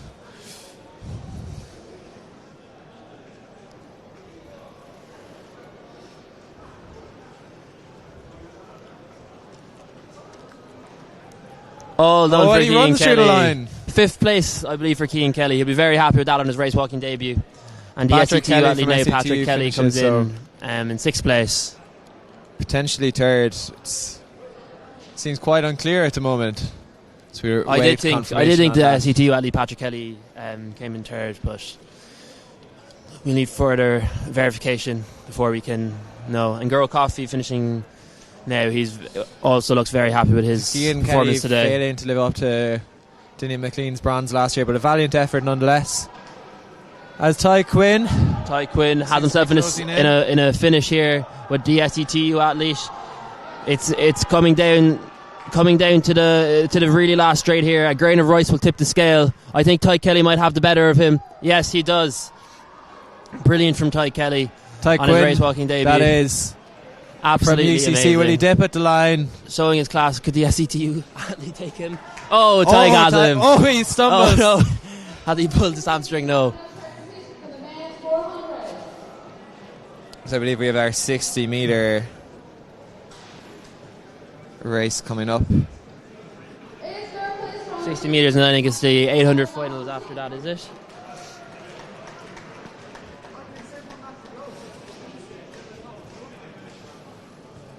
So hopefully Ty Quinn has not sustained an injury now after that fast finish should he put himself through. That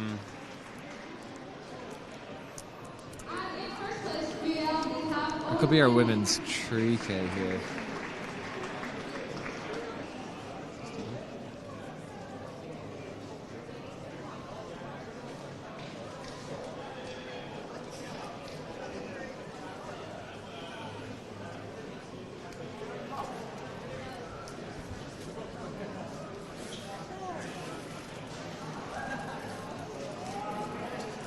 So it's great to see our race walk growing in attendance from last year. You know, it's always a sport that we like to have a bit of attendance for.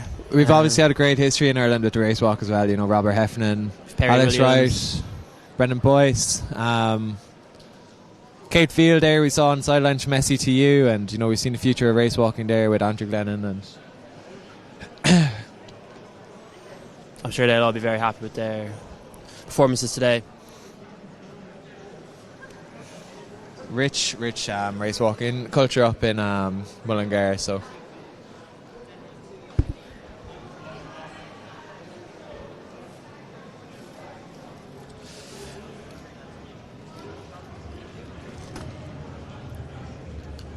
I believe we have our 60-metre finals coming up next, so we'll be handing you over to our other commentators very shortly.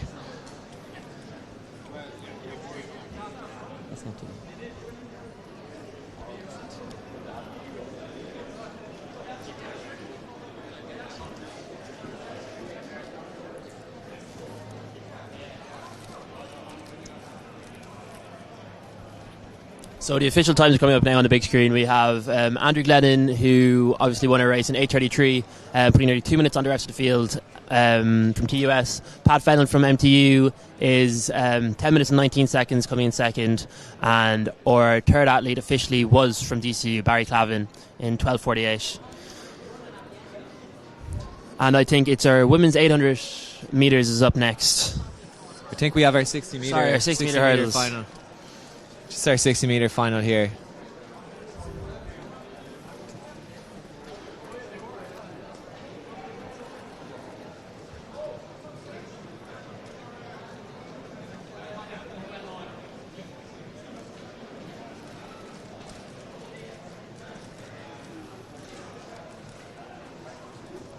So our 60-metre women's final coming up.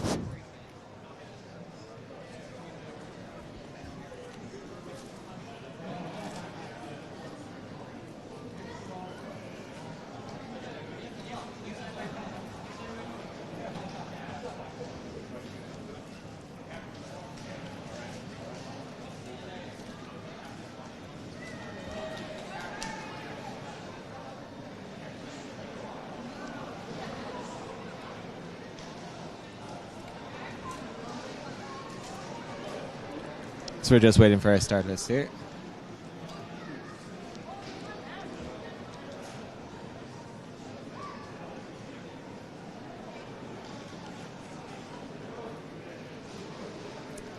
So we've 8 women here in our 60 metres final. In lane 1 we have Fatima from MTU. We have UU, lane 2, Amy Timoney. UCD, looking to be in lane 3, it's Deborah Lawal. Katie Bergen from UCC in lane 4. Rosha Gavin from UL in lane 5. Sarah Miller from TUD in lane 6, doesn't seem to be there at the moment. We've DCU in lane 7 and Ria Kelly from TUD in lane 8.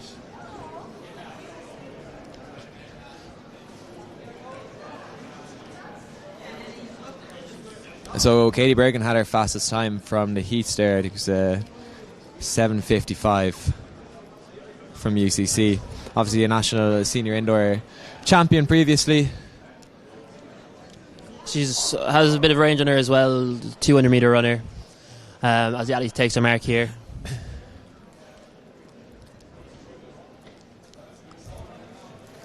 So all ready to go for our 60 metre final.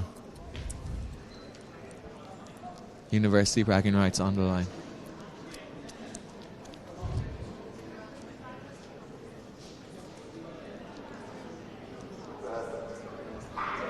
They're off here They're first off the time. marks.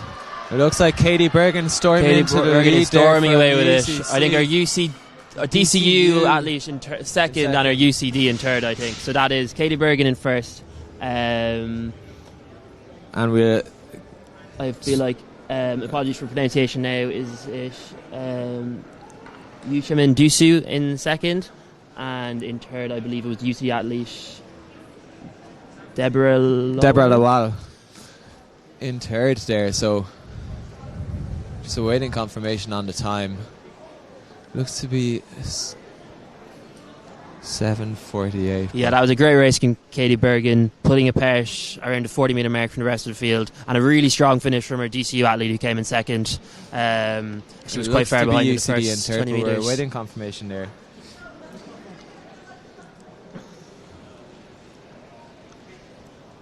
As our men, 7.47 unofficially for Katie Bergen. Yeah, 7.47 PB for Katie Bergen. PB for Katie. Looks to be our TUD athlete. TUD athlete in second. And there's Deborah Lawal from UCD in third.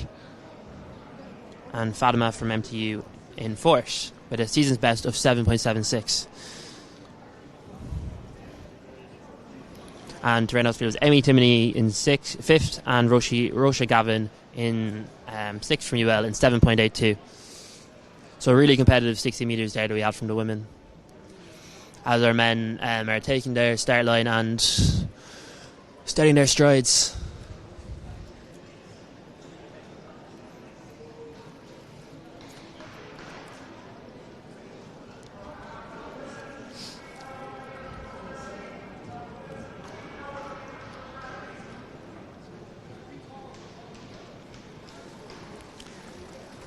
So it looks to be Alamin Bankole from TUD in lane 1. Derek Woha from UU in lane 2. So we're waiting to see Alamin there in lane 1.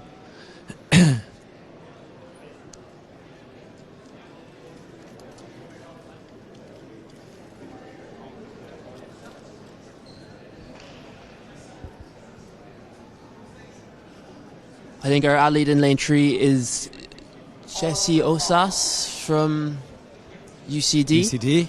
Apologies for pronunciation. We have our DCU athlete in lane 4.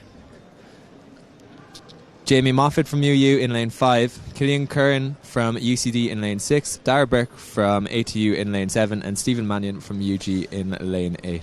And our athletes are on their marks. Starters orders here.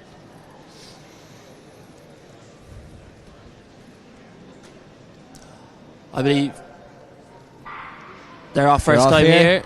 It looks to be. Never mind, they're off. Called back by the starters there, so a false start. We've seen the DCU athlete looks quite unhappy there, so I'm not sure. So we just watch that back there.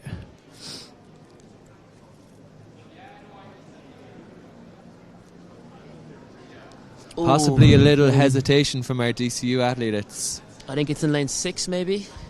It was very close. We are awaiting official confirmation of that there. The national senior 60 metres were on over the weekend. Was it Boriakinola won it? And Boriakinola and Max O'Reilly, who's an MTU, was second. I think both those athletes are still in college, but to my best of my knowledge, today. but they're not here today. So that's Ken Mayer from DCU there. Jesse Osas just outside in UCD. It seems to be Kem Mera there chatting to the official. We saw the little hesitation on the blocks there, so it's unclear. He's having words with our athlete in lane 4. So that's Kem Mera of DCU.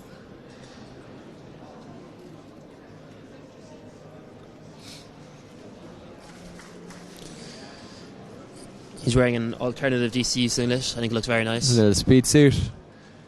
Debuted by Michael Murphy a few years ago. DCU alumni. So it looks like none of our athletes getting disqualified here, which is always nice to see.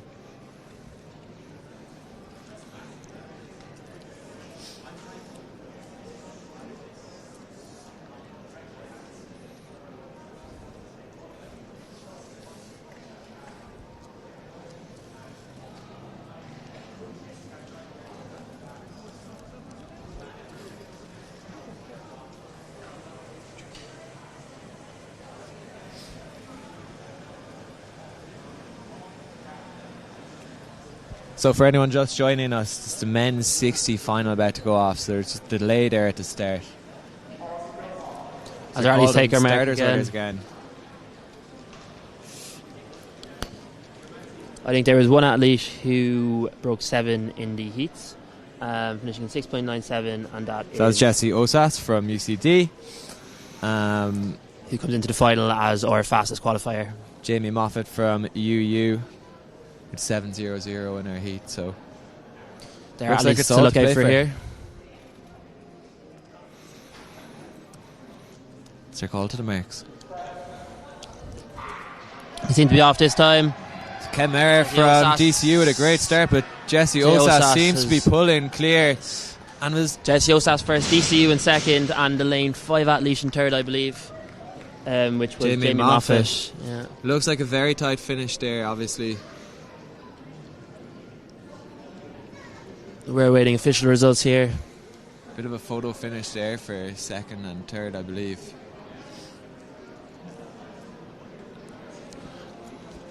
Just watching back. Great start there in lane 4 from Ken Mera of DCU. Jesse Osas in lane 3. Very good. Yeah, they were both ahead from the start. And then our Ali in lane 5, Patrick, I believe his name is. He came through very strong for our bronze medal. So that's Jamie Moffat, I believe. Jamie Moffat. Third from UU. It's a season's best of 6.92. So that's Jesse Osas from UCD taking that there. Ken Mara from DCU in second. Jamie Moffat in UU in third. Killian Curran from UCD in fourth. Derek Woha from UU in fifth.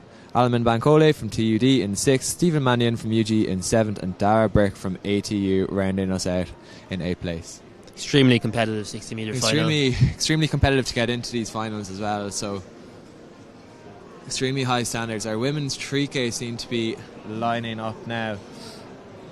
An interesting race here. So it looks like there'll be 2 heats. We're just awaiting confirmation there.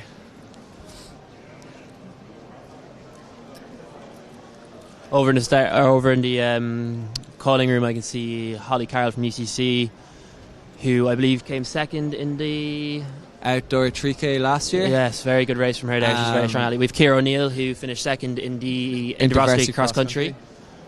Amy Green from DCU, an athlete with fantastic pedigree at these championships. So this is undoubtedly going to be a very competitive women's 3K. And a strong UCC presence in our second race there. We have Lucy O'Flynn and Hannah Smith as well. UCC obviously taking the women's championship in our cross country.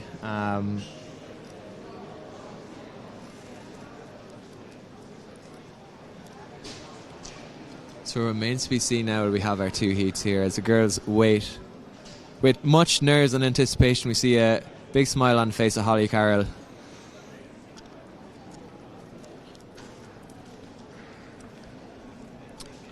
So yes, in our first heat we have the runners. It's going to be Gráinne Moore from SETU, Elle McLaughlin from DCU, Claire O'Grady from UL, Kate McChrystal from UCD. We have Veronica from Duhac in lane 5. We have Eliska Pinterova from Duhac in lane 6. We have Rebecca Doherty from UCD in lane 7, and Nisha O'Donnell in lane 8. For our heat 1 of our senior women's 3,000 metres. So Donny seems to be giving some last bit of kind of coaching advice there in our starters room. Obviously coach to Nia Vallon, who was second place in our national cross country championships.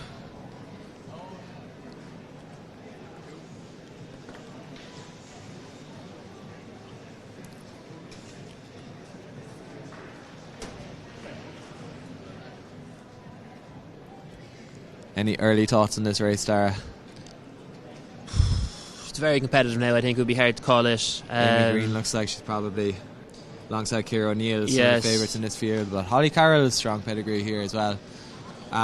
So it looks like we will have 2 heats. Stara called our first heat out earlier.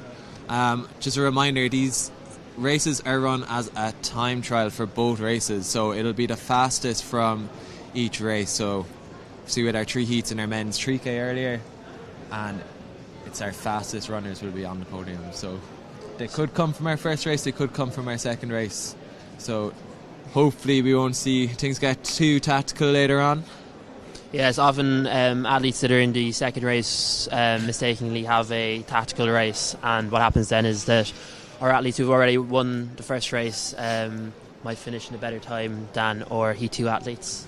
So fantastic quality across both heats here today. Seem to be strong Dublin presence here. We've got our 2 UCD, our DCU, and our 2 DUHAC athletes from Trinity College Dublin. Do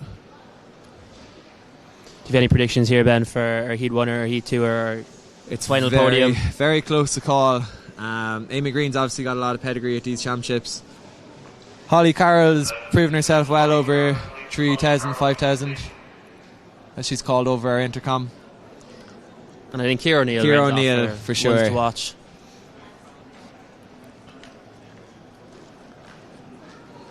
Could be showing a lot of our quirk bias here. Yes.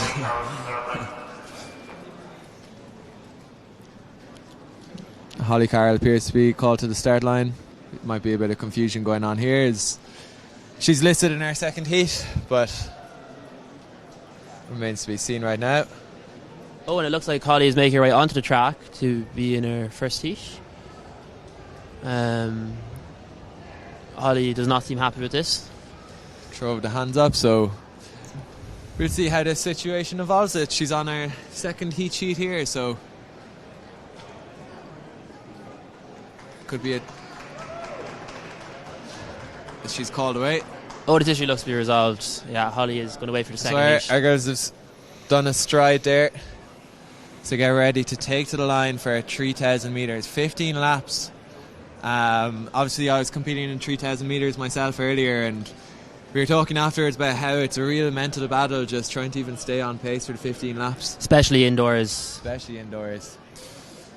With the dry air, your throat gets really dry. You have to turn in every lap. It's a lot harder than the outdoor 3,000 metre race, for sure. A lot of fantastic races here last weekend at the National Senior Championships. 3,000 metres is definitely one to watch. With Nick Griggs took the gold.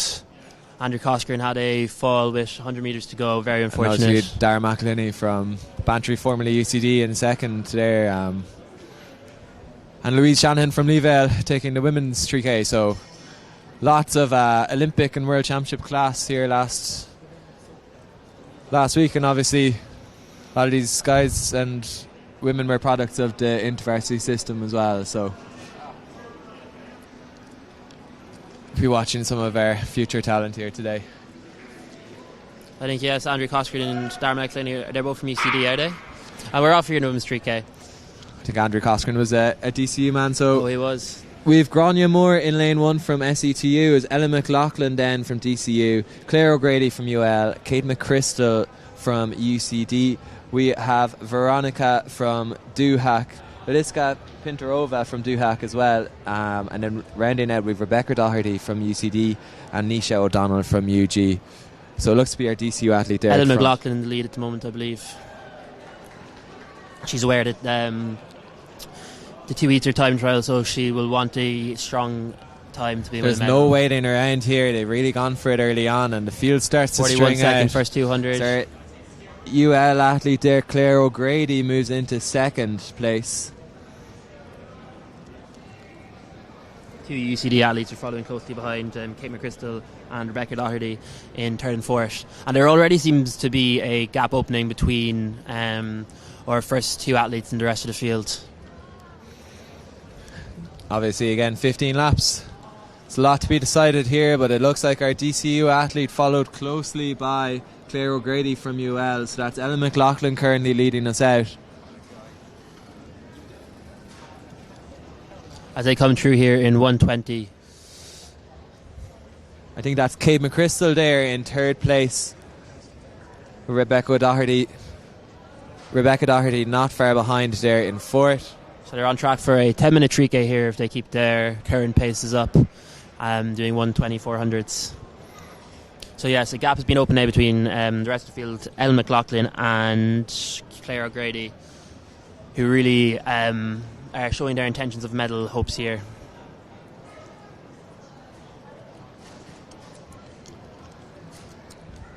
Looking towards field events there, our shot put as well seems to be And they are heating up now at the moment. keeping their pace there, another 40-second 200. You'd wonder if this is a plan from Ellen McLaughlin to String out the field. 10-minute mark. The standard is being set by DCU, Ellen McLaughlin. Claire O'Grady, not far behind. Could be biding her time here. So there looks to be a small gap opening up. Just staying in touch there, our athlete from UL. Might have a little burn up over the last few laps here. 2:41 there through 800 metres. It'll be interesting to see how fast they go through a kilometre. Our two UCD athletes are also separated themselves from the rest of the field in third and fourth. So there'll be a bit of a battle for third place there. We have a bit of a do-hack rivalry going on there between two of our athletes. Running in tandem, you'd wonder was this planned beforehand. With Nisha O'Donnell from Galway just separating the two of them there. But it's Ellen McLaughlin and Claire O'Grady, 1 and 2 once again. They're coming into kilometre now. They're slightly falling off their 40-second laps as they come in 3:23. So they're looking at just over 10 minutes. Just over 10 minutes, exactly, yes.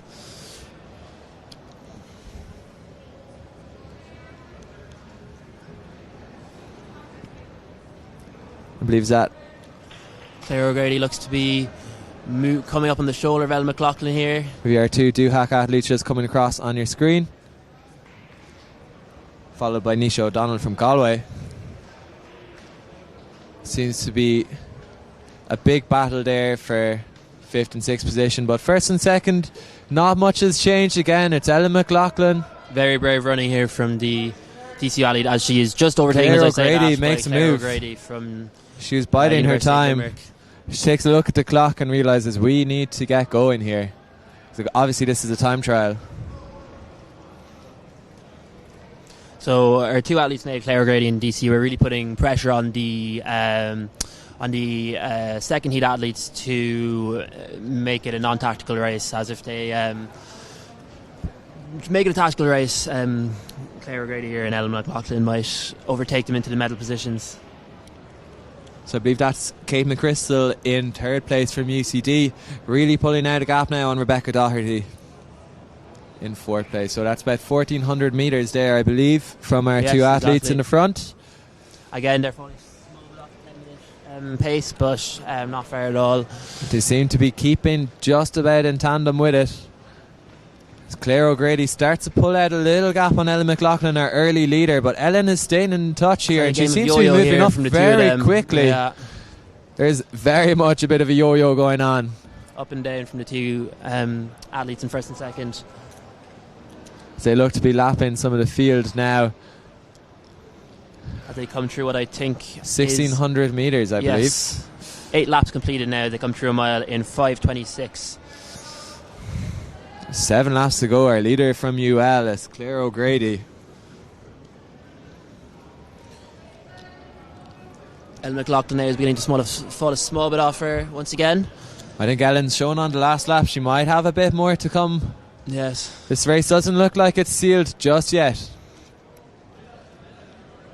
And then we have McChrystal in 3rd, who is 50 metres behind her two athletes in 1st and 2nd.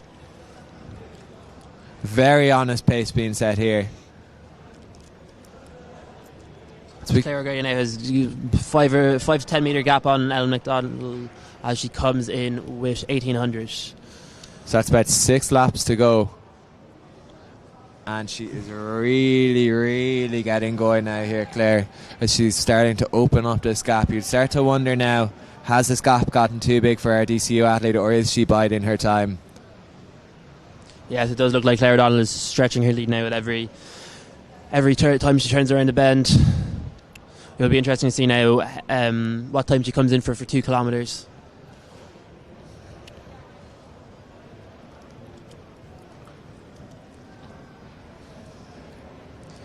It looks like our battle for 5th just ahead of our UL athlete. So that's 6:50 there through 2 kilometres. She's on track to run around at 10:15, 3 kilometres if she keeps this pace.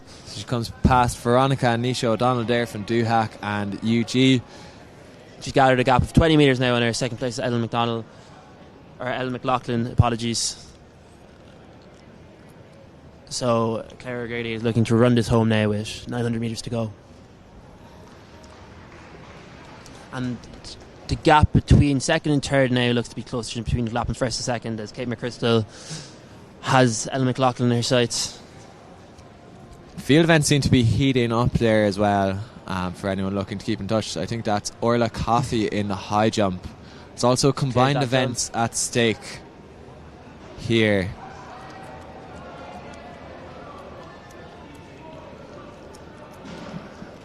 So again, that's Claire O'Grady from UL.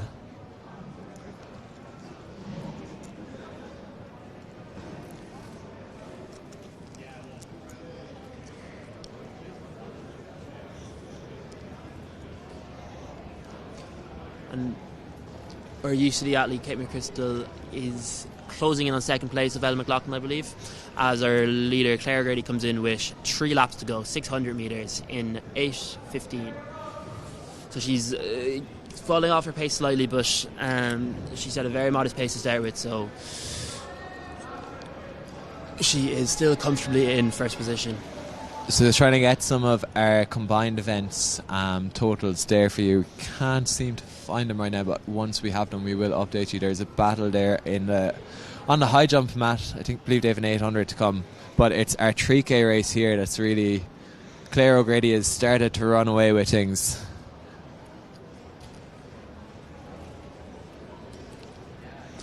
She comes in now with just over 400 metres to go, as our third place UCD athlete Kate McChrystal is starting to really come up on our second place UCD really starting athlete, to reel in. Ellen McLaughlin with 400 metres to go. I believe we'll have a switch in our second place athlete. Big reminder that 15 laps is a long, long way in the indoor arena here in Abbottstown. Our commentator Ben knows that from earlier.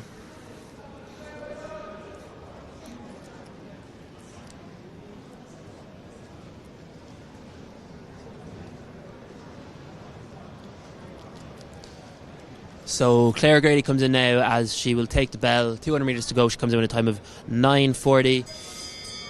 Really setting the pace here ahead of our second women's heat.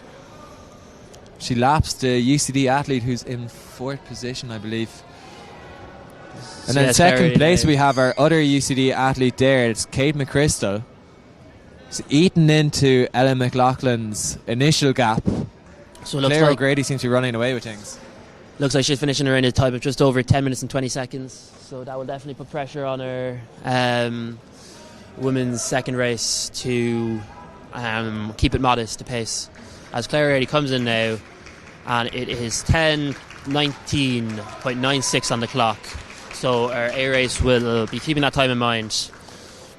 Kate McChrystal coming through in second position in 8:55. And Ellen McLaughlin is coming through very strong to round off our top 3 positions here in the second heat. 10:38.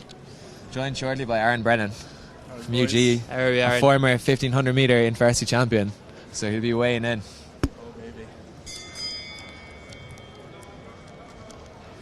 We got Garode Coffee joining us in the studio, fresh off his race walk. Any words for the viewers, Garode? Yeah, it was a tough race now. I tried my best, but I think I'm best off sticking at the running for now. I don't think I have a career, and I was talking to Kate Veal and seeing me I have a lot of work to do. Fellow West Waterford athlete. Yeah, she was good now. It was nice to see her on the track to spur me on. Great support out here today as well, of course, for the walk. Question about the DCU finish, so we'll see how that It's still up for unfolds. debate. It's very much up for debate, but fair play, Garode. Fantastic race. Well done, Garode. Thank you. As we were saying, it's great to see more athletes in our race walk every year. So that's Veronica from Duhac there just coming through. I think it's Grania Moore from SETU rounding us out with a lap to go. I believe Nisha O'Donnell from UG just comes to the finish now as we await our second heat.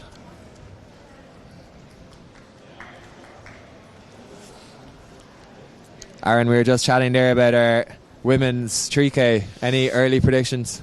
Yeah, it's hard to know. I'm only just looking at the start list here.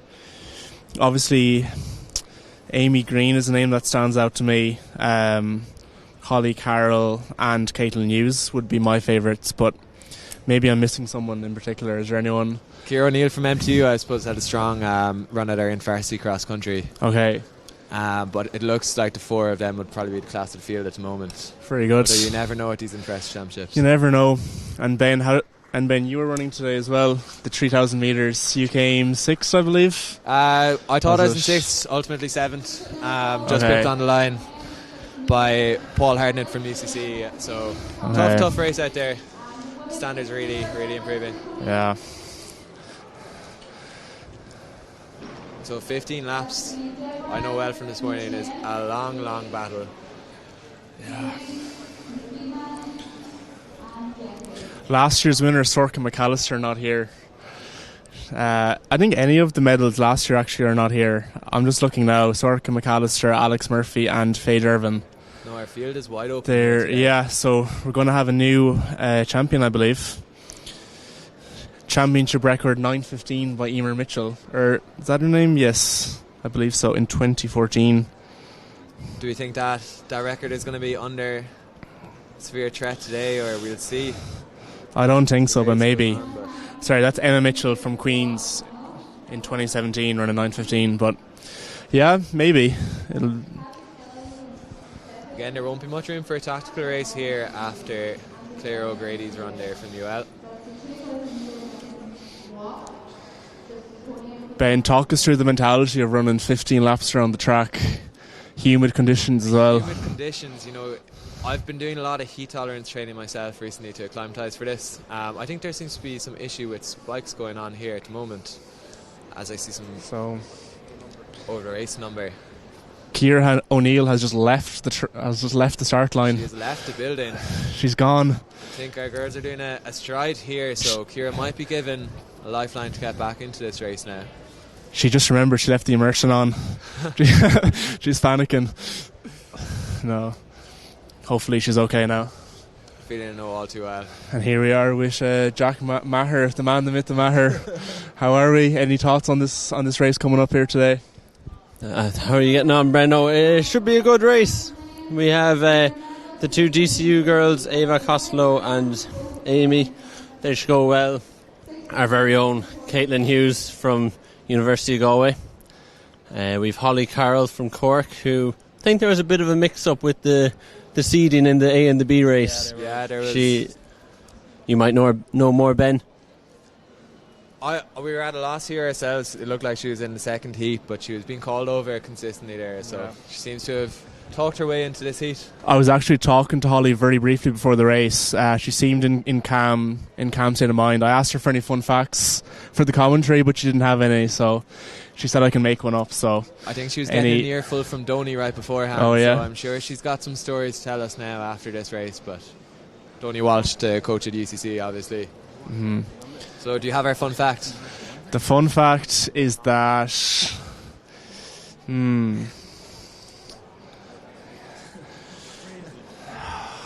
you're putting me on the spot here, Ben, now. I do know for Holly Carroll is a primary school teacher in the making. She's in her UCC singlet now, but rumours have it this could be a swan song year. Yes, I can say a few fun facts about Caitlin Hughes, University of Galway's own athlete.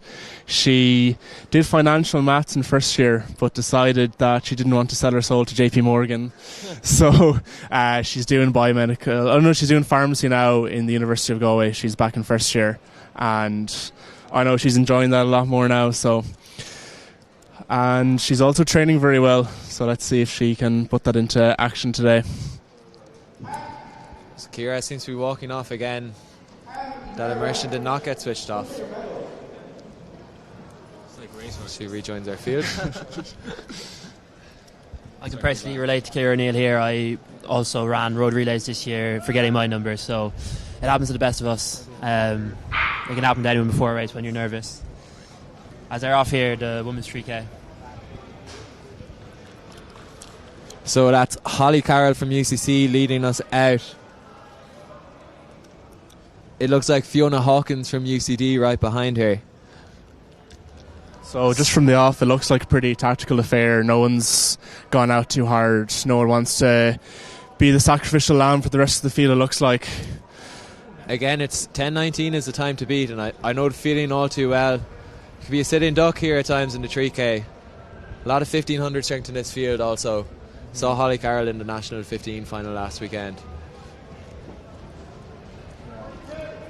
They're gone through 200 there in about 42 seconds. So a pace these women should be well able to hold. We've plenty of sub-10 runners in the field. Our first race also went through in 40 seconds, so they'll be looking to keep this pace now.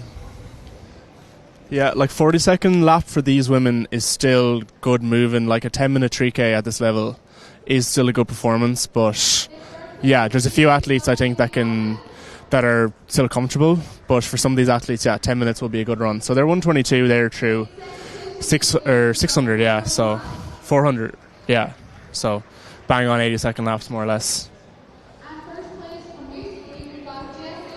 Yeah, we can see they're all still together. You've Ava Costello sitting at the back, just staying out of trouble. She was over in the States, but has come back now and joined DCU. So it'll be interesting to see what she can do here today.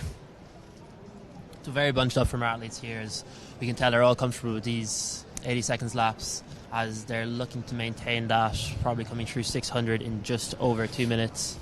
So while not too much is happening here in the race, I have a bit of lore about the women's 3K indoors just down through the years. So Michelle Finn, an Olympian, actually won this race in 2017. And she also won it, 8 years earlier in 2009, running for UL initially and then UL again. So she's probably one of the most prominent athletes that has won this race that I can see here. Aoife Quill then winning 2023 and 2024. We obviously had our former InterVarsity 800 metre champion winning the 3K last week in National Seniors, Louise Shanahan. So hopefully we'll have a similar finish today. It was a crazy finish that day. So girls very bunched up here still, and it's always going to be a matter of who's going to move first. There's Hannah Smith on the outside there, a medicine student from UCC.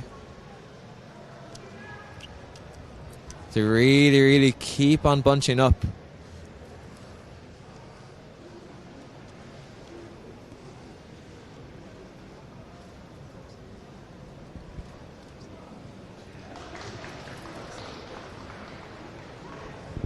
Yeah, still Fiona Hawkins here in control of the race. She's dictating the pace as we go through a kilometre in about 3:24. So sitting outside 10-minute pace, but still just slightly quicker than the first race. So our first race was won in 10:19, so all these women will have that time in mind, as I think they're on track to go through in around just over 10 minutes and 10 seconds at the moment. But we are expecting a turn of pace sometime in the next 2 kilometres. Yeah, that would be one of our race favourites there. Amy Green from DCU just taking up the pace, and she's going to kick it on now, get well below 10 minutes, no doubt. Holly O'Carroll sitting on the shoulder. Holly translates to that 1500 metre speed from last week as the pace really starts to notch up here. Men's 1500 TCD and TUS will not check in. TCD, TUS, 1500.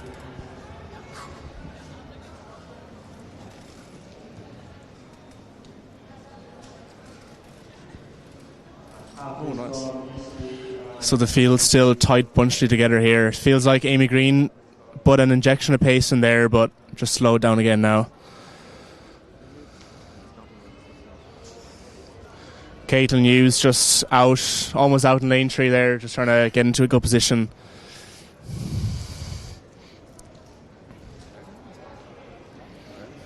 So in these type of championship races, everyone thinks that they have a great kick until it comes down to a kick, and then only one prevails. So we'll see who backs their kick the most. It's always a psychological battle to see who will go first. I imagine someone like Ciara O'Neill, the more strength-based athlete, should try and again, here's me in the commentary talking like, oh, she should do this, but maybe push it on a small bit to get rid of some of the speed in the likes of Holly O'Carroll's legs. Lucy O'Flynn is a strong 1500 metres. They're just going past Holly Carroll on the outside. 440 1500 metre athlete. So really seeing a small injection of pace over the last few laps there from Amy Green. Yeah, like you said there, Amy Green, known for her cross country, definitely going to try push the pace on and burn any sort of kick out of the legs of the rest of these athletes.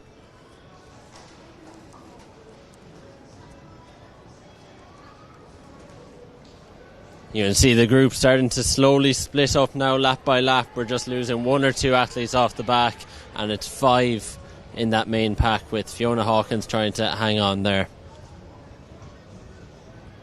Yeah, so just past 6 laps to go mark there. So they're coming shortly now into the final K, where typically the race starts to burn up. So should expect an exciting last few laps now.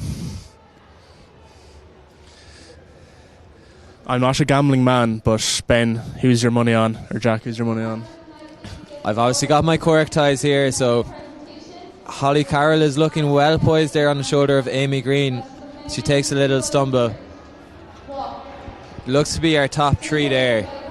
Yeah, I think our top 3 are going to battle it out there for the medals. Ciara O'Neill's, of course, been in very good form this year as well, so I think it's a mix-up between the 3 of them.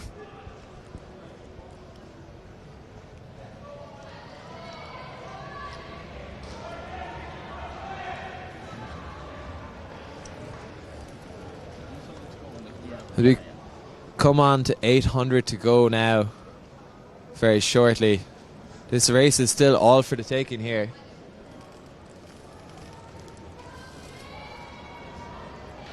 Everyone's biding their time. Eyes on the clock. Yeah, our Ulster athlete Sinead Farrell is sitting in very well, both herself and Ciara O'Neill.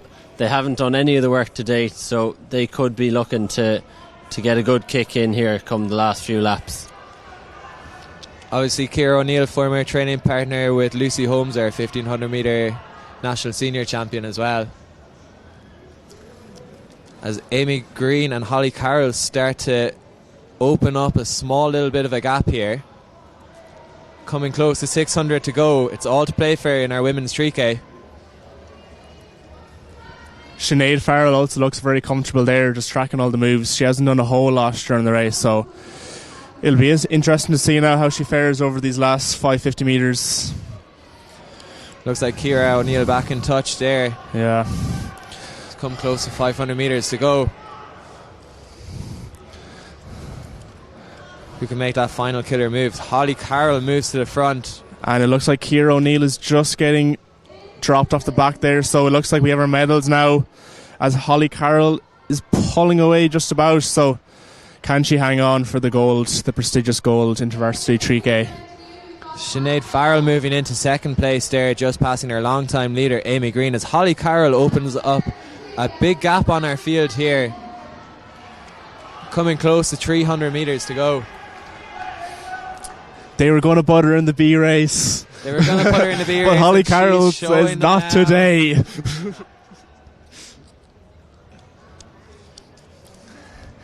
She better shush the officials across the line now. Says, don't do this to me again. Holly Carroll took that personally. She comes back with a vengeance here with 200 metres to go. Can she hold that lead? Our UU athlete in second. That's all Holly. Sinead Farrell is looking very strong here in our battle for second, but it's all Holly Carroll at the moment. That's all they needed to do for Holly Carroll to make that personal. That's all she needed. We were talking about Michael Jordan earlier. There's shades of The Last Dance here. Holly storms to what I believe will be a first InterVarsity title for Holly. Yeah, Holly's not letting up. She's going for that fast time. She's putting as much into these athletes as possible. And Sinead Farrell has come through, kicked past Amy Green, and will pick up the silver. Amy Green third, and looks like Ciara O'Neill fourth, and our other Cork athlete Lucy O'Flynn in fifth. Your InterVarsity champion looks to be Holly Carroll of UCC. And Caitlin Hughes for Galway coming through now. Special shout out to Gro Long, the UCC distance captain, who predicted Holly Carroll gold medal last night at dinner. So not as exciting as the National Senior Women's 3K, but just as impressive. Holly Carroll demolishing the field there. Fair play. 9:53 the final time for Holly Carroll. The Cork women showing their class at the moment across the National Senior 3K and our InterVarsity 3K here. Obviously Louise Shanahan, a UCC alumni as well.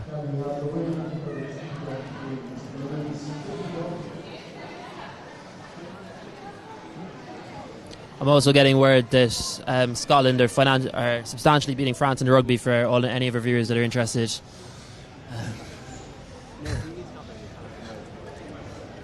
Looks like our women's 1500 metre athletes are taking to... I feel it's our women's 800, apologies.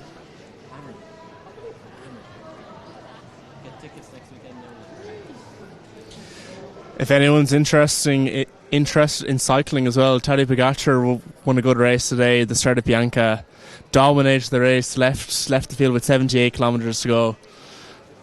Shades of Holly Carroll in that area. Yeah. 3K. Tadej Carroll. Also worth pointing out that Scotland are absolutely, after demolishing France in the rugby, 50-40.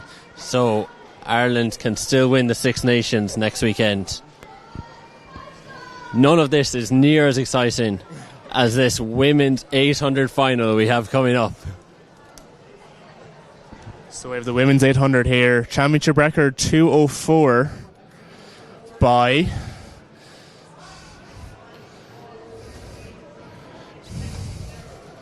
Can't get who it's by, but I know it's 2:04. If we have the lineups here, let's see. So that's Renee Crotty in lane 1 from UCD, Hazel Hughes from DCU in lane 2, Kayla Ryan from TUS in lane 3, Niamh Cusack from UL in lane 4, also in lane 3, apologies. That's Eve Mooney in lane 4, Fave Almar 5, Niamh Murray in lane 5, and Sarah Lane from UCC in lane 6. Yeah, Sarah Lane really got a great lane draw there, Ben. Especially with our new staggered start here. Yeah, they now don't break right until 150 metres. That's the new rules this year. Previously, the 800 broke after 50 metres, but they now run two bends in their lane. So there should be a benefit to those outside lanes. Can Sarah Lane put the lane draw to her advantage here? Can Renee Crotty defend her title? So they're off to a flying start. They're out awful quick. Yeah, we have an interesting lineup here today. We have Sarah Lane and Renee Crotty, of course, very strong over the 800. And we've Niamh Murray, who just this year have moved up from the 400 to the 800. So if this goes out slow, expect to see her in the mix in the last 200 metres. It looks like Femke Ball was taking a book out of Niamh Murray's book, I'd say, there, moving from the 4 to the 8. Yeah, I think she was monitoring that situation closely, Femke. They're all bunched up here closely now through the first 250 metres, 300, and that's a breakaway from one of our UL athletes. And we have a faller there. Sarah Lane has gone down, one of the race favourites. That move from our UL athlete. I'll have to just check who that is now. 9:06. So the pace is steady, 64, 65 through 400. So they're still on pace for 208, 209. Yeah, it's a great surge there from Fove. It's been covered by Renee Crotty and Niamh Murray in third. She's battling with her DCU teammate Hazel Hughes, and there seems to be a gap then back to 5th. So the medals are going to be decided between these 4 women as they come up to 200 to go. Hazel Hughes, silver medal last year, just looks like she's getting distance from the back there. It's going to be between Renee Crotty and the UL athlete here. So Niamh Murray moving up to 3rd. Looks like she's been taking advice from training partner Nadia Power. She seems to have gotten her tactics very well here. No? Not training partners. So that's Renee Crotty has put in a great surge. 100 to go. She's trying to hold off Fove and Hazel Hughes, but Hazel Hughes is coming around the outside and attacking. They've dropped our early leader Fove, and Renee versus Hazel Hughes in the last 50. And it looks like Renee has done enough to retain her title from Hazel Hughes, and then Fove Almar in 3rd. Niamh Murray coming across in 4th. Excellent run there from Renee. It's not easy to defend your title, but she did it. I don't think she had the easiest year ever. I think she was injured for a lot of last year, wasn't she? So fair play to her for getting back and winning this title.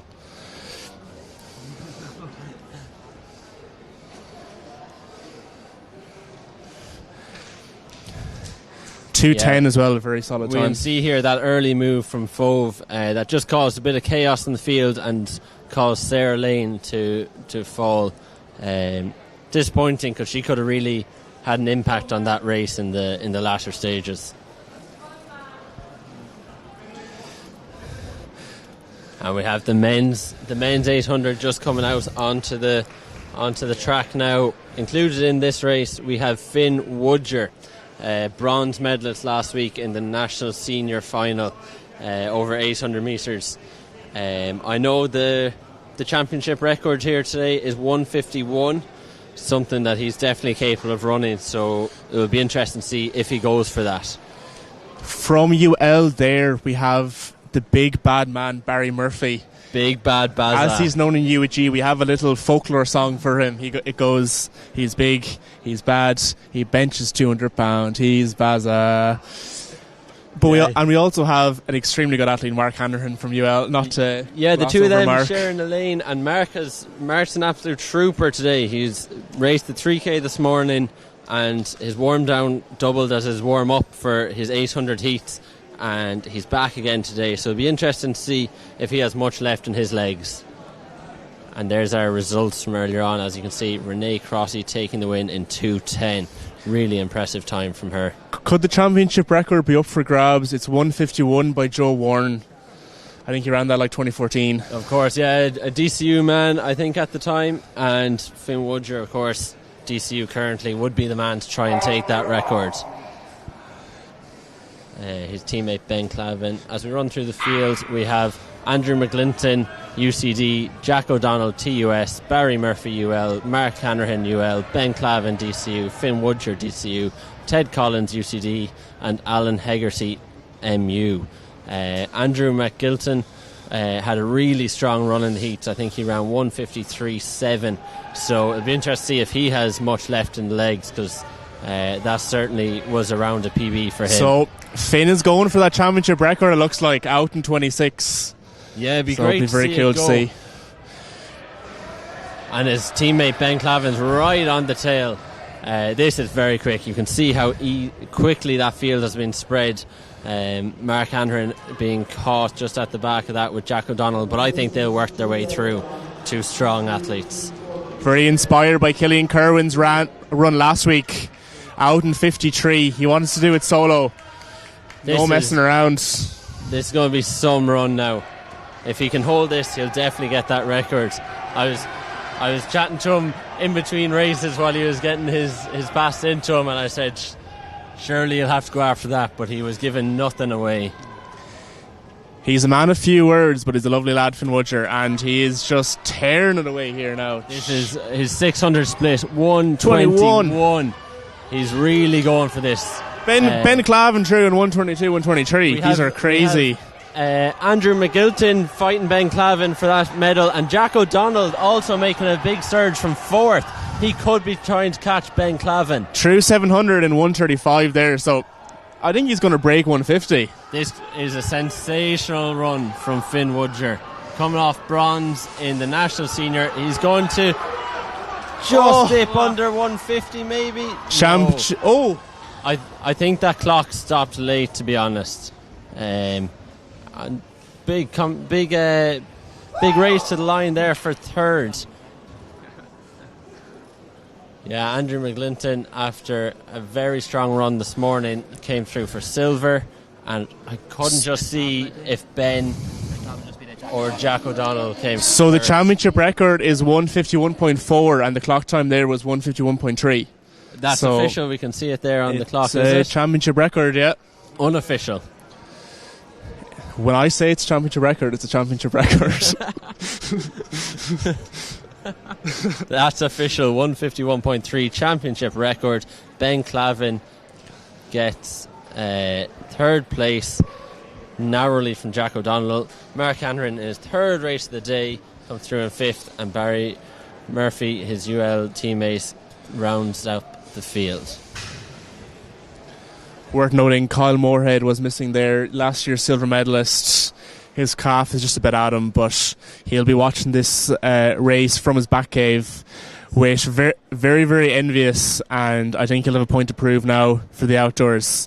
Myself and Kyle's kind of bonding point is we both love The Dark Knight Rises, so what I would say is Kyle's in like a Baines prison cave here watching him run 151, and he's like, I just need to escape this fit now.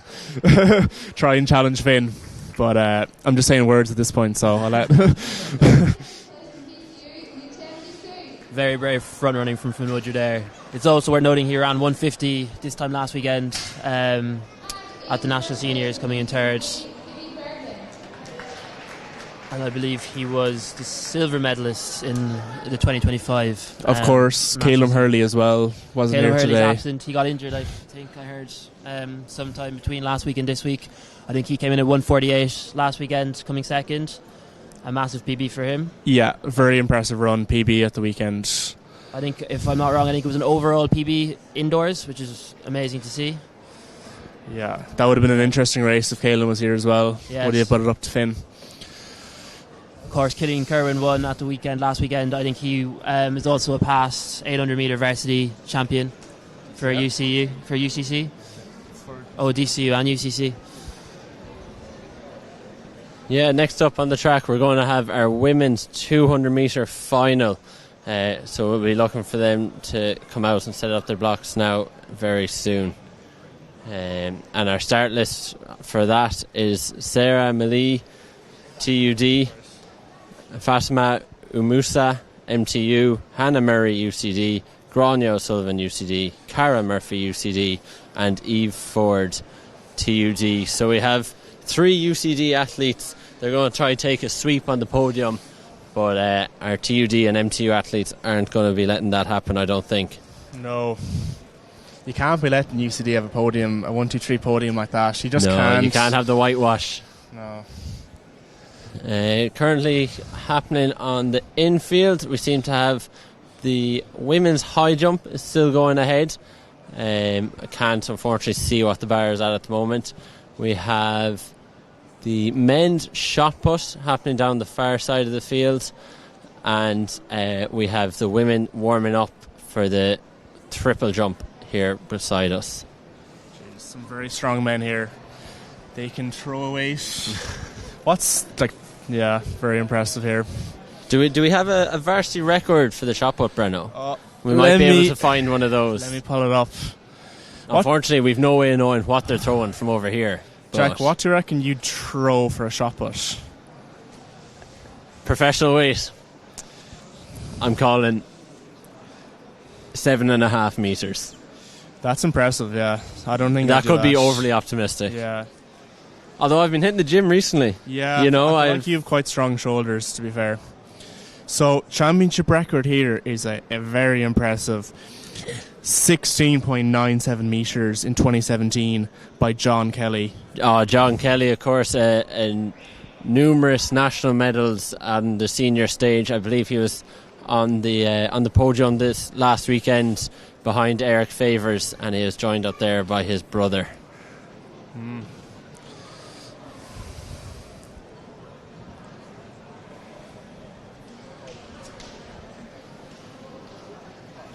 Yeah, we were running ahead of schedule on the track, so I'm wondering are they just holding these 200 metre women a bit longer, try get back on track before our I wonder our 1500s and relays.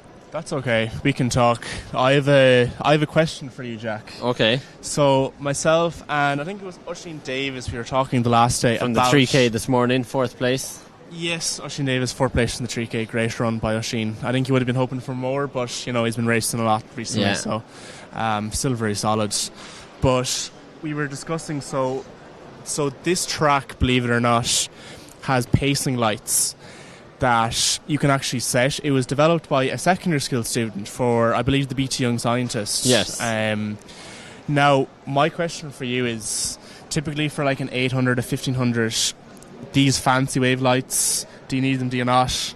They can adjust the pace per lap or per 50 metres to like go out quick, ideally in a 15, and then kind of slow down.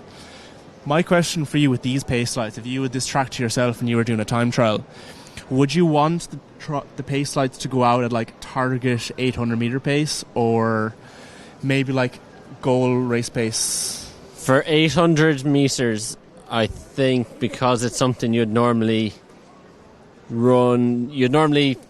positive split, so you go out quicker than you come home. I think you'd want it on a per lap basis.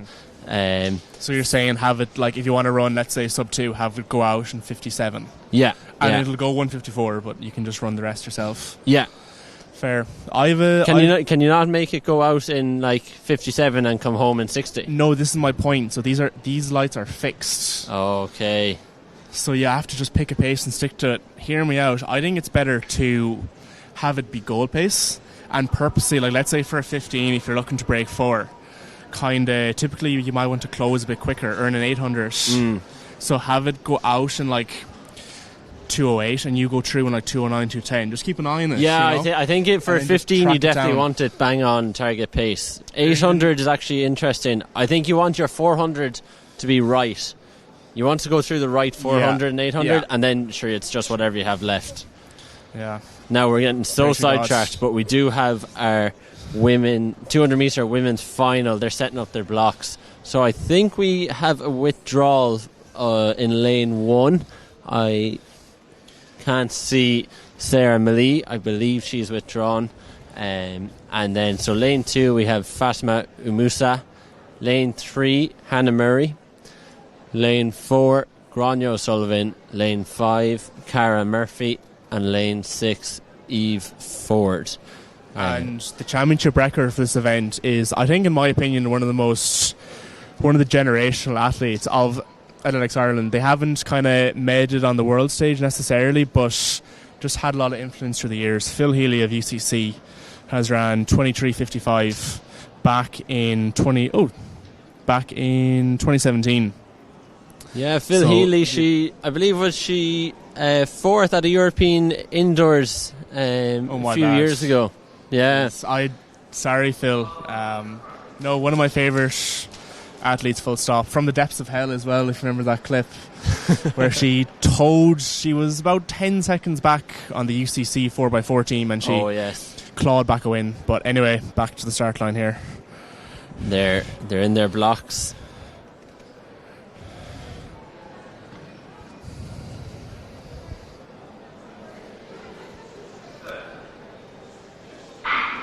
And they're away. Very strong from lane 6, Eve Ford, and our 3 UCD athletes are hunting her down. Hannah Murray seems to be getting up on Grania O'Sullivan, and that's Fatima Umusa coming through on the bend from lane 2. Cara Murphy storming ahead. She's going to take the gold. Cara Murphy from Eve Ford, and a photo finish maybe for 3rd place. One of our other UCD athletes, maybe Grania O'Sullivan, just ahead of Hannah Murray.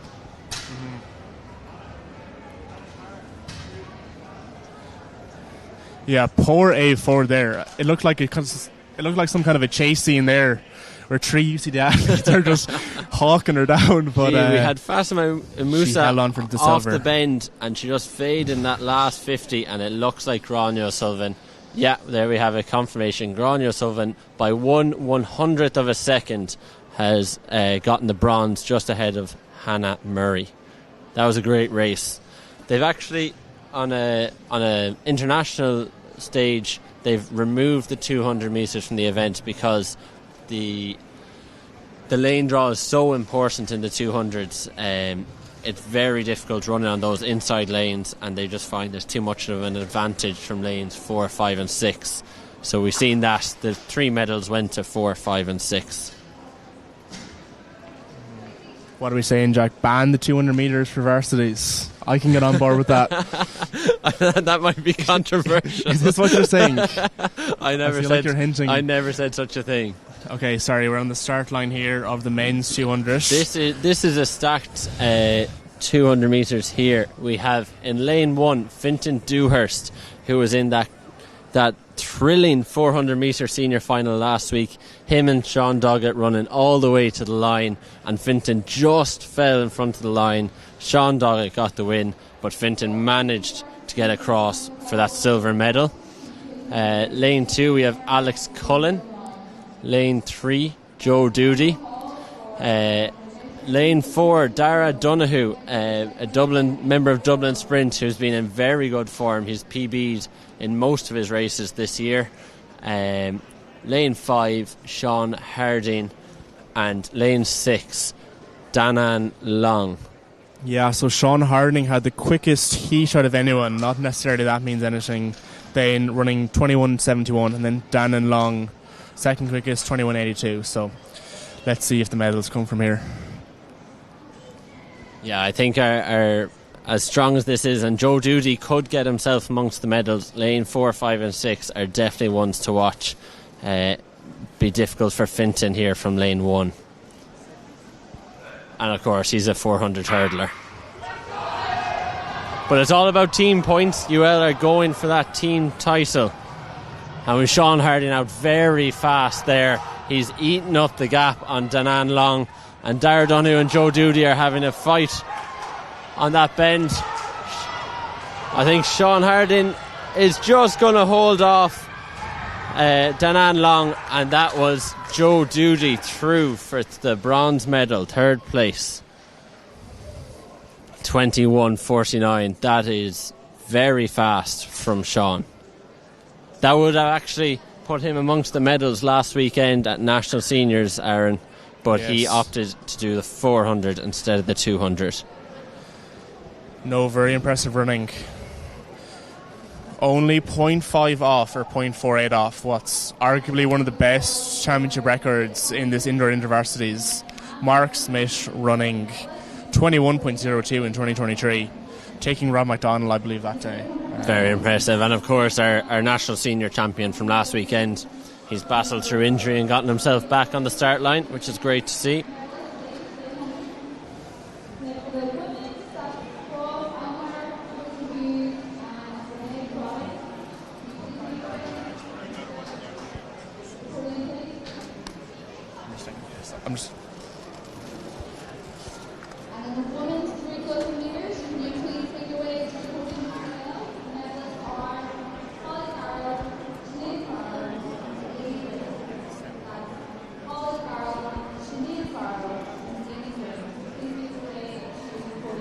On the infield, we still have our men's shot put going ahead.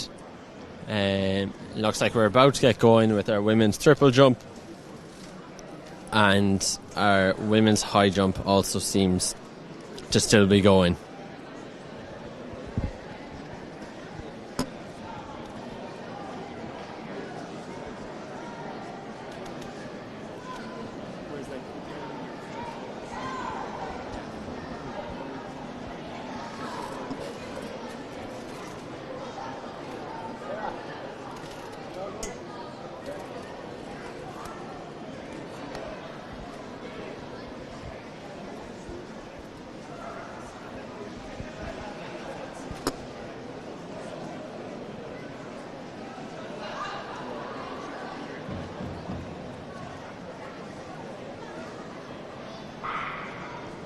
So our results there from the men's 200, Sean Harding first in 21.48, PB according to our system.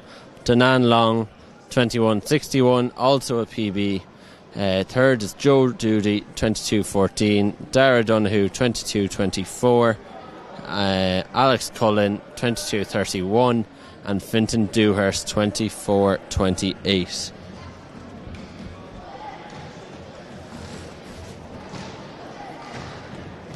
And we have a clap going here for our women's high jump.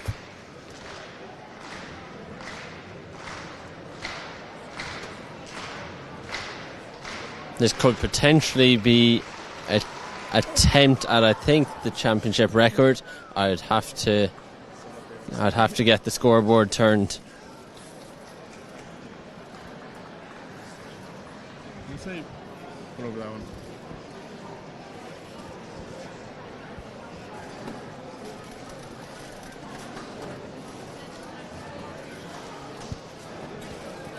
Ben decided to leave the commentary box for a bit, take a nice little break while me and Jack were working hard up here. What do you have to say for yourself, Ben? It's a big hustle now with my race walk commentary there, so the lads have a lot to answer for. I believe we had some chaos in that race walk with Barry Clavin and his DCU comrade stopping a lap early. There was a full hands on the knees, thanks be to God celebration, and then they had to get up and do another lap. Oh no, that's shameful. We could hear in our commentary box Barry Clavin saying that he would never do this again. We had our SCTU athlete that was in the pack of three with him as well, under the guidance of Kate Veal, obviously, a seasoned race walker who kept going, but yet to get any confirmation on the medals there. Not sure is Jack on the inside with that. I haven't seen, but if it was up to me, I'd DQ Barry Clavin. Nothing to do with the race, just a DQ. If it was up to me, just banned from all intervarsity events ever. Yeah. Just a bad name for the sport, really. Yeah. Oh, speak of the devil. No, that's his brother Ben. Asking for his Ben, or his brother Ben. Ben has medals in that 800. I think we have our women's 1500 metre athletes just getting ready the other side of the track. I think we're going to have them on soon. Bit of a horrendous day for Nasty Hannafin today. She went up in the morning thinking she was going to run the women's 3K. And then when she went to go to the entries, she was like, oh, I've actually just been down for the 15, so I don't think her mind's in the right place. Well, this is what I've been told from a third-party source. Maybe I'm wrong. Maybe not. Oh, really? Oh, maybe this is false information. I'm sorry. She was prepped and ready for the 1500. Well, I suppose it makes sense that NASA is in this 1500 as she was fourth last weekend at National Seniors, so this is probably the distance for her that she's best suited to. Favourite today, probably Lucy Holmes. Is she running today? Do we know? She's been spotted out and about. Lucy Holmes has been seen on the track, but yet to be confirmed if she's running now. We don't have a heat sheet just yet. Yeah, I think we've a lot of entries, so it should be 2 heats, I would imagine, an A and a B, and it will be run on times. So Lucy Holmes, dominant as ever last year, smashing the championship record, running 4:22 at this year's event last year. So she'll be coming back to put the nail into the coffin for the rest of her opposition.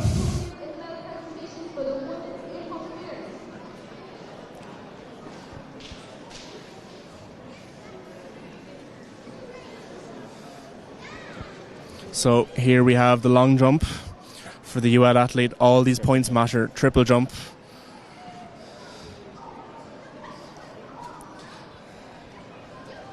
Do you reckon that was I think that was a good jump. That looked like a very solid jump, yeah.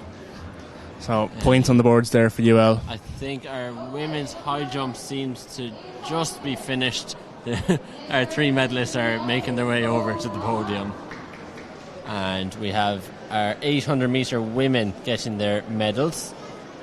So third place was Fove from UL, Hazel Hughes in second from DCU, and Renee Crotty, UCD, retains her title.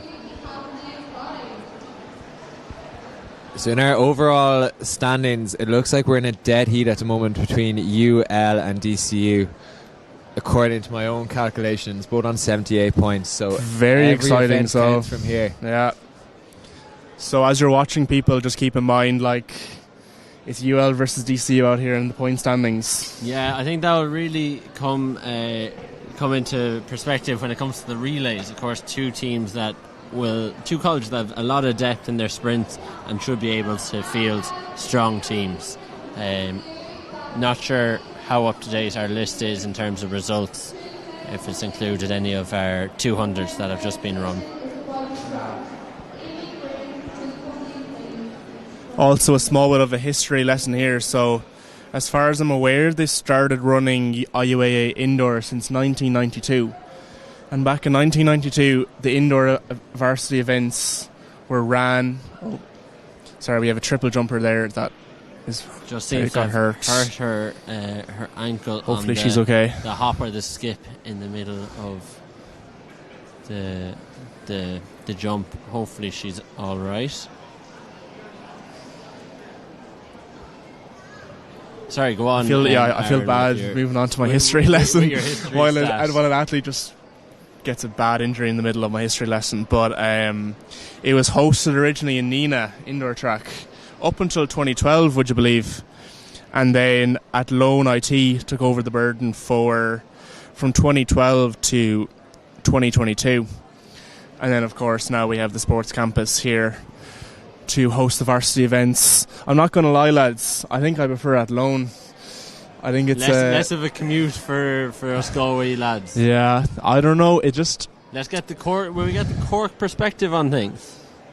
I have to say I'm quite a biased man here. A lot of family roots in Athlone, but you know, you've got the outdoor track in Athlone and the whole lot. You can't compete. You can't compete. Something magical about that Athlone atmosphere. I don't know what it is. It's just a dark magical and light place. Blue track. No, none of this yellow. Yeah.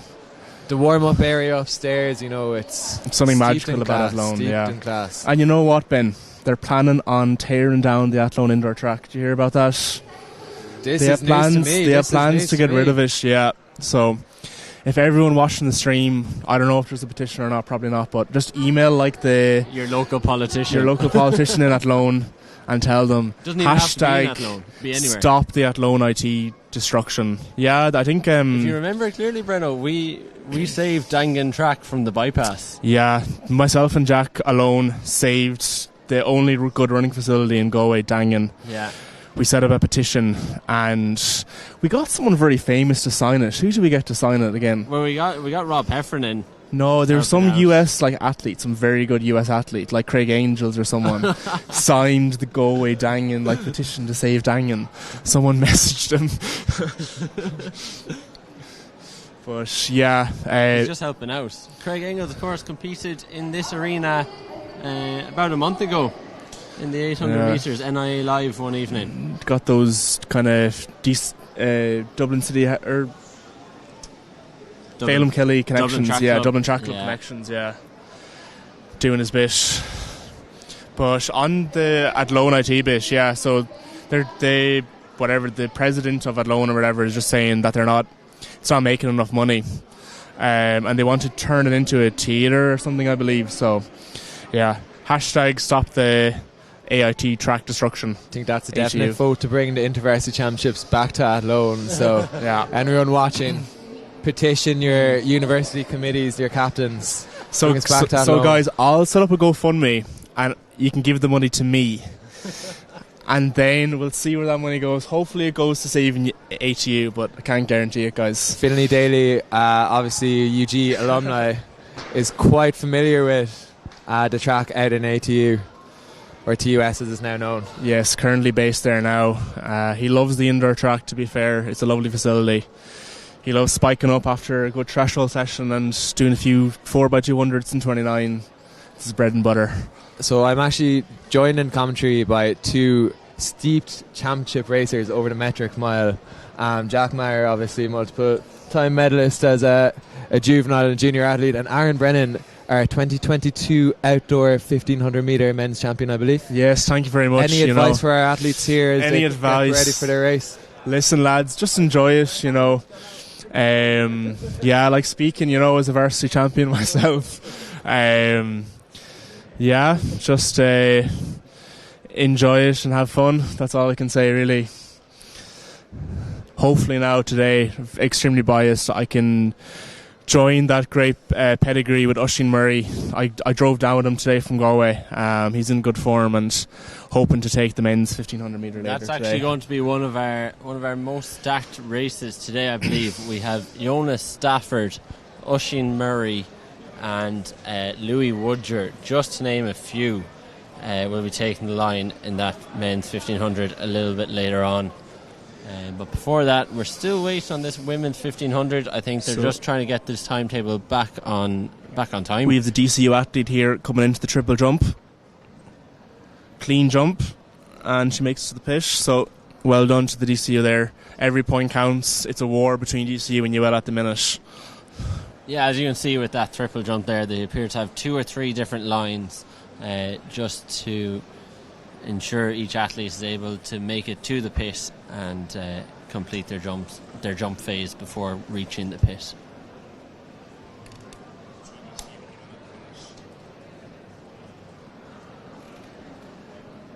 Piotr Pohm says men's shot coverage, please. Well, we unfortunately won't be able to give you any live updates, but we can certainly get a bit of coverage from the men's shot put.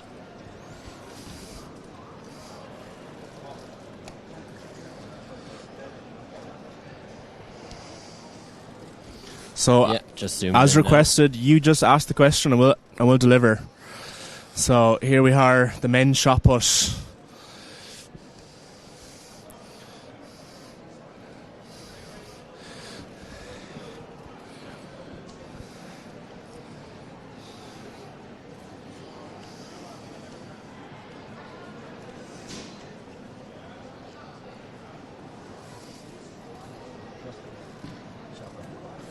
Okay, so we do have some live updates, it appears, from our shot put. Our current leader with 10:31 is Taiwo Adoreni. He is SETU. Second place is Jules Roblin, 8:89. Third is Josh Egan, 8:48. He's DCU. Shane McGrath, SETU, 8:28. Jack O'Connell, Duhac, 7:76. Liam Murta, TUS, 7:75. Hugh Collins, UCC, 7:41. They're the only marks we currently have, but there appears to be maybe more athletes down there.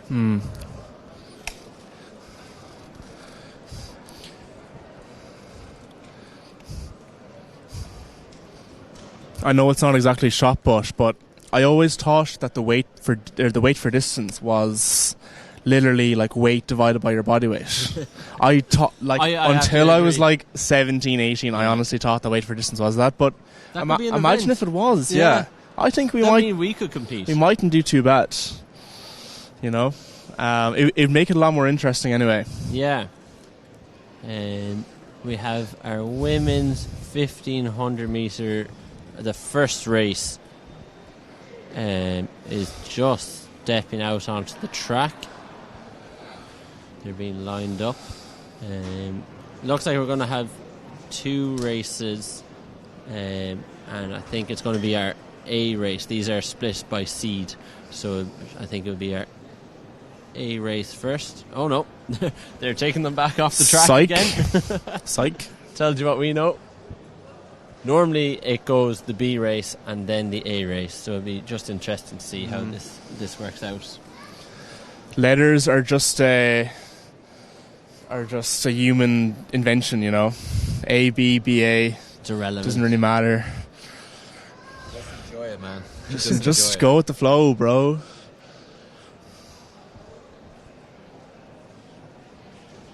Of course, our very own Dr. Lockett is over there involved in the seeding.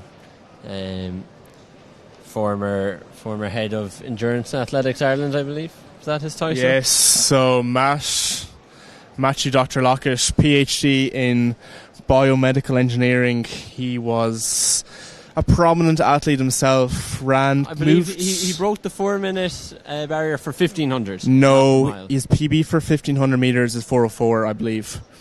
He came to Ireland. He claims it's 3:59. I feel like I have a lot of experience with Matt Lockett PBs and lower. He claims when Thomas McStay ran 3:59, he beat him on the decimal. I'll have a word with Matt after this. I feel like he could have been lying to you. But he's also an intercross medalist. Yes, so GCH. In 2012, when it was ran in Dublin here, the intermediate cross country, he led the Galway men's team to a gold medal in the intermediate, the county team, not Galway City Harriers, the county team to a gold medal. He came to Ireland from England, kind of Birmingham, brought up kind of more Merseyside kind of area. Went to Birmingham University. He's a big Toffees man. Big Everton fan, yeah. He's happy with how they're doing mid-table now, pushing for Europa League football. But moved to Ireland circa 2006, 2007, joined Galway City Harriers, kind of just gave up the running then just with injuries and stuff. And coached many top athletes. Oh, many top athletes. Such as Aaron Brennan. Keith Fallon. Aaron Brennan. Aaron Brennan. Just to name a few, He's currently coaching Fiona Everard, who featured at World Cross this year. Yes. Also, was she 10th at Eurocross? I believe so, 10th or 11th, yeah. Very impressive. Yeah, she's improved a lot in the last few years, so fair play to the doctor. But we do now have our first heat, our first final of the women's 1500 metres. On the track. Look like they're going to be ready to go very soon. It seems to have been a long wait for them. They were gathered in the cauldron for about 20 minutes. So it'll be interesting to see if that has an effect on this race. Yeah, it's always tough mentally being put in like a B race or a C race. You know your only chance of winning or getting a medal is to just time trial it from the gun. So let's see if any of these athletes have a point to prove and time trials themselves to a medal. It's kind of very rare that they get it wrong. I remember one year in particular, I don't know if you remember this, in this is just so random, but in the European Under-23 Championships back 3 or 4 years ago, they put Darren McElhenney in the wrong 5k heat. Yeah, I can't remember why that was. It was because he hadn't ran a 5k that year or something. I think they got the standard through to 3k and you needed 5k for the seeding. So fried, yeah. But it was a cool watch. He was trying to break, trying to run 13:45 at that age. Solo, yeah, it was good going. Unfortunately, he couldn't do it at the time. Probably would have medalled if he had got into the right race. But I think one of the favourites at the time. Big shock, but nothing new to our university athletes. Yeah, let's hope this doesn't happen today for the women's 1500 metres. Some inter-college rivals here as well. You see a lot of Doohack vests. I'll try and pull up a start list here. Just give me a second. Got to. Okay, apparently we don't have a start list. Sometime on the website, though, it might. Looks like our QUB athlete there in front. Okay, so we have Rasset Victor of MUAC. We have Maeve O'Connor, MTU. Emma Fitzpatrick, UCC. Meg O'Donovan, UL. Chloe Heaslip. That's wrong. That's right. I've been told that's wrong. No, because Anya Gilhooly isn't in it. Yeah. So go through 300 there in about 41. Or 200, sorry. World record. World record, 1500. They're on pace for a sub 4 mile by my calculations. They were obviously quite off. Because Alex Cashman, Anya Gilhooly, Yeah, apologies. The heats I'm looking at, I've been told are wrong. So just bear with us while we try and get a name. Still our QUB athlete in front here as we now approach 400 metres. So I believe that QUB athlete could be Emily McCritchie. Sorry if I got that wrong. Of Queen's, yeah. She's trying to do what she can. You're always in a bit of purgatory here when you're butting the B race.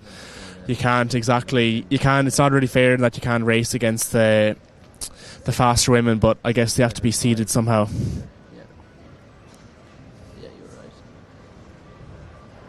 Looks like Maeve O'Connor from MTU then in second. So Emma Fitzpatrick just on the outside of her shoulder there as she moves up to second now. She's got our breakaway group of 4 or 6 athletes here. And again, all these races are run off of times, so a bit of a time trial here for our athletes. So they're coming up to 800 metres to go now. 4 laps of the track left. We have a breakaway here of 4, whittling down to 3. So that's Emily McRitchie from QUB seems to be in the front at the moment. Emma Fitzpatrick on the outside sporting the new UCC Athletics singlet. Did you have anything to do with that, Ben? Were you the designer? This is not my work. Instigator? This is not my work. You can tell because it's a lovely singlet. The iconic skull and crossbones, obviously.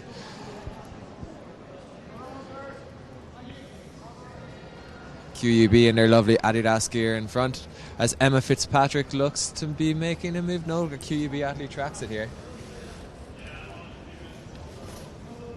So they come across our Minute athlete. Yeah, it looks like these 2 athletes are going to be driving it home, trying to if they can get a good time, they could get in amongst the medals if the A race does take it a bit slower. It has happened before. Was that a kilometre split in about 3:14? It looks to be the case. So they're on for in or around 450 to 455, I'd imagine. Coming close, 400 metres to go here.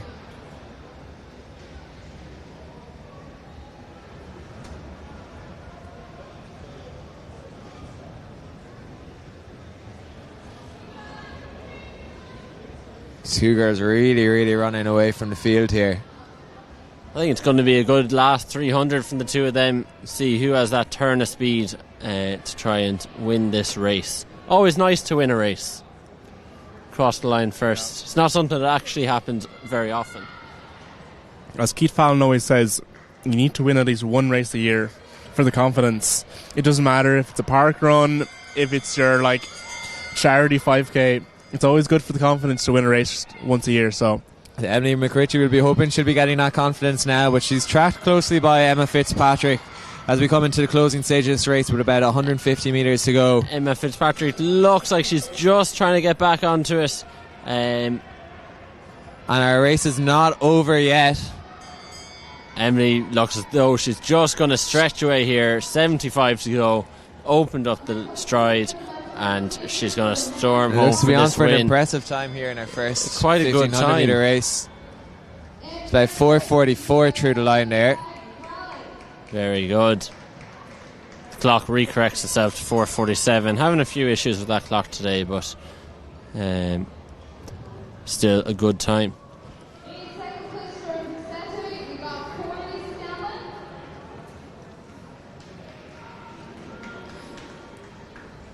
yeah, no, that's quite a quick time. So the women's 1500 metre A race can't afford to be too idle, or else they might see themselves running, slower than 4:47. So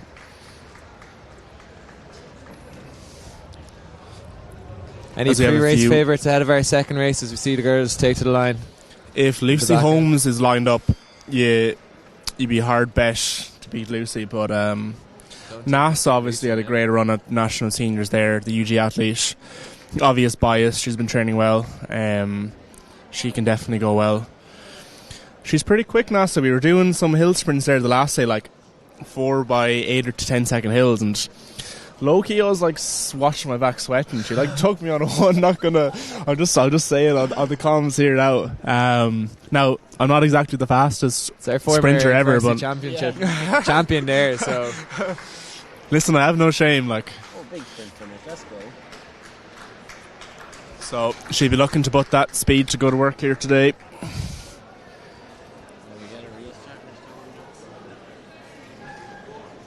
So working from what we have here, see Alex Cashman from UCC, a rich sporting background. Her sister Avril, also no stranger to these championships, was just on the winning Ashburn Cup team there for UCC not too long ago. looks to be Hannah Keogh from UCD. Again, we're waiting for a start list here. Nasa Nihanafin from UG. So, looks like they're about to get underway here. As Craig Mottram says, you're standing on the start line. You're nervous. Everyone's nervous. But the gun goes off. And it's bang. Tip tap, tip tap. And we're off. This seems to be going out quick from the start. We can see our two UCD athletes, 851, 862. So that would be Hannah Keogh and Zoe Ritchie taking up the run-in, and Nasa Niamfine from Galway just sitting in behind with the rest of the field packing up. I don't actually see last year's winner in there, Lucy Holmes. Maybe I'm blind. No, I do have bad eyesight, to be fair. I don't think she's on the start line this year, so that means we're going to have a new champion, and this has slowed down a lot. This could get quite messy.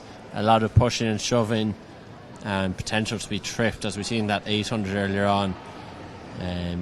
Just as Nasa moves up beside our leader, who is Hannah Keogh. So we've Hannah Keogh, Nasa Niamfine and Zoe Ritchie still out front doing the running. Obviously it's looking quite cagey there. You know, these tactical 1500 affairs can get quite physical. We see a lot of shoulders being thrown. The elbows are out. Yeah, Nasa nearly went down there, so someone I think is going to need to, and it is Nasa, going to take on the pace, get out of trouble. You can't risk going down this early. Yeah, and the national seniors, NASA ran her heats in 4:30, very comfortable. So we're only going 4:30 pace the minute, so she can push on from here as the two UCD athletes there are tracking her. But she's definitely putting on the pace here. It's a single file now, so that means the pace is hot at the front. Yeah, stretching it nicely, taking out the risk of falling. Always a bad way to end the race. So this is going to be our 600 split in 1:49. If anyone can do quick maths on that, is that 70? It's about 4:30 pace. Yeah, 1:48 would be 3 minute Ks. So yeah, so we're gonna be under 4:30 here today, which is good running. What was our championship record, Aaron? 4:22 by Lucy Holmes. So I'm not sure NASA can hit that today, but maybe in the form she's in, yeah. Never say never. She's doing all the running out there, and our two UCD athletes are just sticking in very well, not letting her get away. And they have let her get away. So with 600 coming up to 3 laps to go now, NASA's broken away from the two UCD athletes, so she's out front here alone.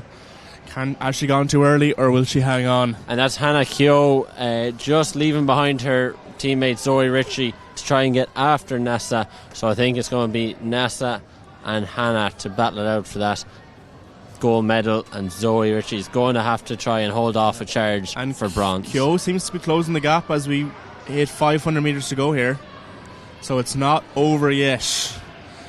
Yeah, through in we're under 4:30 pace. It was just under 3 minutes for the kilometre, so see if NASA can start turning the screw last 400 and take that gold medal. As Keogh says with 400 to go, it's not over until I win. But unfortunately, I think NASA's just going to win today here. She looks very strong out in front. True. Yeah, she does look just ever so slightly stretching that gap. Another about 32, 33 second 200 there, so she's really moving well. And our Zoe Ritchie's going to come under pressure for that bronze medal. Alex Cashman and our... So if NASA runs a 32 second last lap here, she'll break the championship record. Maeve Caffrey is just going to move into that third... Sorry, did I say national record? Championship record. Geez, she's absolutely cranking it. 100 to go. Should have to close in a 15. I just don't know if it's 4:22, so yeah. Yeah, I don't think she got those wheels. But she's giving it a go. Always great to see a Galway gold medal. Oh, you love to see it. That's a great run. Boolabus. 4:25. She even had time to stop the watch. Oh, that's just disrespectful almost, stopping the watch. No crazy celebrations from NASA. That's Maeve Caffrey coming through for the bronze medal. That was a really well-paced race from Maeve. She let the UCD athletes go early and reeled one of them back in.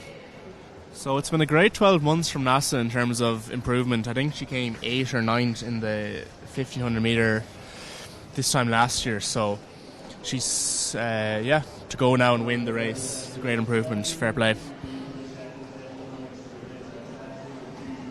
Is that a PB? I believe that's a PB as well for NASA. I'm not sure what she ran last weekend in the final. Yeah. But certainly in or around it. And to do that solo, front running it and then solo for a lot of it, there's a lot more left. There's sub 420 there outdoors, no doubt. Yes. Well, not to mind the cagey start. Yeah. No. Nearly going Never down. mind that. As we look to get set for a men's 15.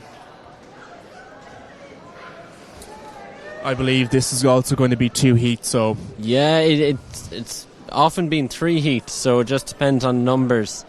You don't want too many in the race. There's a fear of, as we've seen, people going down. Everyone wants to do the 1500 metres, to be fair. It's a very fun event. It's kind of a nice mixture between... It's long enough that, you know, you have time to run the race. If you make a mistake, you can recover. But also, like, 3K on the indoor track is kind of the pits. Would you agree, Jack? Or would you agree, Ben, today? 3K on the track. Is it the pits, or do you like it? I think rather 15. Anyone who does the 3K is nearly against their own will. You know, the 1500 is really the glamour event of the middle distance scene. Yeah. There's nothing like it. Donny, I believe Donny just had your family hostage there, and if you didn't run the 3K. Yeah, look, there was ransoms, and ransoms were paid today, but Paul Harden was flying the flag for UCC as well, and I feel like Paul might have been under similar circumstances now. Donny runs a tight ship down in UCC, so really making sure we're getting out running. We always make the joke that who's the Moroccan steeple runner again? What's his name? El Bakkali. We always make a joke that the way he runs, his wife and child are at hostage, cause he's so determined every race. He's always so determined. Different forms of motivation for different horses, different courses.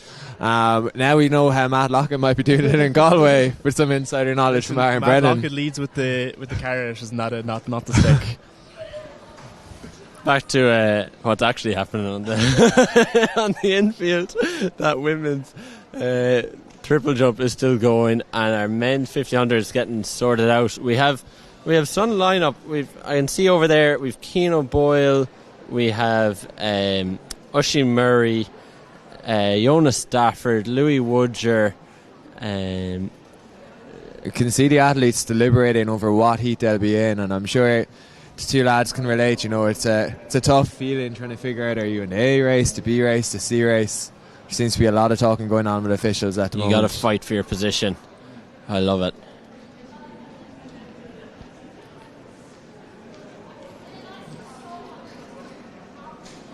Yeah, these were seeded beforehand, but some people may just fly under the radar and have to double check where they are.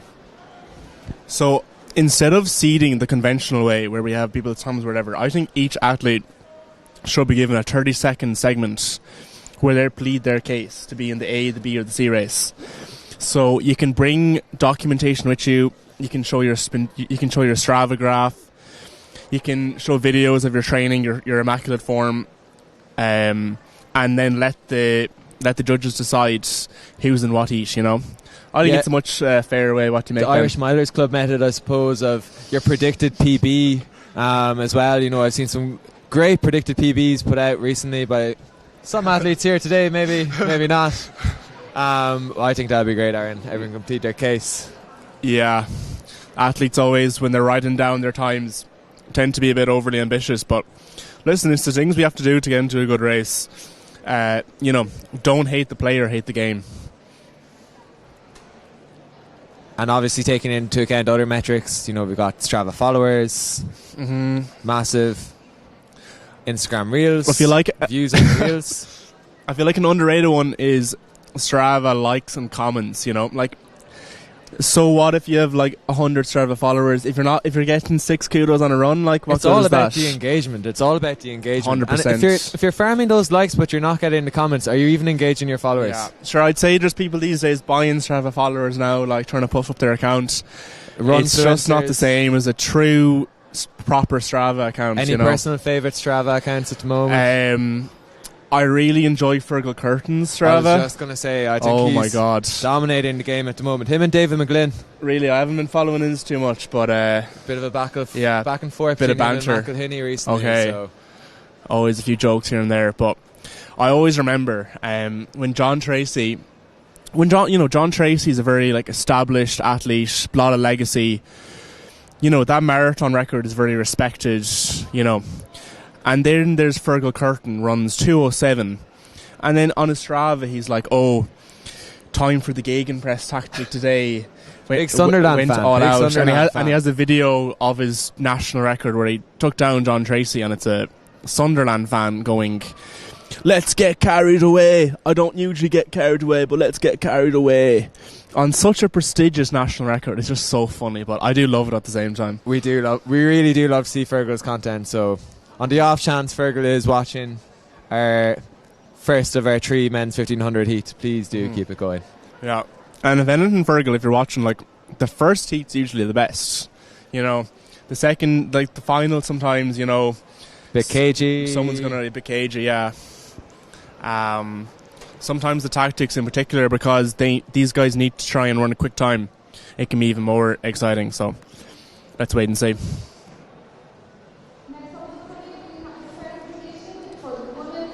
I have heard Jack Hickey talking recently that they're thinking of introducing a new sort of incentive to kind of make our 1500 metre races a bit faster, much like the Tour de France. You get a little KOM first to the 200 metre mark. Ooh. Might be an incentive in our first race, who knows? Yeah, might be out the blast. I'm a big fan of that. There's a lot of ways we can kind of rejig these events, make them more exciting. I absolutely love, I believe they had it on before, they do it in cycling where like a person gets eliminated every lap. So if you don't, I think we saw it in the mile a few years ago, in Australia. Where like have a 5k and have 12 lads in it, and just every lap someone gets eliminated. Battle of Whoever's attrition. the last at the end of the lap gets dropped. Shades of our race walking that earlier, I feel. Who do you reckon would be the greatest athlete in the world at a elimination, I suppose, 5k? Oh, I suppose we saw our Grand Slam track last year, and Andrew Coscoran. For all the talk, he's got some big wheels when it comes down to a 100 metre race, so I could see him lasting quite a while. Yeah. No one's taking on Jakob Ingebrigtsen in my eyes, though. Yeah, well, Jingy is a bit crocked these days, is he not? She got the Achilles surgery there, so Achilles maybe or no prime Achilles. Jingy. Jingy's my goat. Yeah. I'm going to say a rogue one. I'm going to say maybe... well, the first athlete that came to my mind was... actually, I don't know. So our first 1500 just takes off there. Owen O'Connor from UCC is a 3:57 man, I believe, so might not be too happy to be in this race here. So he seems to be taking it out, stringing out the field. Looks like our Duhac athlete there in second. We've yet to get to our start list, but they're off to a blistering start here on you for know a what that is, sub-4 Ben? pace. That's where Brenno's idea of pleading your case with Strava graphs comes into play. 100%. And obviously Owen has bought into his low volume regime. He's currently at 30 seconds through 200, so a blistering start here. Do we have a championship record?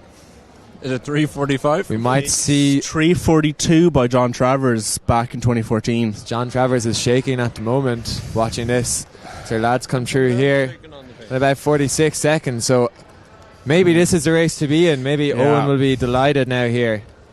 I remember one time in an IMC, I believe. This is back in the day. I don't know how I remember this, but I just do. I remember Cottle Doyle got pushed in like a B race before, and he like demolished the B race, like almost won as fast as the A race. And his Instagram or story or something was like, "Go on, put me in the B race again." That's the mentality of these athletes. Dead here. me now. Shades of Harry Colbert, I think, was it last year or the year before in a similar situation.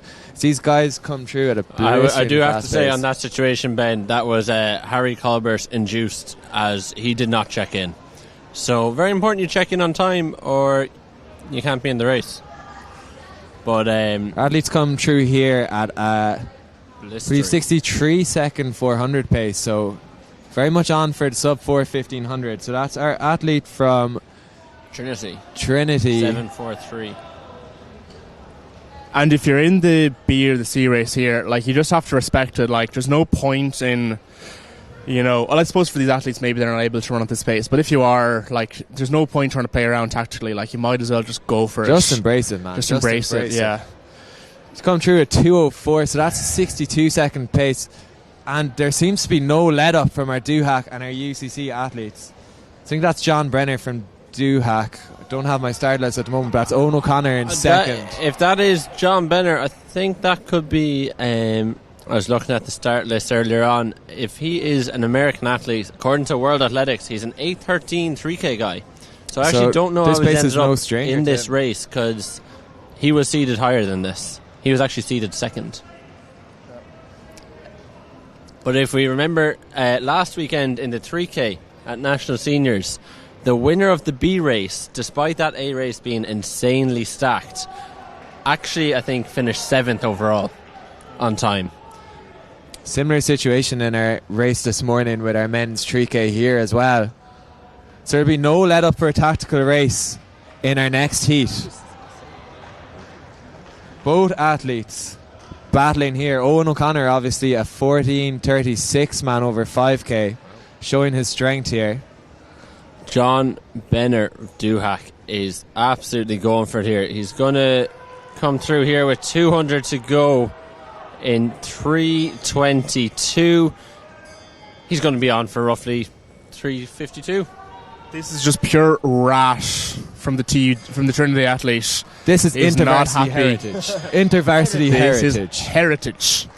He's not happy. He is running away with this here in our first race. This is going to make for an extremely interesting A race, as these men are going to have to send it. John Benner, 3:52.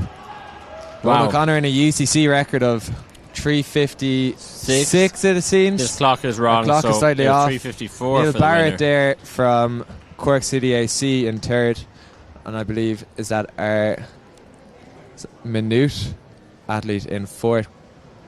Could be TUD. Neil Barrett under the tutelage of Robert Heffernan in Cork City AC. The final athletes coming through here now.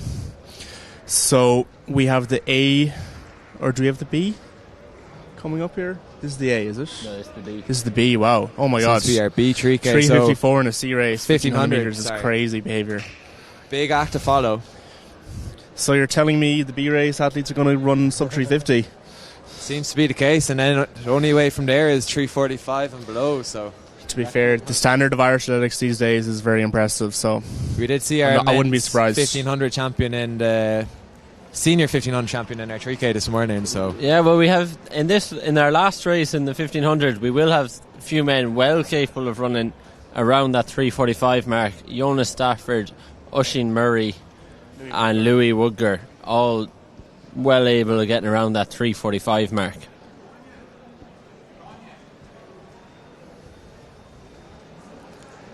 So some names we can see here without our sheets. Nisha McMurda from MTU. I know that's Oisin Dunn from University of Galway. Obviously the Galway bias here. Seems to be Cian Hodgkins from as UL. well from it's UL, not quite clear to us right now. I believe that's Kieran McNamee from MTU again. Cork bias at play. I remember on, I forget what day it was, Tuesday or the previous Thursday, Oisin had an awful hard session there, the UG athlete. He was doing like 2 400s, 2 200s. That was his full session. I think he was just sending it, like as fast as he could for all the reps, basically. So obviously the real work for Oisin is done inside his, I believe it's a hospital placement, is it? He's a medicine student inside. Yes, jeez, that's ball knowledge, Ben. What? That's I'm kind of scared. Ball knowledge. Jesus. Obviously a Munster man. Wait, is this Oisin Murray or Oisin Dunn here? Oisin Murray. Well, also Oisin Dunn. Ball knowledge also. The Oisins love their medicine. Something about medicine and Oisins in Galway. And I believe that's not Cian Hodgins from UL. No, but it looked very much like him. A little bit of a doppelganger there. Yeah. Could be a tactic from UL to throw our athletes off here. Jack Hickey's been known to have a few tricks up the sleeve. It'll actually be interesting to see how our team competition is going. If anyone has an update on that, the UL versus DCU rivalry. Big rivalry these days. Jack Hickey, of course, leading that rivalry. So this looks like our Queen's athlete. Queen's athlete leading us out here. Nisha McMurdo from West Waterford. We mentioned John Tracy earlier.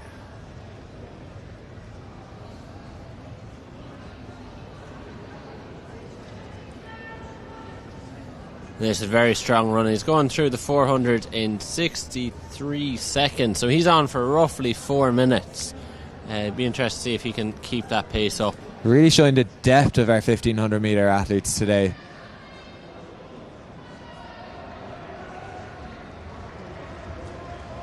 Again, I think this just highlights the need for a 30-second show and tell on why you deserve to be in the A race, because I do feel bad for this Queen's athlete. He obviously should be in the A competing for the gold or for the medals here, but let's see how fast he can run, get under sub 345 maybe, 354 maybe. Yeah, it's tough running out here solo. It's just you against the clock, the mental battle.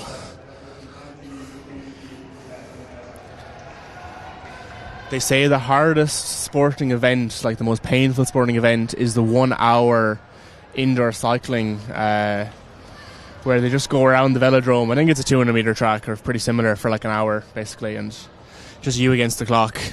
Not quite an hour here, but this Queen's athlete is toughing it out by himself. So went through 800 there in like 209, I believe. 209, I believe, yes. So be grabbing inspiration from that 1 hour race. Yeah. 600 metres to go. Be the kiss of death sometimes, the seeding in these races. Yeah. Running away with it here to our QUB athlete. Might we see the 30-second argument brought in, the Breno method, next year for seeding the events? We'll bring it up to the committee meeting. IAA take note. The AGM, yeah. Change needs to happen, I think. We need change as we come up on 400 metres to go. It's our Queen's athlete. So be just shy of the 4 minute barrier currently, unless he can pick things up here as he comes through a bit of traffic. He's just off 4 minute pace, yes, at the minute. Let's see if he can close it down, get sub 4. Obviously the 4 minute barrier, a massive barrier for many athletes. Aaron Brennan, you've been under 4 minutes many a time before. How does it feel? Any advice? Feels great. No advice. Yeah, sure, it's the same as breaking any barrier. Just another number. It's, you know what they say, running's 99% mental, 1% physical. So just get the mind right and the body will follow. So you'll need a 27 last lap to break 4. Be Still tough a fantastic effort here though from our Queen's athlete, especially running this from the front. Yeah, fighting the good fight, solo running. You have to respect it.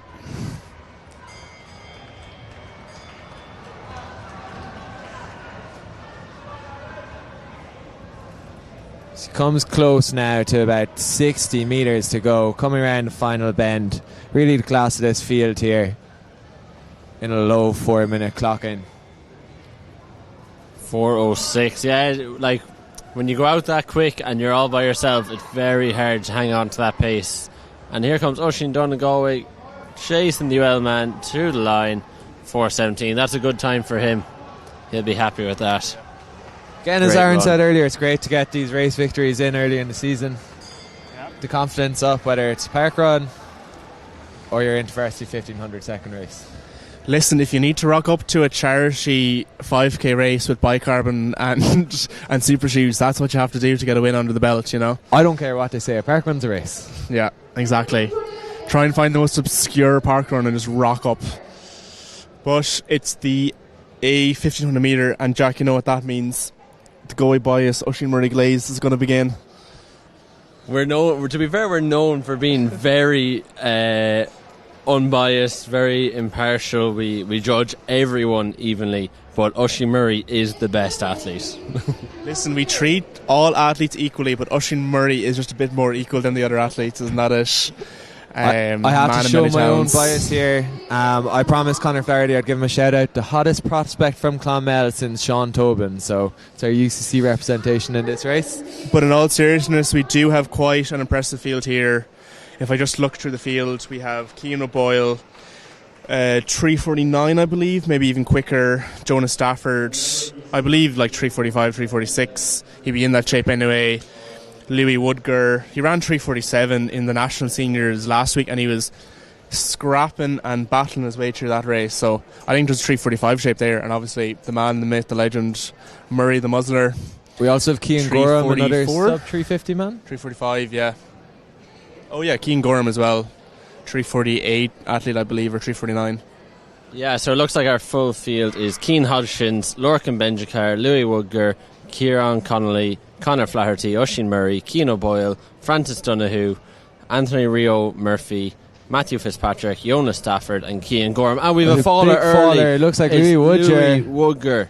So he hits the deck after only 100 or not even 100 metres. He's gone down, and that's not good to see. It's a reminder we saw some fast times in our first race, so lads will need to keep moving here.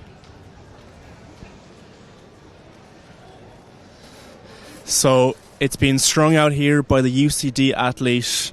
Don't have a name yet, but Francis Donahue stretching this field out. We also got last year's schools champion Lorcan Benjicar in the field as well, so very high standard field. Yeah, Jonas Stafford just staying out of trouble there. He's coming in behind the two UL men who are just sitting on Oisin Murray. Really stacked field here. We're after going through in about 65, I think, so very pedestrian for these men out here.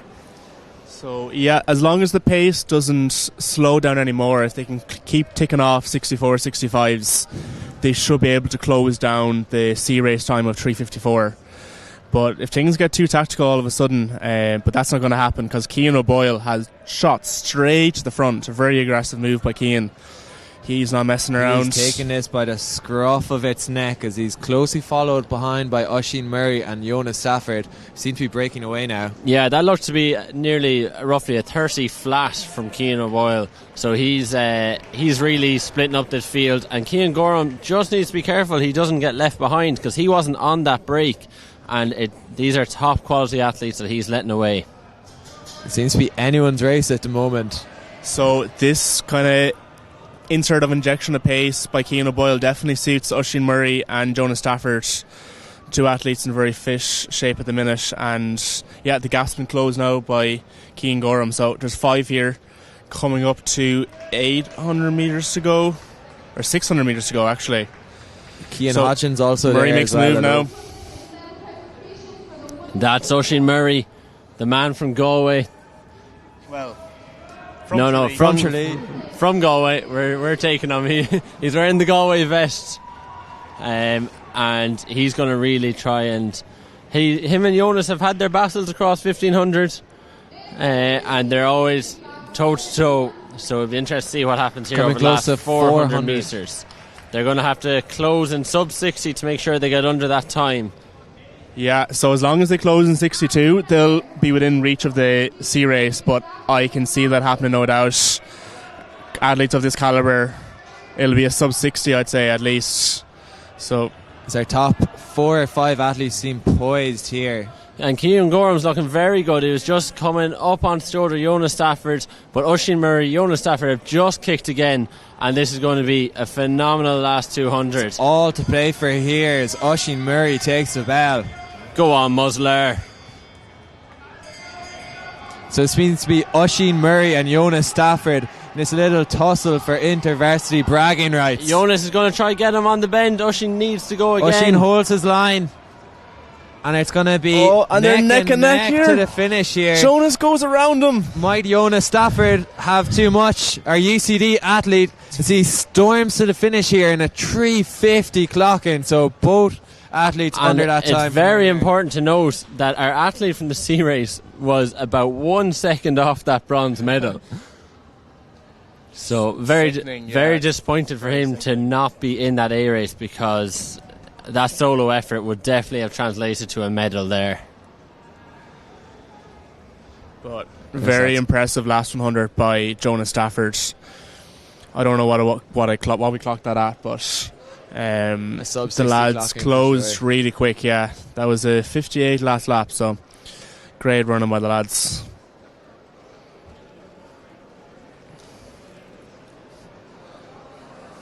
Here we have it again now, last 100.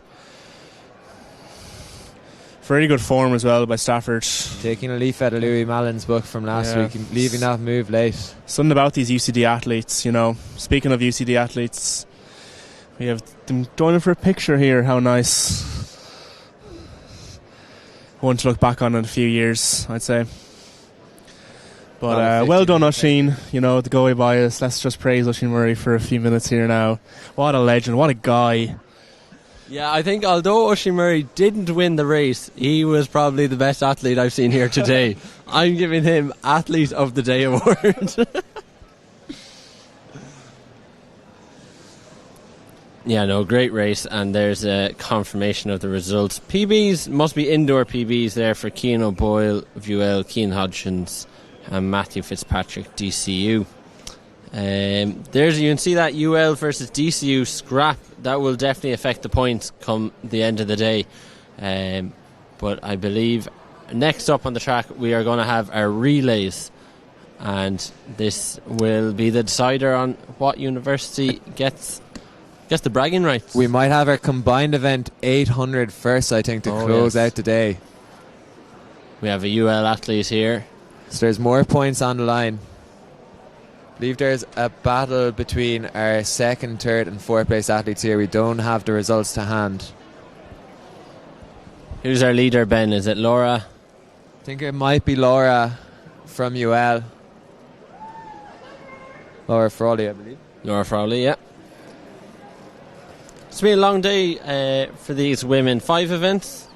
5 events. They would have been started here early this morning, and they're still going. One of the first on the track and one of the last off it this evening. 800, the hurdles, high jump,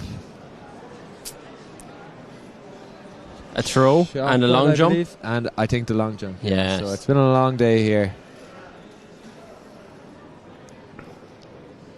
Jack of all trades. And also master of some. As we've seen by Kate O'Connor last week, meddling in both long jump and 60-metre hurdles. Yeah, and I suppose a lot of our athletes here are going to be trying to take a medal or some inspiration out of Kate O'Connor's books there. Yeah. Obviously our world indoor and outdoor medalist. Yeah, both. And it's very important to note that Italy have just scored a try against England, and they've knocked over the conversion, and they are 10-5 ahead after 34 minutes. Great to see. Always found myself to be a bit Italian. And they're on their marks here in the pentathlon 800.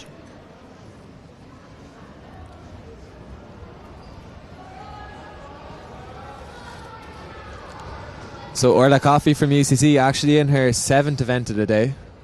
She's also taking part in the hurdles individually and the 4x200. So a long day for Orla as she leads out our women here in the 800. Yeah, it's rough doing a full day of events and coming back for an 800 metres. So let's see what they have in the legs. The UCC athlete here through 200 metres in about 33-34. She has a small 2-3 metre gap now.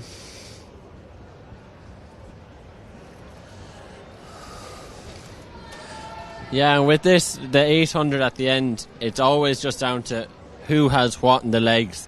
I don't think there's too many tactics. I think it's just empty the tank and see what you can do. We seem to have an athlete has withdrawn. We had 5 starters and we seem to only have 4 left on the track. So Orla Coffey coming through there in about 70 seconds. Seems about on pace for a PB from what I've been told this morning.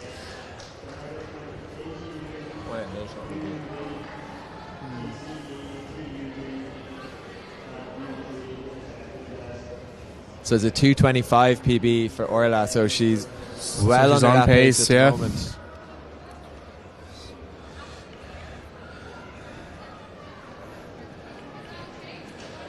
Comes up now to the bell. It's been a long day, only one lap to go now, and she's done.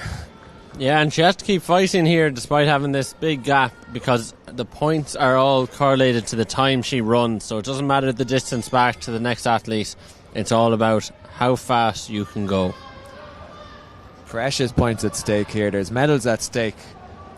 Even our overall team standings as well. Obviously Laura Frawley from UL cleaning up points here. 50 to go. The PB we have for Orla in the 800 is 2:25. So it actually looks like she's going to PB here in the last event of the day, which is extremely impressive. Just about 2:24. This clock is causing all kinds of confusion today.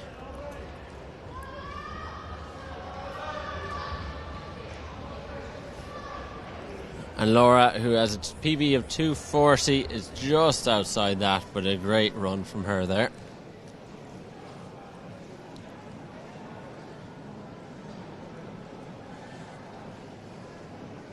I believe we're moving on to our 4x4. Do we have men's combined events? Well, we might have our men's combined events. That could be it. There's no one. Men, no one waiting in the wings though.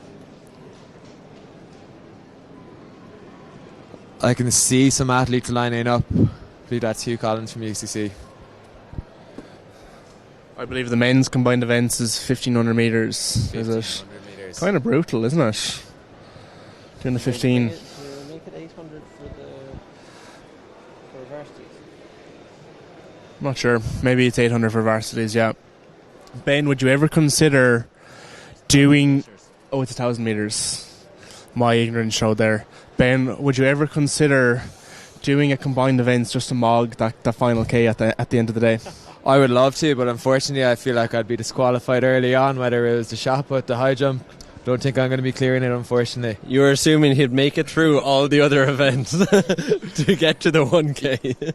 I just have to say, if I was in the blocks, it'd be like a deer on ice. Yeah. Not a pretty sight. See, I was going to say you'd gain aura from doing the 1,000, but overall you'd be so down on aura. I think my aura depth would be crazy. Generational aura debt. Yeah. That would have to be paid back. Generation after generation after generation. The Lean Smith family will be the just... lineage would not be impressed. No, not at all. What they have been inheriting. It was a wise move, so not to do the combined events today. Oh. So Orla Coffey taking the win there, or I suppose first place in that particular event of the combined events. We don't have overall points yet, but stand by.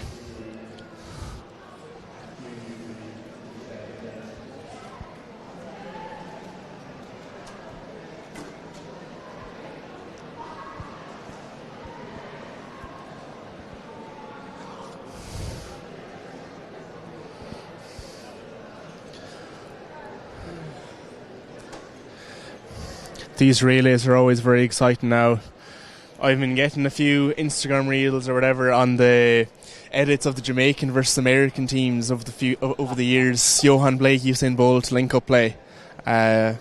Some parallels today? Some parallels today, yeah. I can see the UG kind of UCC athletes kind of embracing their inner Bolt. Don't think Bolt ever ran indoors though. What to make of that? Again, Bolt a tall man, much like Daniel Buckley from Cork.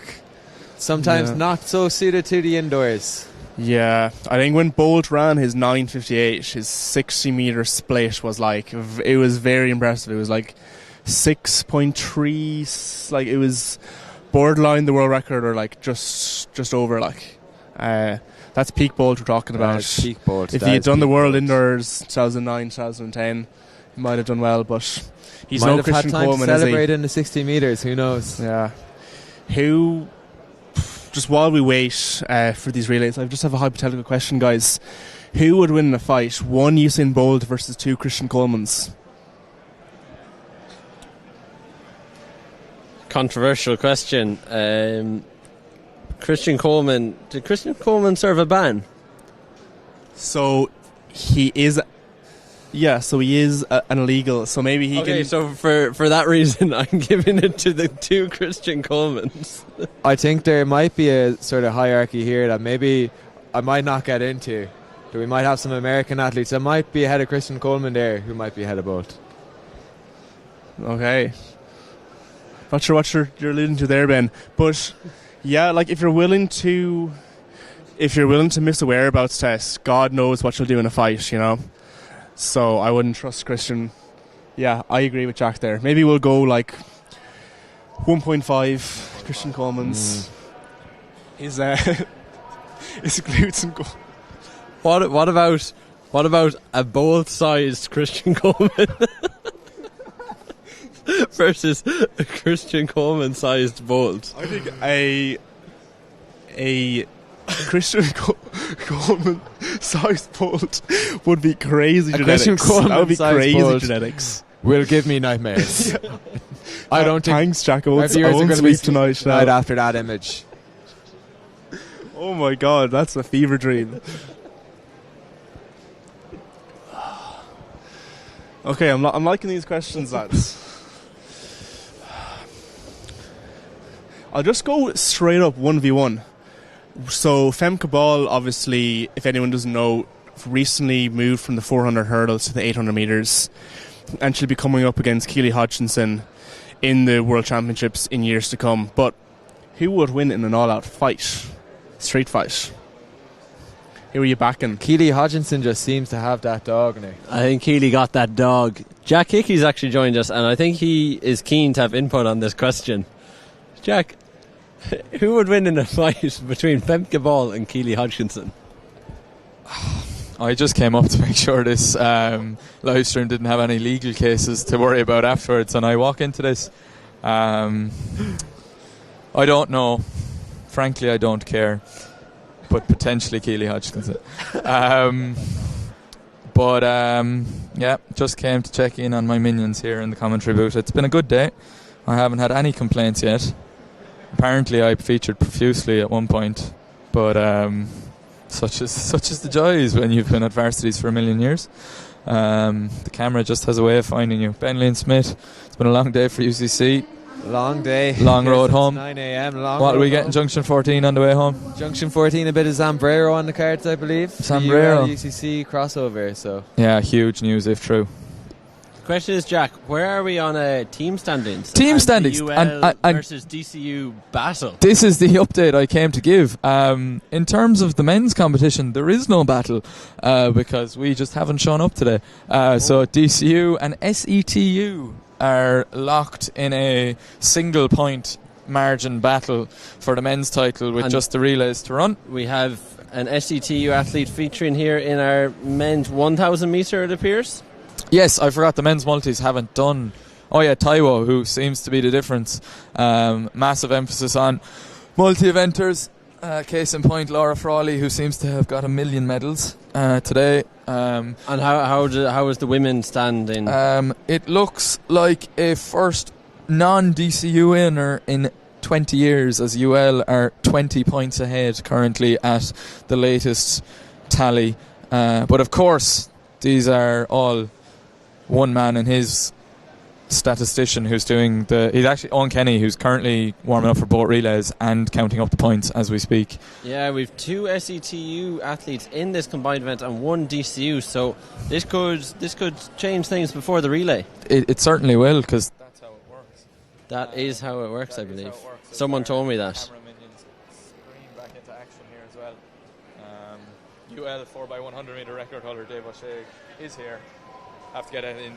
We're actually legally obliged to mention it's in the contract. Yeah. So anyway, look, from a sprinter to 3 distance men, it's a 1K, so not a 1500 as the scoreboard is suggesting. That was also suggesting that for the women's 800. Was it? Yes, I believe it thought they were senior men 1500 runners. So look, not every Not Andrew Lynham's trying to score, but he's doing fine. I'm going to hand back over to the Galway boys, plus Penny and Smith. Let's go. And they're on their marks here. Once again, similar to that women's 800 metres, I don't think there's going to be much tactics. I can see some of our athletes were holding their lanes when they're allowed to cut in. I don't think it's going to be overly tactical. I think it's whatever's in the fuel tank is going to get emptied. Yeah, let's hope they don't get carried away over this first 200, because there is 5 laps to complete.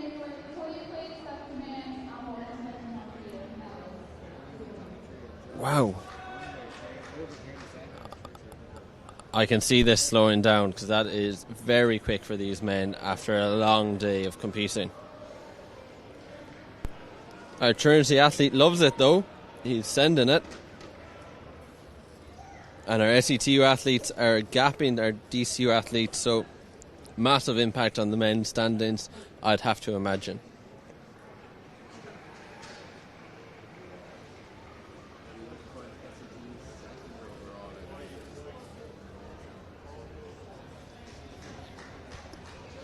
Bentley and Smith microphone got confiscated off him because he had no idea what he was talking about. So it's always good. It's always good. The Galway boys will keep you in check as we go through here. Are we coming up on 500 metres? 1:23. So I think anything under 3 minutes here today is probably a good time. We don't have a start list for this, but it's last man standing, so... Yeah, big barrier again, the 3 minute 3K, or 3 minute 1K. So they've slowed severely. They went out in 30 seconds and they're after running an 82-second lap there to go through in 1:45 through 600. Yeah, so they're tying it up here. Let's see if they can hold on. Although we have a great race out front, our DCU athlete is hunting down the SETU athlete in 4th, which is going to have a massive impact on the points potentially. And he's gone by him. Trinity 1, SETU 2, and is that Maynooth 3. 2:18 at the bell. Big kick for home. Get in under that 3 minutes. So the Trinity athlete seems to have found a second gear here, and he's tearing away down the backstrap.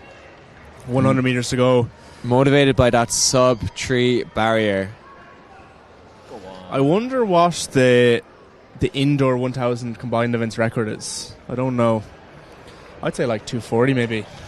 I'd say 248 is great going here after 4 events before. Yeah, I'd say Breno on that one, definitely 230. There's some absolute animals out there at a world level. Yeah.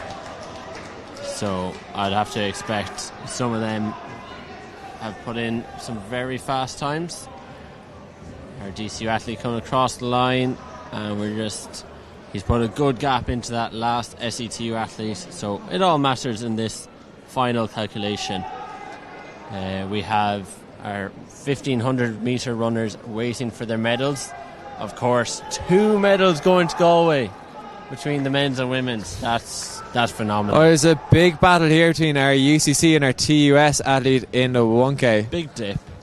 I think that's Hugh Collins, the UCC, just taking our TUS athlete. You would have enjoyed that one, Ben, now. A man for a kick. I think he took some inspiration from Paul Hartnett this morning with that rapid finish coming through the line.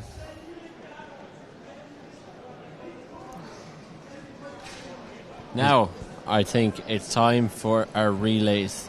We'll have a mixed 4x4. We'll have a 4x200. Yes, and Ben has given an Irish goodbye. We're not going to let you off that easy, Ben. Ben says it's time to go home. Ben says he's sick of us and he just wants to leave. Junction 14. I won't even wait and sports his bye, teammates. Ben. Bye waves to the camera. Thank God he's gone. Oh my God. He was really getting in on our Galway bias. So, too much Cork information coming Oh there. my God. Apologies to our viewers who probably couldn't understand him. Can't understand us.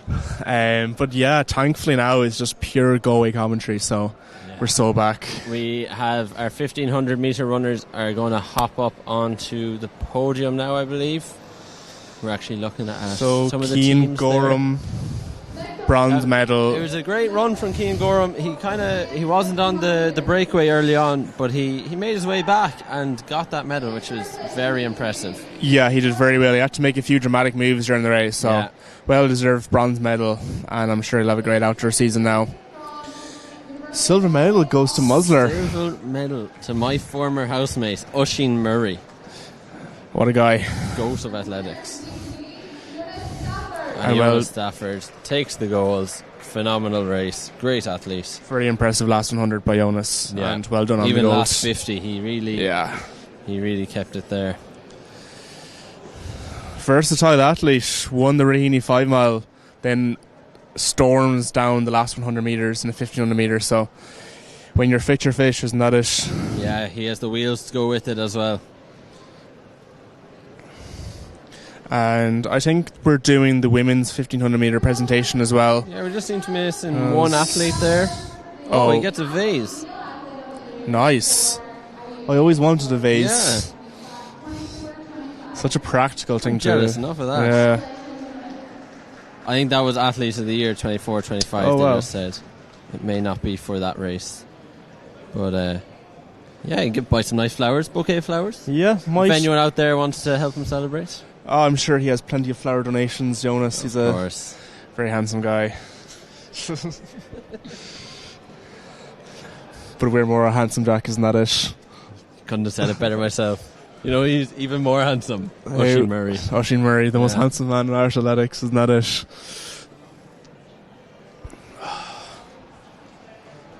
Now we seem to have all three of our female athletes there for the 1500, and they're going to collect their medals too.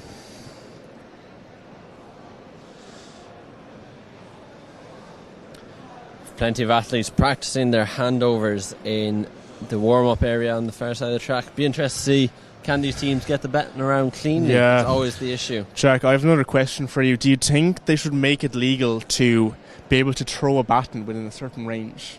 I think you could add an extra skill element to the relays. No. Make it more exciting. No. Do you remember the Japanese Of course. 4x1 where they course. just kept throwing it everywhere and actually caught it and qualified? Yeah. That was pretty impressive. Very impressive, yeah. But I believe they're changing the rules that if you drop the baton, you're now allowed to pick it up and go again. It's not a DQ. Don't know if I like that rule. I like it because if you drop the baton in your own lane, you can keep running, pick it up and go. If it goes into another lane, you have to pick it up, return to your lane and then run. You can't run from the other lane back into your own lane. What happens if it drops in the lane beside you but your feet remain in your own lane? How does that work? We'll go to the officials then. Okay. Yeah, we'll see what happens. A lot of nuances to relays, you know. Yeah, we've dabbled in relays, Brenno. Multiple national medalists over the relays through the years. 4x4 indoor, 4x4 outdoor, you know. National League. We've been there, National League, yeah.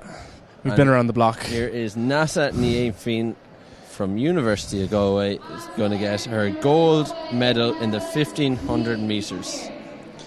Well done, Nasa. Well deserved. Long time coming. And the UCT athlete is having a little sneeze on the podium, but they're ready for their photos now. It's all about the photos. If it's not on Instagram, it didn't all happen. About the photos. It didn't happen. So I'd say Nas will gain at least 10 followers now from this win. So if you're on the live stream right now, give NASA more followers. Yeah, she deserves it.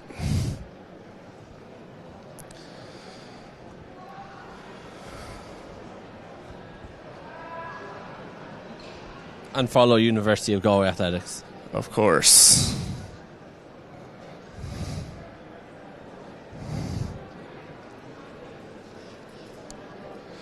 So I believe, do we have 4x4 and 4x2 coming up, Jack?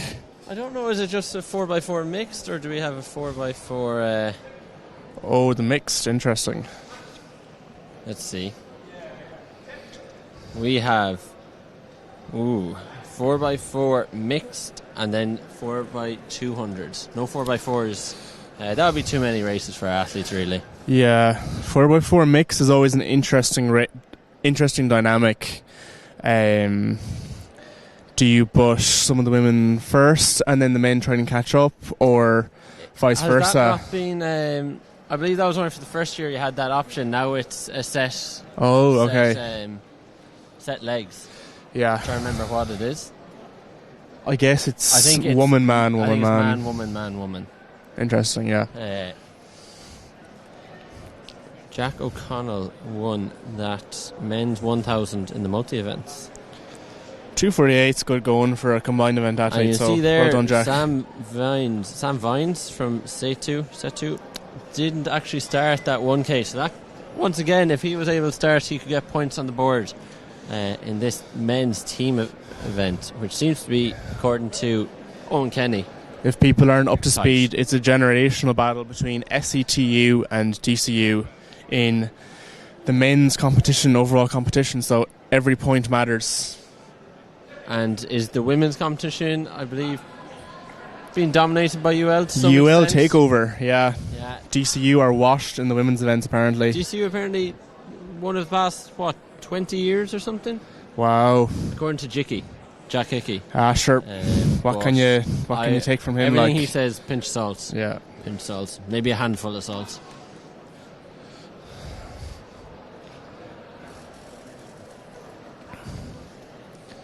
Sure, it's good to see someone new in it. Bit of variation. Yeah, of course.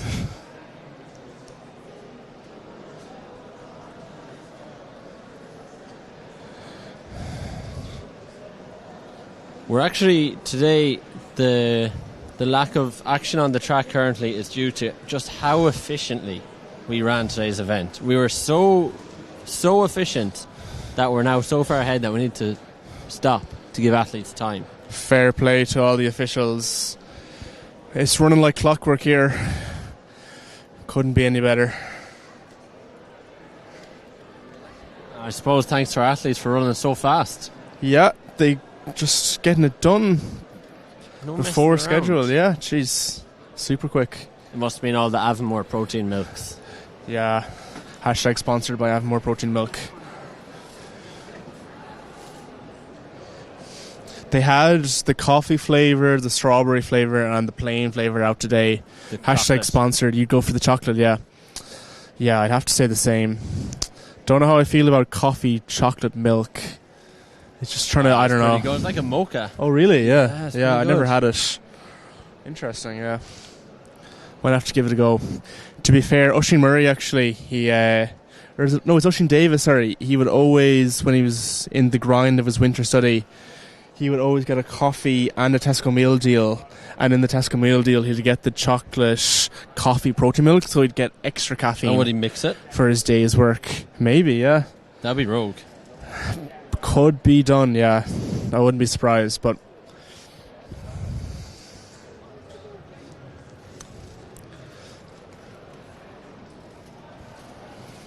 And the Italy-England match is just back for the second half.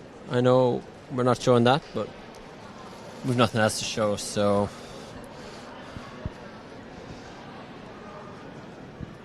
England are leading 12-10. Obviously got a late try in that first half.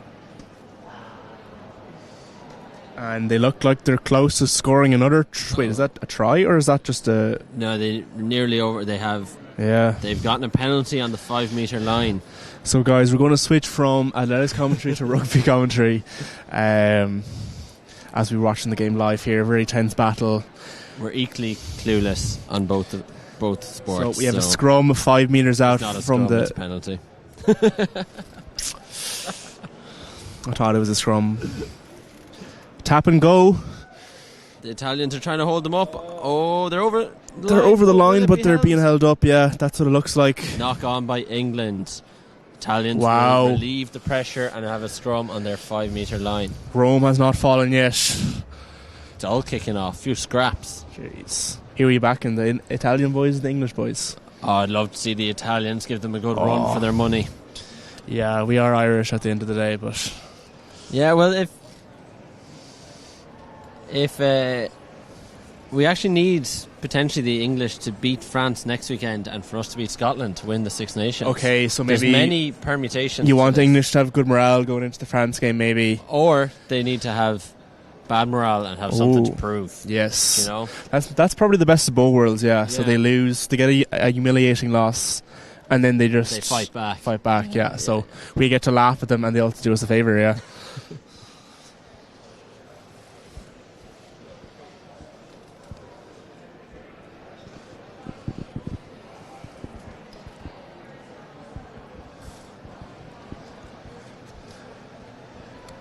While we're waiting for the relays, still taking some time, I wouldn't mind going on a monologue on the state of athletics and how it's not like making money at the minute. Like, if you look at any other sport, like horse racing, for example, like horses are racing, cycling, you know, any of these individual sports, apart from swimming is also doing terribly as well, but like, I feel like there's ways that we can change the sport to make it a lot more interesting. Currently, with the current system we have, where athletes are peaking for one race a year, if even like 3 races every 4 years, realistically, it's not that exciting. A lot of athletes kind of sandbag throughout the year, and we don't really get to see much of them. Don't get to get a person, like, you know, learn their personalities, stuff like that. I think we should change format to a more league-based format, kind of championship racing. Get rid of paced races and try and make it some more exciting in some way. I don't have any solution, but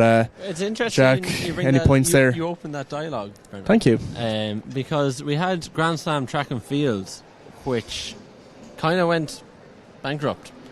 They tried to do that. They tried to open up. They offered big prize money, consistent racing, and it just collapsed. Yes, I actually was a big fan of the Grand Slam Track Club. I think it collapsed for a few reasons. I think it needs to be incorporated with World Athletics. I think they need to, like, I don't know how they do this, like change the title of a 1500 meters to be, you know,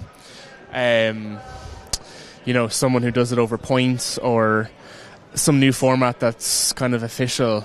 But yeah, obviously Grand Slam failed for a couple of reasons. I think having it in the most obscure locations as well didn't help, kind of at obscure times. I know it was good for the US based kind of athletes or viewers watching it, but from a European point of view it wasn't that good. Maybe we'll get more viewers that way. You'd have to work on the Diamond League and various. Yeah, like I think the Diamond League would be great if it was just championship races or something, or I don't know, I'm absolutely ranting here, but if we could add the concept of like teams where, like, you know, Nike would have a team, Adidas would have a team, and so each Diamond League is like a different event, so that means the athletes don't have to race every week, or, you know. But it also means that their sponsors are going to be pushing them to race, which is going to be obviously very good. Exactly. Or if you have 2 athletes in the 15, you can have them run like different weeks, you know. Yeah. And have kind of some kind of a team element to it, or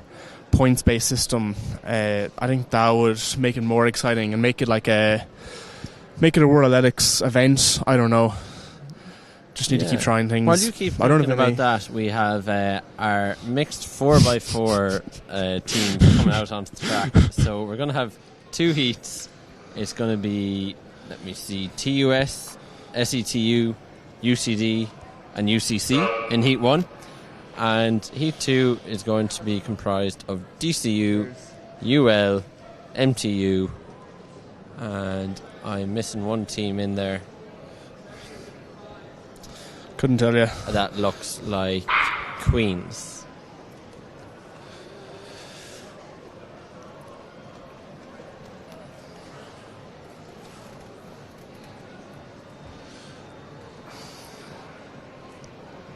If I was a 400-meter athlete, I would copy Pavel Maslak's training plan to a T. Would you follow his style when he races indoors? Peak for the indoors. Yeah, he was and the just goat. Be in peak shape for the indoors and just win all the indoor races. Well, wasn't he an icon for the one arm sleeve? Oh yeah, he was an icon in many different aspects. Yeah.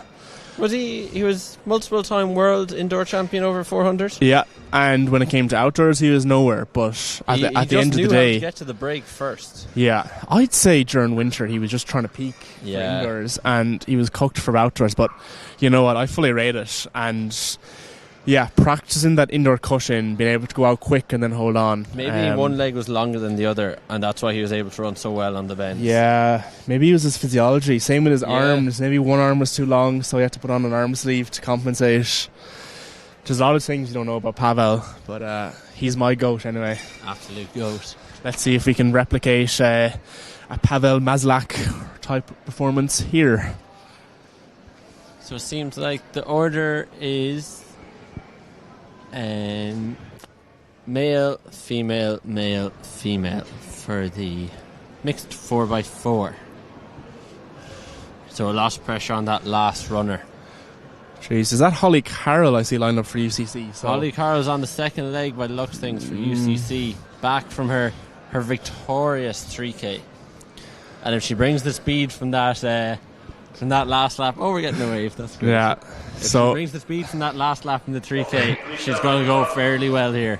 First time was so nice, she wanted to do it twice, isn't that it? And she's looking at us now, she knows that we're talking about her. And she doesn't know what we're saying about her, so we'll just laugh and pretend we're insulting her or something.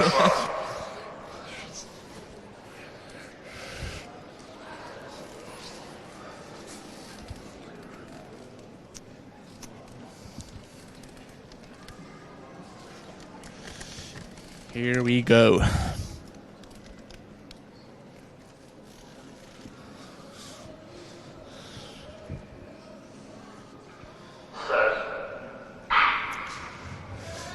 And they're off. It's an interesting one. You have a lot of athletes here who probably may not actually be 400-metre runners, but are doing a job for the team. No. And we see our set 2 athlete is absolutely set. UCD have pulled up injured, and our set 2 athlete is sending it. He's trying to get those points on the board for the team event. And you see DCU look to have a strong team waiting on that infield. So it's 4 down to 3 in this men's and women's 4x4. You feel for the UCD team, a really strong team. I can see Hannah Murray and Joe Duty were waiting, and they're unfortunately not going to get to run here today, as UCC hand over the baton in first to our 3K champion, Holly Carroll. Talk about versatility, 3K down to 400. Let's see if she has the wheels. Good pair of wheels.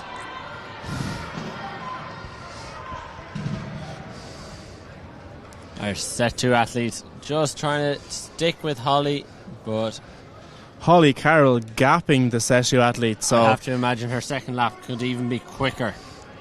Yeah, it takes distance runners a while to get going. She's only fully up to speed now, but she's flying, yeah. Doing it for the skull and crossbones. They're set wrong.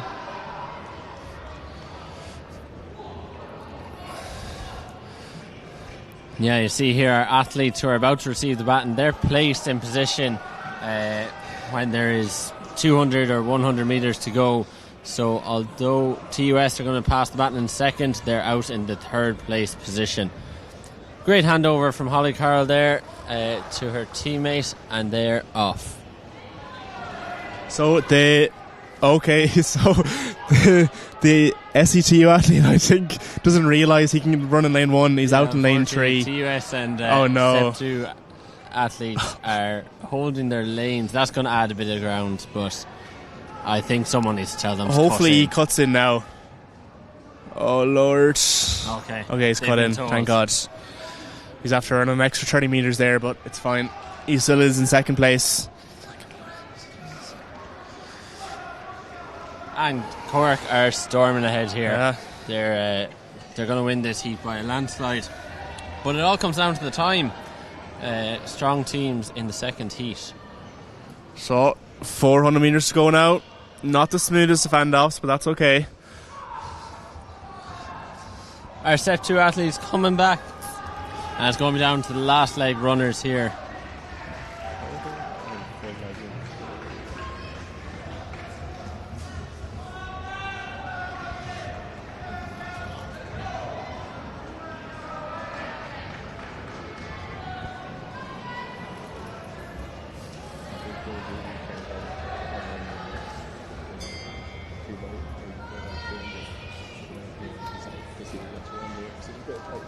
built up on the UCD team. It's pretty smart.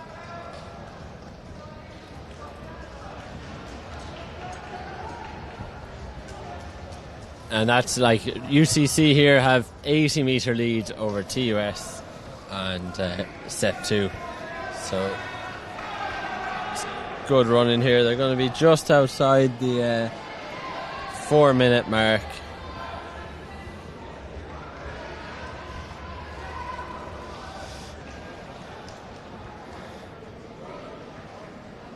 Great running there from UCC. If that was a mile, they would have just broke it. So does Anya want to have and to talk to the commentary? And Quiva and Stas, we have a few Galway athletes coming up here to talk to the commentary. Oh, 3:59, sub 4. Sub 4, yeah, that's what I was saying, yeah. For 1600. Good going, yeah. Sub 4 minute, nearly mile. Yeah. Let's go. In fact, yeah, would be a mile. So while we wait for the second heat of the men and women's 4x4, we have Anya Gilhooly there. You ran a great race today, Anya. How was your race? Thanks, Brenno. Yeah, it was very good now, yeah. A PB, I believe, was it? PB, yeah. Congratulations. Squiva, Stas, how are your races today? You were in the 800 metre heat today, Stas. How'd you get on? Quite good. My PB over the last 2 years was 2.02. Took a leaving cert break, and now I got 2.12 this competition. So. Oh yeah, but it's only a rust buster. You'll be back flying now in the outdoor track. Don't even worry. Yeah. It's great to be joined here by the Galway athletes. Anya. Thanks, Brenno. Yeah, fair play to you. Oh no, thank you very much. Thank you very much. So, okay, Jack Hickey's not too happy. Is losing the head that there's too many Galway people in the commentary booth. So, yeah. You might be evicted soon, but any parting words for us? Thanks for letting us speak, Brenno. You're doing a great job now. Yeah. Pleasure's ours. Fighting the good fight anywhere, it's Quiva. Couldn't get too better, man. Very much, yeah. We're just getting complimented here by the Galway athletes for our amazing commentary. I'm just wondering if there's this much Galway in the commentary bit, will Des Ryan request a collaboration on it now as well, like he does everything else? Hello, Dr. Desi, hope all's well. Update from the team of points is that UL are now 11 up in the women's. I won't lie, I didn't really look at the men's. I think DCU have won it. You don't think set 2 are still in? I actually can't remember. But you said they were close. And they were close. 2 finishers in the multis.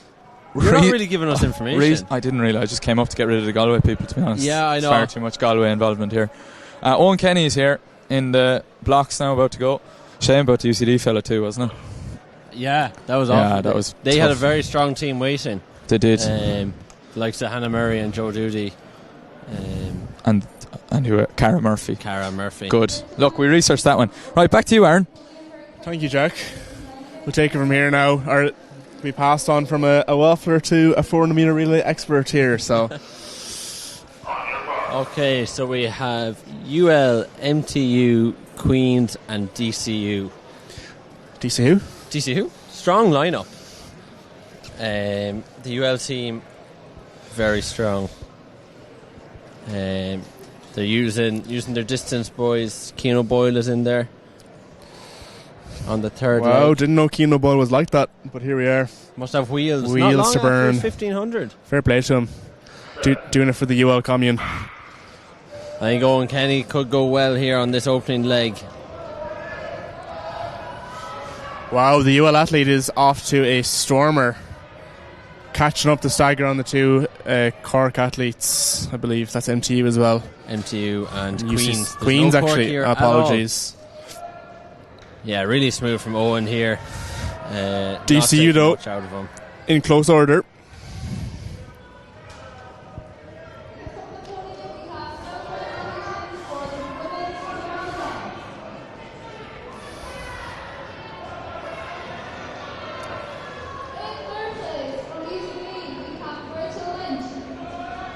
Yeah, Owen Kenny, great leg there. Just putting a bit of distance between him and DCU, man.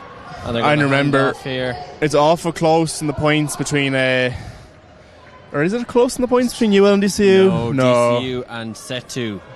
And the UL women are winning by 11. And what about the overall? I don't know if there's an overall. Oh, fair. I actually don't know. But what is relevant, this is a mixed relay, so I'm assuming points go everywhere. Oh, maybe divide the points in two and give them to both teams. Double points? Yeah, double points, I reckon double points. And that UL athlete's going well. DCU hunting down.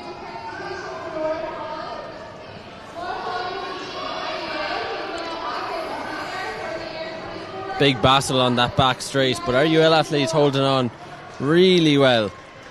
Not giving up an inch. Making sure she gets that bend first. Yeah, it's a fine battle here, but the UL athlete have managed to hold her off. So Keane O'Boyle, man, I believe, is he sub 150 over 800? He's rapid, yeah. Have I made that up? Maybe. He can move anyway. Let's see how he gets on against 400 metre pedigree. He's running a bit wide. The DCU athlete might be able to cut up inside him. That's tactical running there. He's really using all of lane one and not letting anyone inside. Is he going to drift here now and block? No. Smartness is running in lane one. Wisdom is running in lane two to shaft her opponent. Jack Kelly for DCU, actually a very, very quick man over 800 metres. He is, yeah. 148 man, I believe. Oh, Keane Boyle! Oh! Absolute cinema in this third leg of the men and women's 4x4. Oh, and he's putting a gap into him. That was a sensational change of speed. Love that from Keane O'Boyle. Always dangerous, these handovers, when you've one of your male athletes coming in very quick. As we've seen at the Eurocross, if you remember, yes. Cian McPhillips coming in very quick on Laura Nicholson. Poor Laura Nicholson got absolutely clattered that day, but you can't stop a steam train, I suppose, in Cian McPhillips. But here we are. Here we go. 250 metres to go. So this is UL women's team, I believe, are 11 points ahead of DCU women's team. So this is a very important last 200 here. They're not just racing for themselves. This race is going to be much quicker than our first race. That race won in around 4 minutes by Cork. But this looks like it's going to be much quicker. Maybe 4:40. 3:40. 4:40 would be 70-second laps. But great run there. From UL. They'll take the W. DCU will take second. And based on... I think it's Cork are going to be tied if Cork can get the bronze. Yeah, Cork for the bronze. Who would have thought? But here we are. Yeah, they've locked that up. Locked it up and threw away the key. So we just have 2 races left. The 4x2 men and the 4x2 women. So 8 more laps of the track in total for your viewership. That's great maths. Thank you very much, Jack. I'm a bit of a maths whiz myself. Right, so first up we have the women's 4x200, and I'm not going to say I have a favourite team in this next race, but the Galway team is competing. Galway team, what a team. The best of teams. The best team. The best of teams. Nicole Quirk looks like she's going to be taking up the first leg out of the blocks.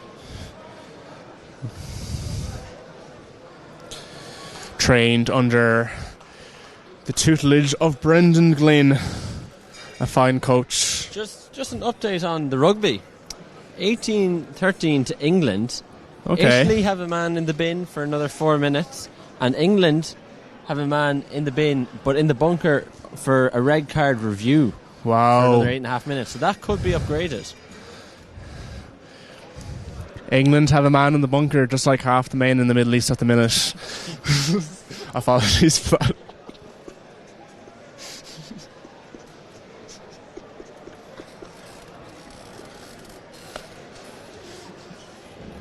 So, the women's 4x200.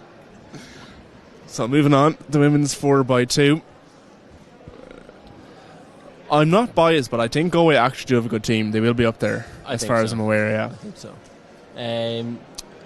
the cut-in point for this, I believe the first runners will run an entire lap in their lane. The second runner will do the first bend in their lane, and then they get to cut. Yeah, just trust it. No one's getting, no one's running too long, but it does look weird when you watch it back. Interestingly, we have no markers on the ground to actually show where athletes are supposed to cut.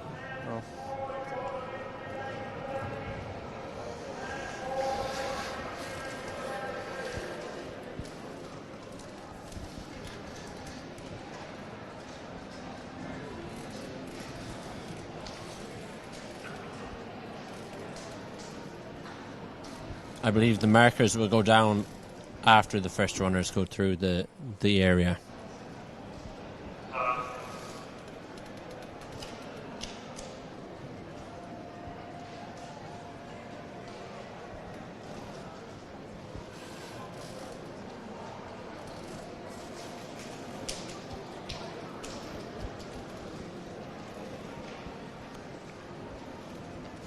Fighting Italians got a penalty here on the 22. They're going to try and take the 3 points. So if they get the score there, it'll be Italy 16 if they can convert this kick. England 18, so not much at all in the Italy-England game. As the women get ready for the 4x2.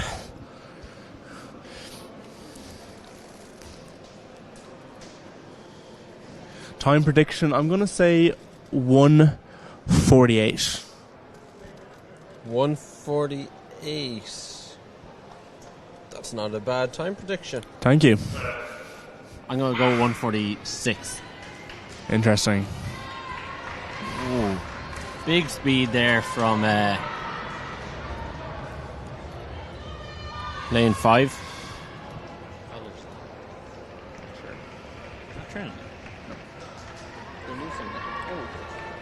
No.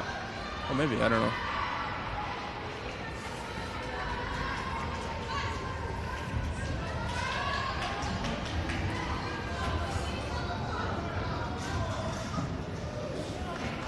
Good clean handovers there. No one out of the race yet. But they will have to try and clear these athletes off the track. So they're going to... Oh, they've cut in, yeah. And we can see clearly... Maybe that's SETU. I don't know. SETU are in second. No. Apologies, we actually don't know what college is in front. Hand over there for Galway. Galway. Okay, I forgive you. We'll forgive you. It's okay.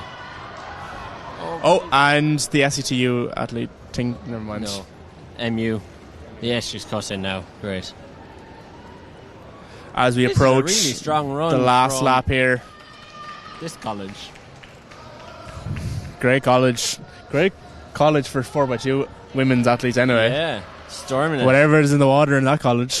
Jade Moorhead gets the baton there for Galway. Let's go, Jade. Sister of Money Moorhead. Famous in Irish athletics, of course. Over 800 metres. Yes, very famous. Very notorious. Wow, 143. I was so wrong. Very impressive running there. 144. From... Yeah. Is it DKIT? No, it's TUD. Great, TUD. Wow. Our bad. Very unexpected. Great leg there from Jade Moorhead, closing down. So, if we're not mistaken, Brenno, this race is potentially the decider for the women's overall title. Yes, I believe so. UL versus DCU. Yeah, I think there's enough in it that it can make a difference. When Jack came up, he was saying there was 8 points in it. Yeah. So, I could be making this up, but is there double points for relays? I think there is. I didn't know that, but I don't know either, to be honest. So, it would be kind of fun if there's double points, double or nothing. As it looks like the UG crew might be disqualified. They're getting a wording from the official here, so hopefully not. Lord have mercy. Maybe I just think they're taking numbers. Maybe they're just chatting. They're getting digits. Okay, so in this women's we have UCD, UL, DCU, Cork and MTU. Interestingly, on the second leg here for the UCD team is Hannah Murray, who unfortunately didn't get to run in that mixed 4x4 as her teammate pulled up injured. All the better, she's ready to race here and score some points for the UCD. Confirmation on that English yellow card review. It's been held as a yellow, not upgraded to a red. Hate to see it. Yeah, wrong call, I think. Wrong call, yeah. I didn't even see the goal, but it's a wrong call. But I think it's the wrong call. What's the referee at, man? Yeah, that needs to be reviewed. Yeah, so can't stress this enough in the women's points competition. It's all up for grabs here. That looked like a potential intentional knock-on out of the hands from England. That should also be a red card, I think. Send them off, dangerous. Mario Itoje, you can't be at that. Come on, Mario. Oh, he actually is yellow carded, I thought that. Wow, love to see it. England down to 13 men for the next 2.5 minutes. Awful scrappy game. People getting yellow cards left, right and That centre. should be a penalty to the Italians. Yeah. It is, and they're going to the corner. Oh, they mean business. Anyways, as these women mean business in the second heat of the 4x2. I believe, is that Katie Bergen in the UCC vest? She's going to run something very quick. I'm gonna say. Just take note of that photographer in the bottom left corner. He's throwing angles everywhere to get the perfect shot. He's just in shot here now, so shout out cameraman also. Yeah, he even has a camera holster, which is pretty badass. I rate it. Yeah. So yeah, all to play for here. Keep in mind the UL versus DCU battle is a little mini story going on here. Needs to remove the blocks. Oh, that was nearly very dangerous. Anyways, strong run from our UCC athlete. As I said, given the stagger, she's going to hand over first, I would imagine. So it's UCC, then UL, then UCD, then DCU. Yeah. Could be a bit of chaos at the break. UL versus DCU. Oh, strong. UL athlete says not today. Look at Hannah Murray for UCD storming past everyone. This outrageous. Is a sensational run. She got the baton in fourth and is going to hand over in first. That's a crazy run from Hannah Murray. Oh my god, so Real impressive. bad, man. Oh, and the UCD athlete needs to keep the inside lane. Get beaten on the inside by Cork. No, she's just going to hold out. She needs to cut in. Yeah, lovely. Good.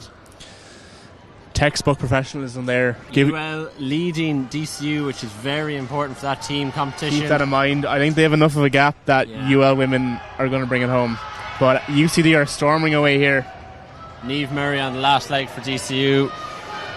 She will try to do what she can to catch UL. And the UL athlete is storming down the back straight. Holy cow. Could she get the W? No, another kick on from UCD. And they will lock up that first place. Very impressive leg though. Stacked race. 143, just as quick as the other heat was 144. Oh, so our winners medal of the heat 1 will get silver. No, yeah, that's what I'd predict. Yeah, and then UCD bronze. UL bronze. Then that's what I'd guess.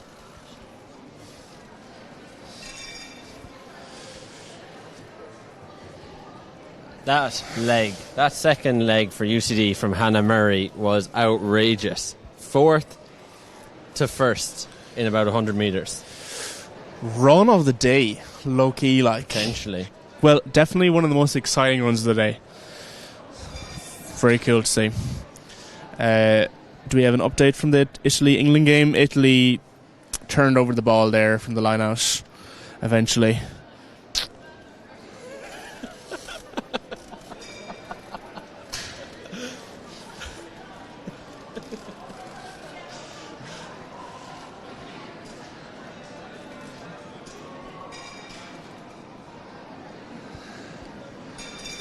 UCD team, the winners, posing for a photo. As well we mentioned deserved. already today, if it's just for the photos. If it's not on Instagram, it didn't happen. Yeah. So farming aura, farming followers, mogging the competition. That's where the money is. Instagram followers. Yeah. Time to get TikTok famous, I think. There's actually our official results from the women's 4x200. UCD 143 for the win, UL 144 for second, UCC 146 for third, DCU 146 for fourth. That's just from that heat. That does not include our winners from Heat 1. So we have one race left today. Well, maybe two heats. The men's 4x2. To our knowledge, it's still a good competition between Set2 and DCU. Yeah. But after that, hard to know after that mixed 4x4 where DCU had a much better performance. Yeah. We got this knowledge an hour ago, but an hour ago there was 1 point between the teams SCTU and DCU, so I imagine it's still pretty close. Calculation. That's important. Would you trust that? It's not official. We'll put it that way. Yeah. Skeptical at best, yeah. Oh, Galway have a team anyway. I see. Mr. Mannion is definitely over there. Jamie Mitchell, of course, transferred from UL into UG because he knows the best team. The best team. The greatest team.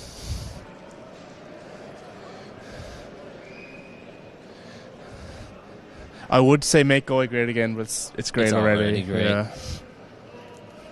This is funny. They get called up. They stand under the lights. I'd love to see a few team celebrations. Oh yeah. You know, like at the Europeans when they hit a pose. Yeah, or they should do some walkouts. Where's the commentary? Bit of a walkout. Yeah. They could put our mics over the PA system. That would be a great shout, yeah. I'm sure they'd all want to hear what we're saying right now. Introducing the reigning, undisputed 4x200 champions. Galway City Harriers, University of Galway. In the Navy corner, donning the blue and gold in DCU. I don't know any of the athletes running, but they have a good team. DC who? First up we have ATU, TUD, MU and Queens.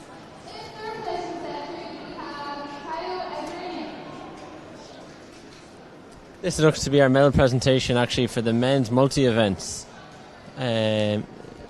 Set to with second and third. So wow. they could be sitting pretty on that men's team. Sitting very pretty, yeah. You'd love to see an SCTU victory. Switch it up. Yeah, everyone loves change. Yeah.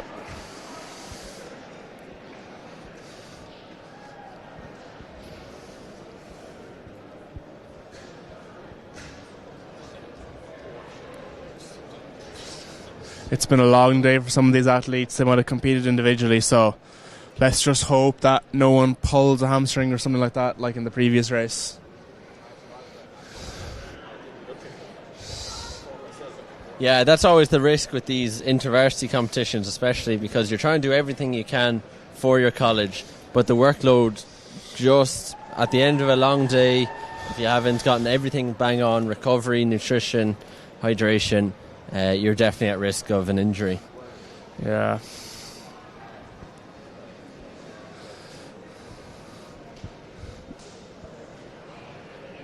I feel like in relay as well, you're more inclined to even be more on the line because you're not just racing for yourself, you're racing for a team. So yeah.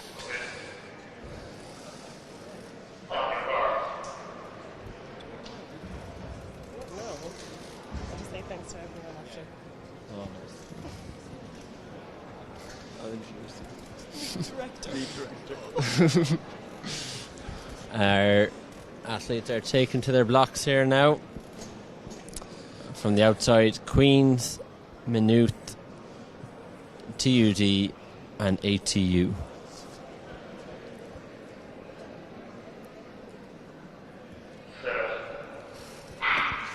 And they're off.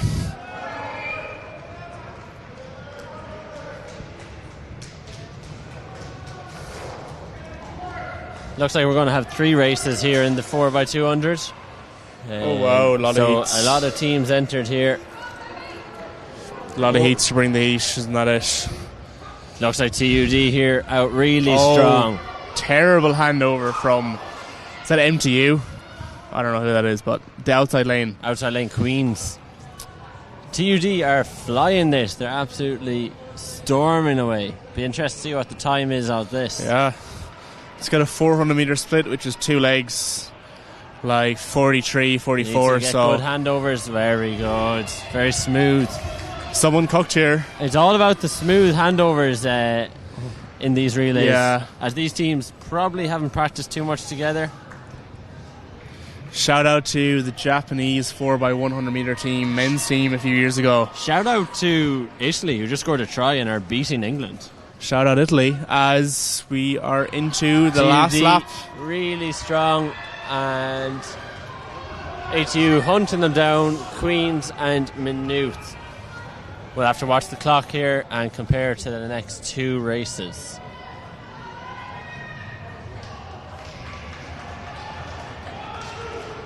That's really strong. 130 there, roughly. Wow. 130 for the win. What's that? 22 and a half seconds. Legs. It's good going. Yeah. When you bear in mind our winner in the 200 ran 21:48. It shows you the power of handships and the power of friendships. Having 4 guys together on a team just can make you go quicker for some reason. So, next teams up, we have University of Galway. We have Trinity College Dublin. UCC. Are we missing a team? And we have a man down here. I don't know what the story is. He's just tired. Just ran his heart out. Can't He's complain ready to about die that. for the cause. You have to die for 3 points. I think 3 points gets you is like 7 or 8. So we probably Is it top 6 who score or top 8 who score? I'm not sure. Can you even get 3 points? Victoria, meet director, how many people score? Oh, Meet wow. director doesn't know. Wow, but my point stands in these varsity events. You have to die for 2 or 3 Because in the points. sprint, only 6 people make the final. In the 200 and 400. It's a good point, yeah. Maybe it's 6, yeah. That would make sense. For me, the 2 people who miss out just Yeah. get points. Maybe like fastest in the heat. That would Yeah. be ridiculous, though. I don't know. Top 6 would make sense, yeah. And also, meet director Victoria, is there double points for the relay? No, she Definitely says. not? No. An unsure no. But it'd be cool.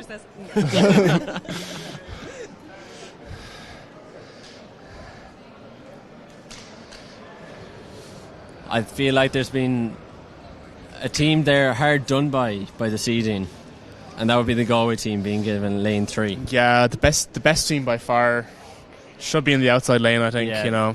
I think there's an agenda here against the Galway team. We need to stamp this out. Yeah. Putting our beloved Galway team in lane 3. I think it was the same for the women's as well. It was. For the women, no, for the mixed 4x4. Yeah, no, it's Just one time is a coincidence. clearly rigged. 2 times is a pattern. Isn't that it, Yes. Jack? So it's the algorithm, I think. Yeah. AI is taking over. AI. It's taking our jobs. Taking my job.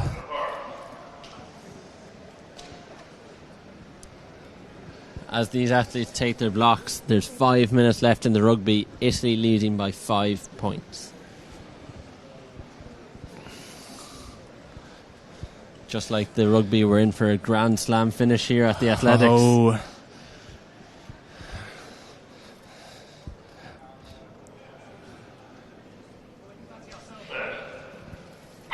So from the outside, MTU, Trinity College Dublin, UCC and University of Galway. On the leg for Trinity is Dara Donoghue, I believe 4th in the 200 today, a man who is on form, so he's going to expect to hand over in a big lead. Cork have had an injury. That's always bad to see, never good to see.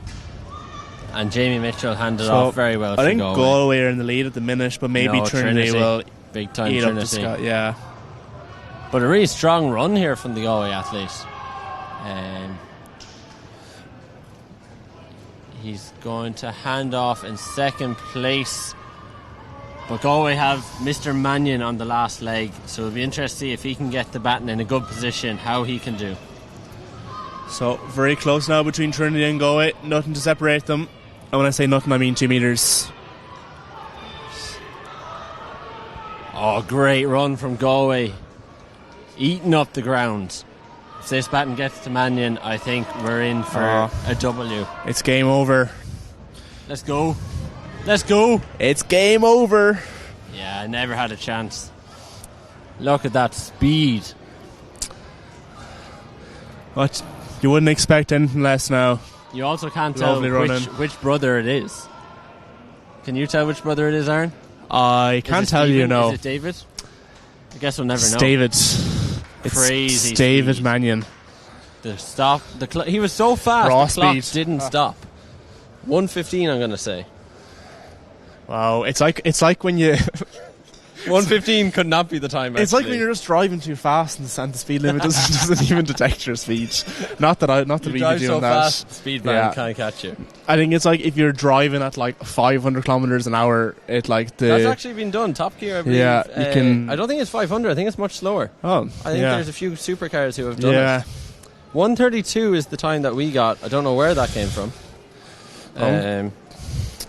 That's kind of disappointing. I thought they would have been quicker. But 22's and a half is 1:30. Isn't it? Yeah. Sure, David ran a 19.1 there, so I don't know where they're getting 1:32 out of. Okay, here we go. The last race of the day. We have DCU, TUS, UL, UCD, and SETU.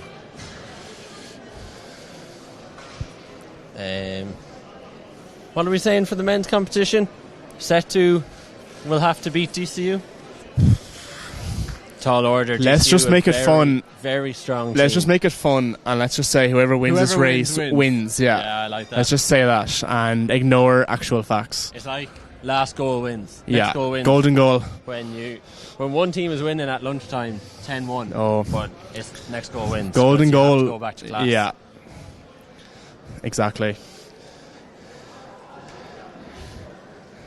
Any dramatic last winners yourself, Jack, in the Clifton Secondary School half-time soccer games, I'm classics? absolutely sure there some was. El Clasicos there. Yeah. I was probably in my prime in primary school. Yeah, I'd likewise. say that's when yeah, I was really, really striking home the winners. Yeah, the long grass. Oh, we were on tarmac. Oh wow, yeah. Oh, no rules. So wow, jeez, dangerous stuff. Yeah. Come in smelling awful. In absolutely sensational news, with 1 minute to go in the rugby match, Italy have been awarded a penalty.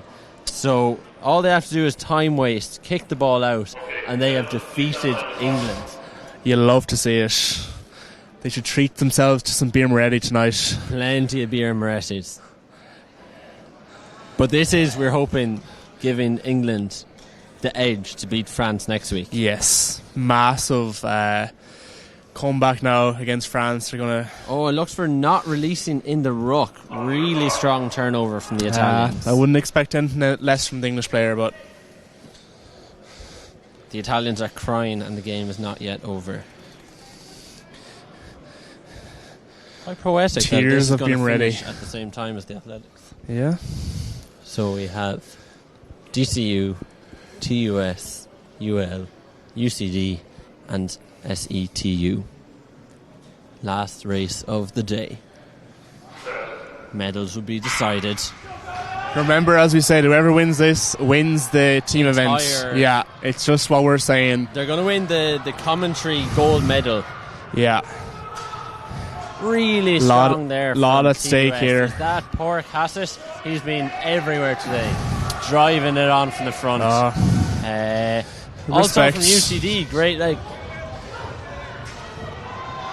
And that's TUS. That is our winner of today's 200 metre, and you can see why. You can see why. And SETU, interestingly, holding off DCU so far. Yeah.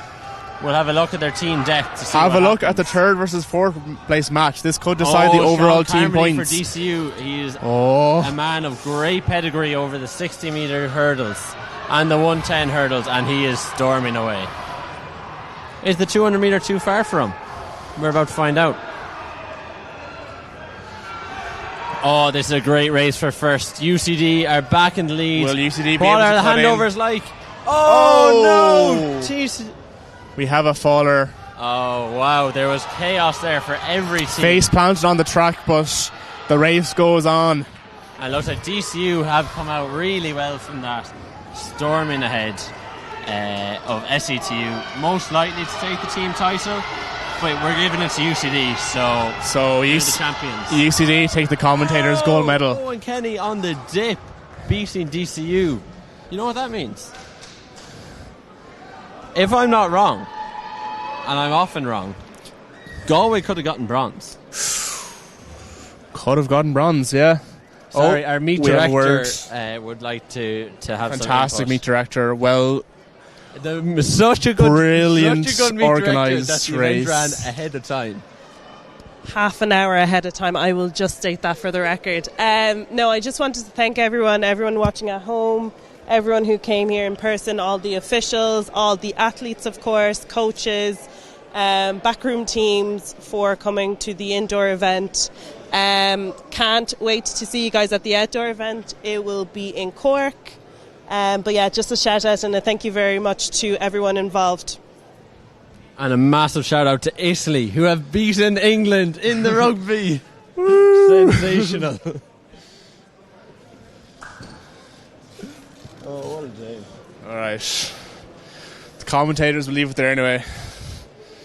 They'll hand back the mics. Thanks,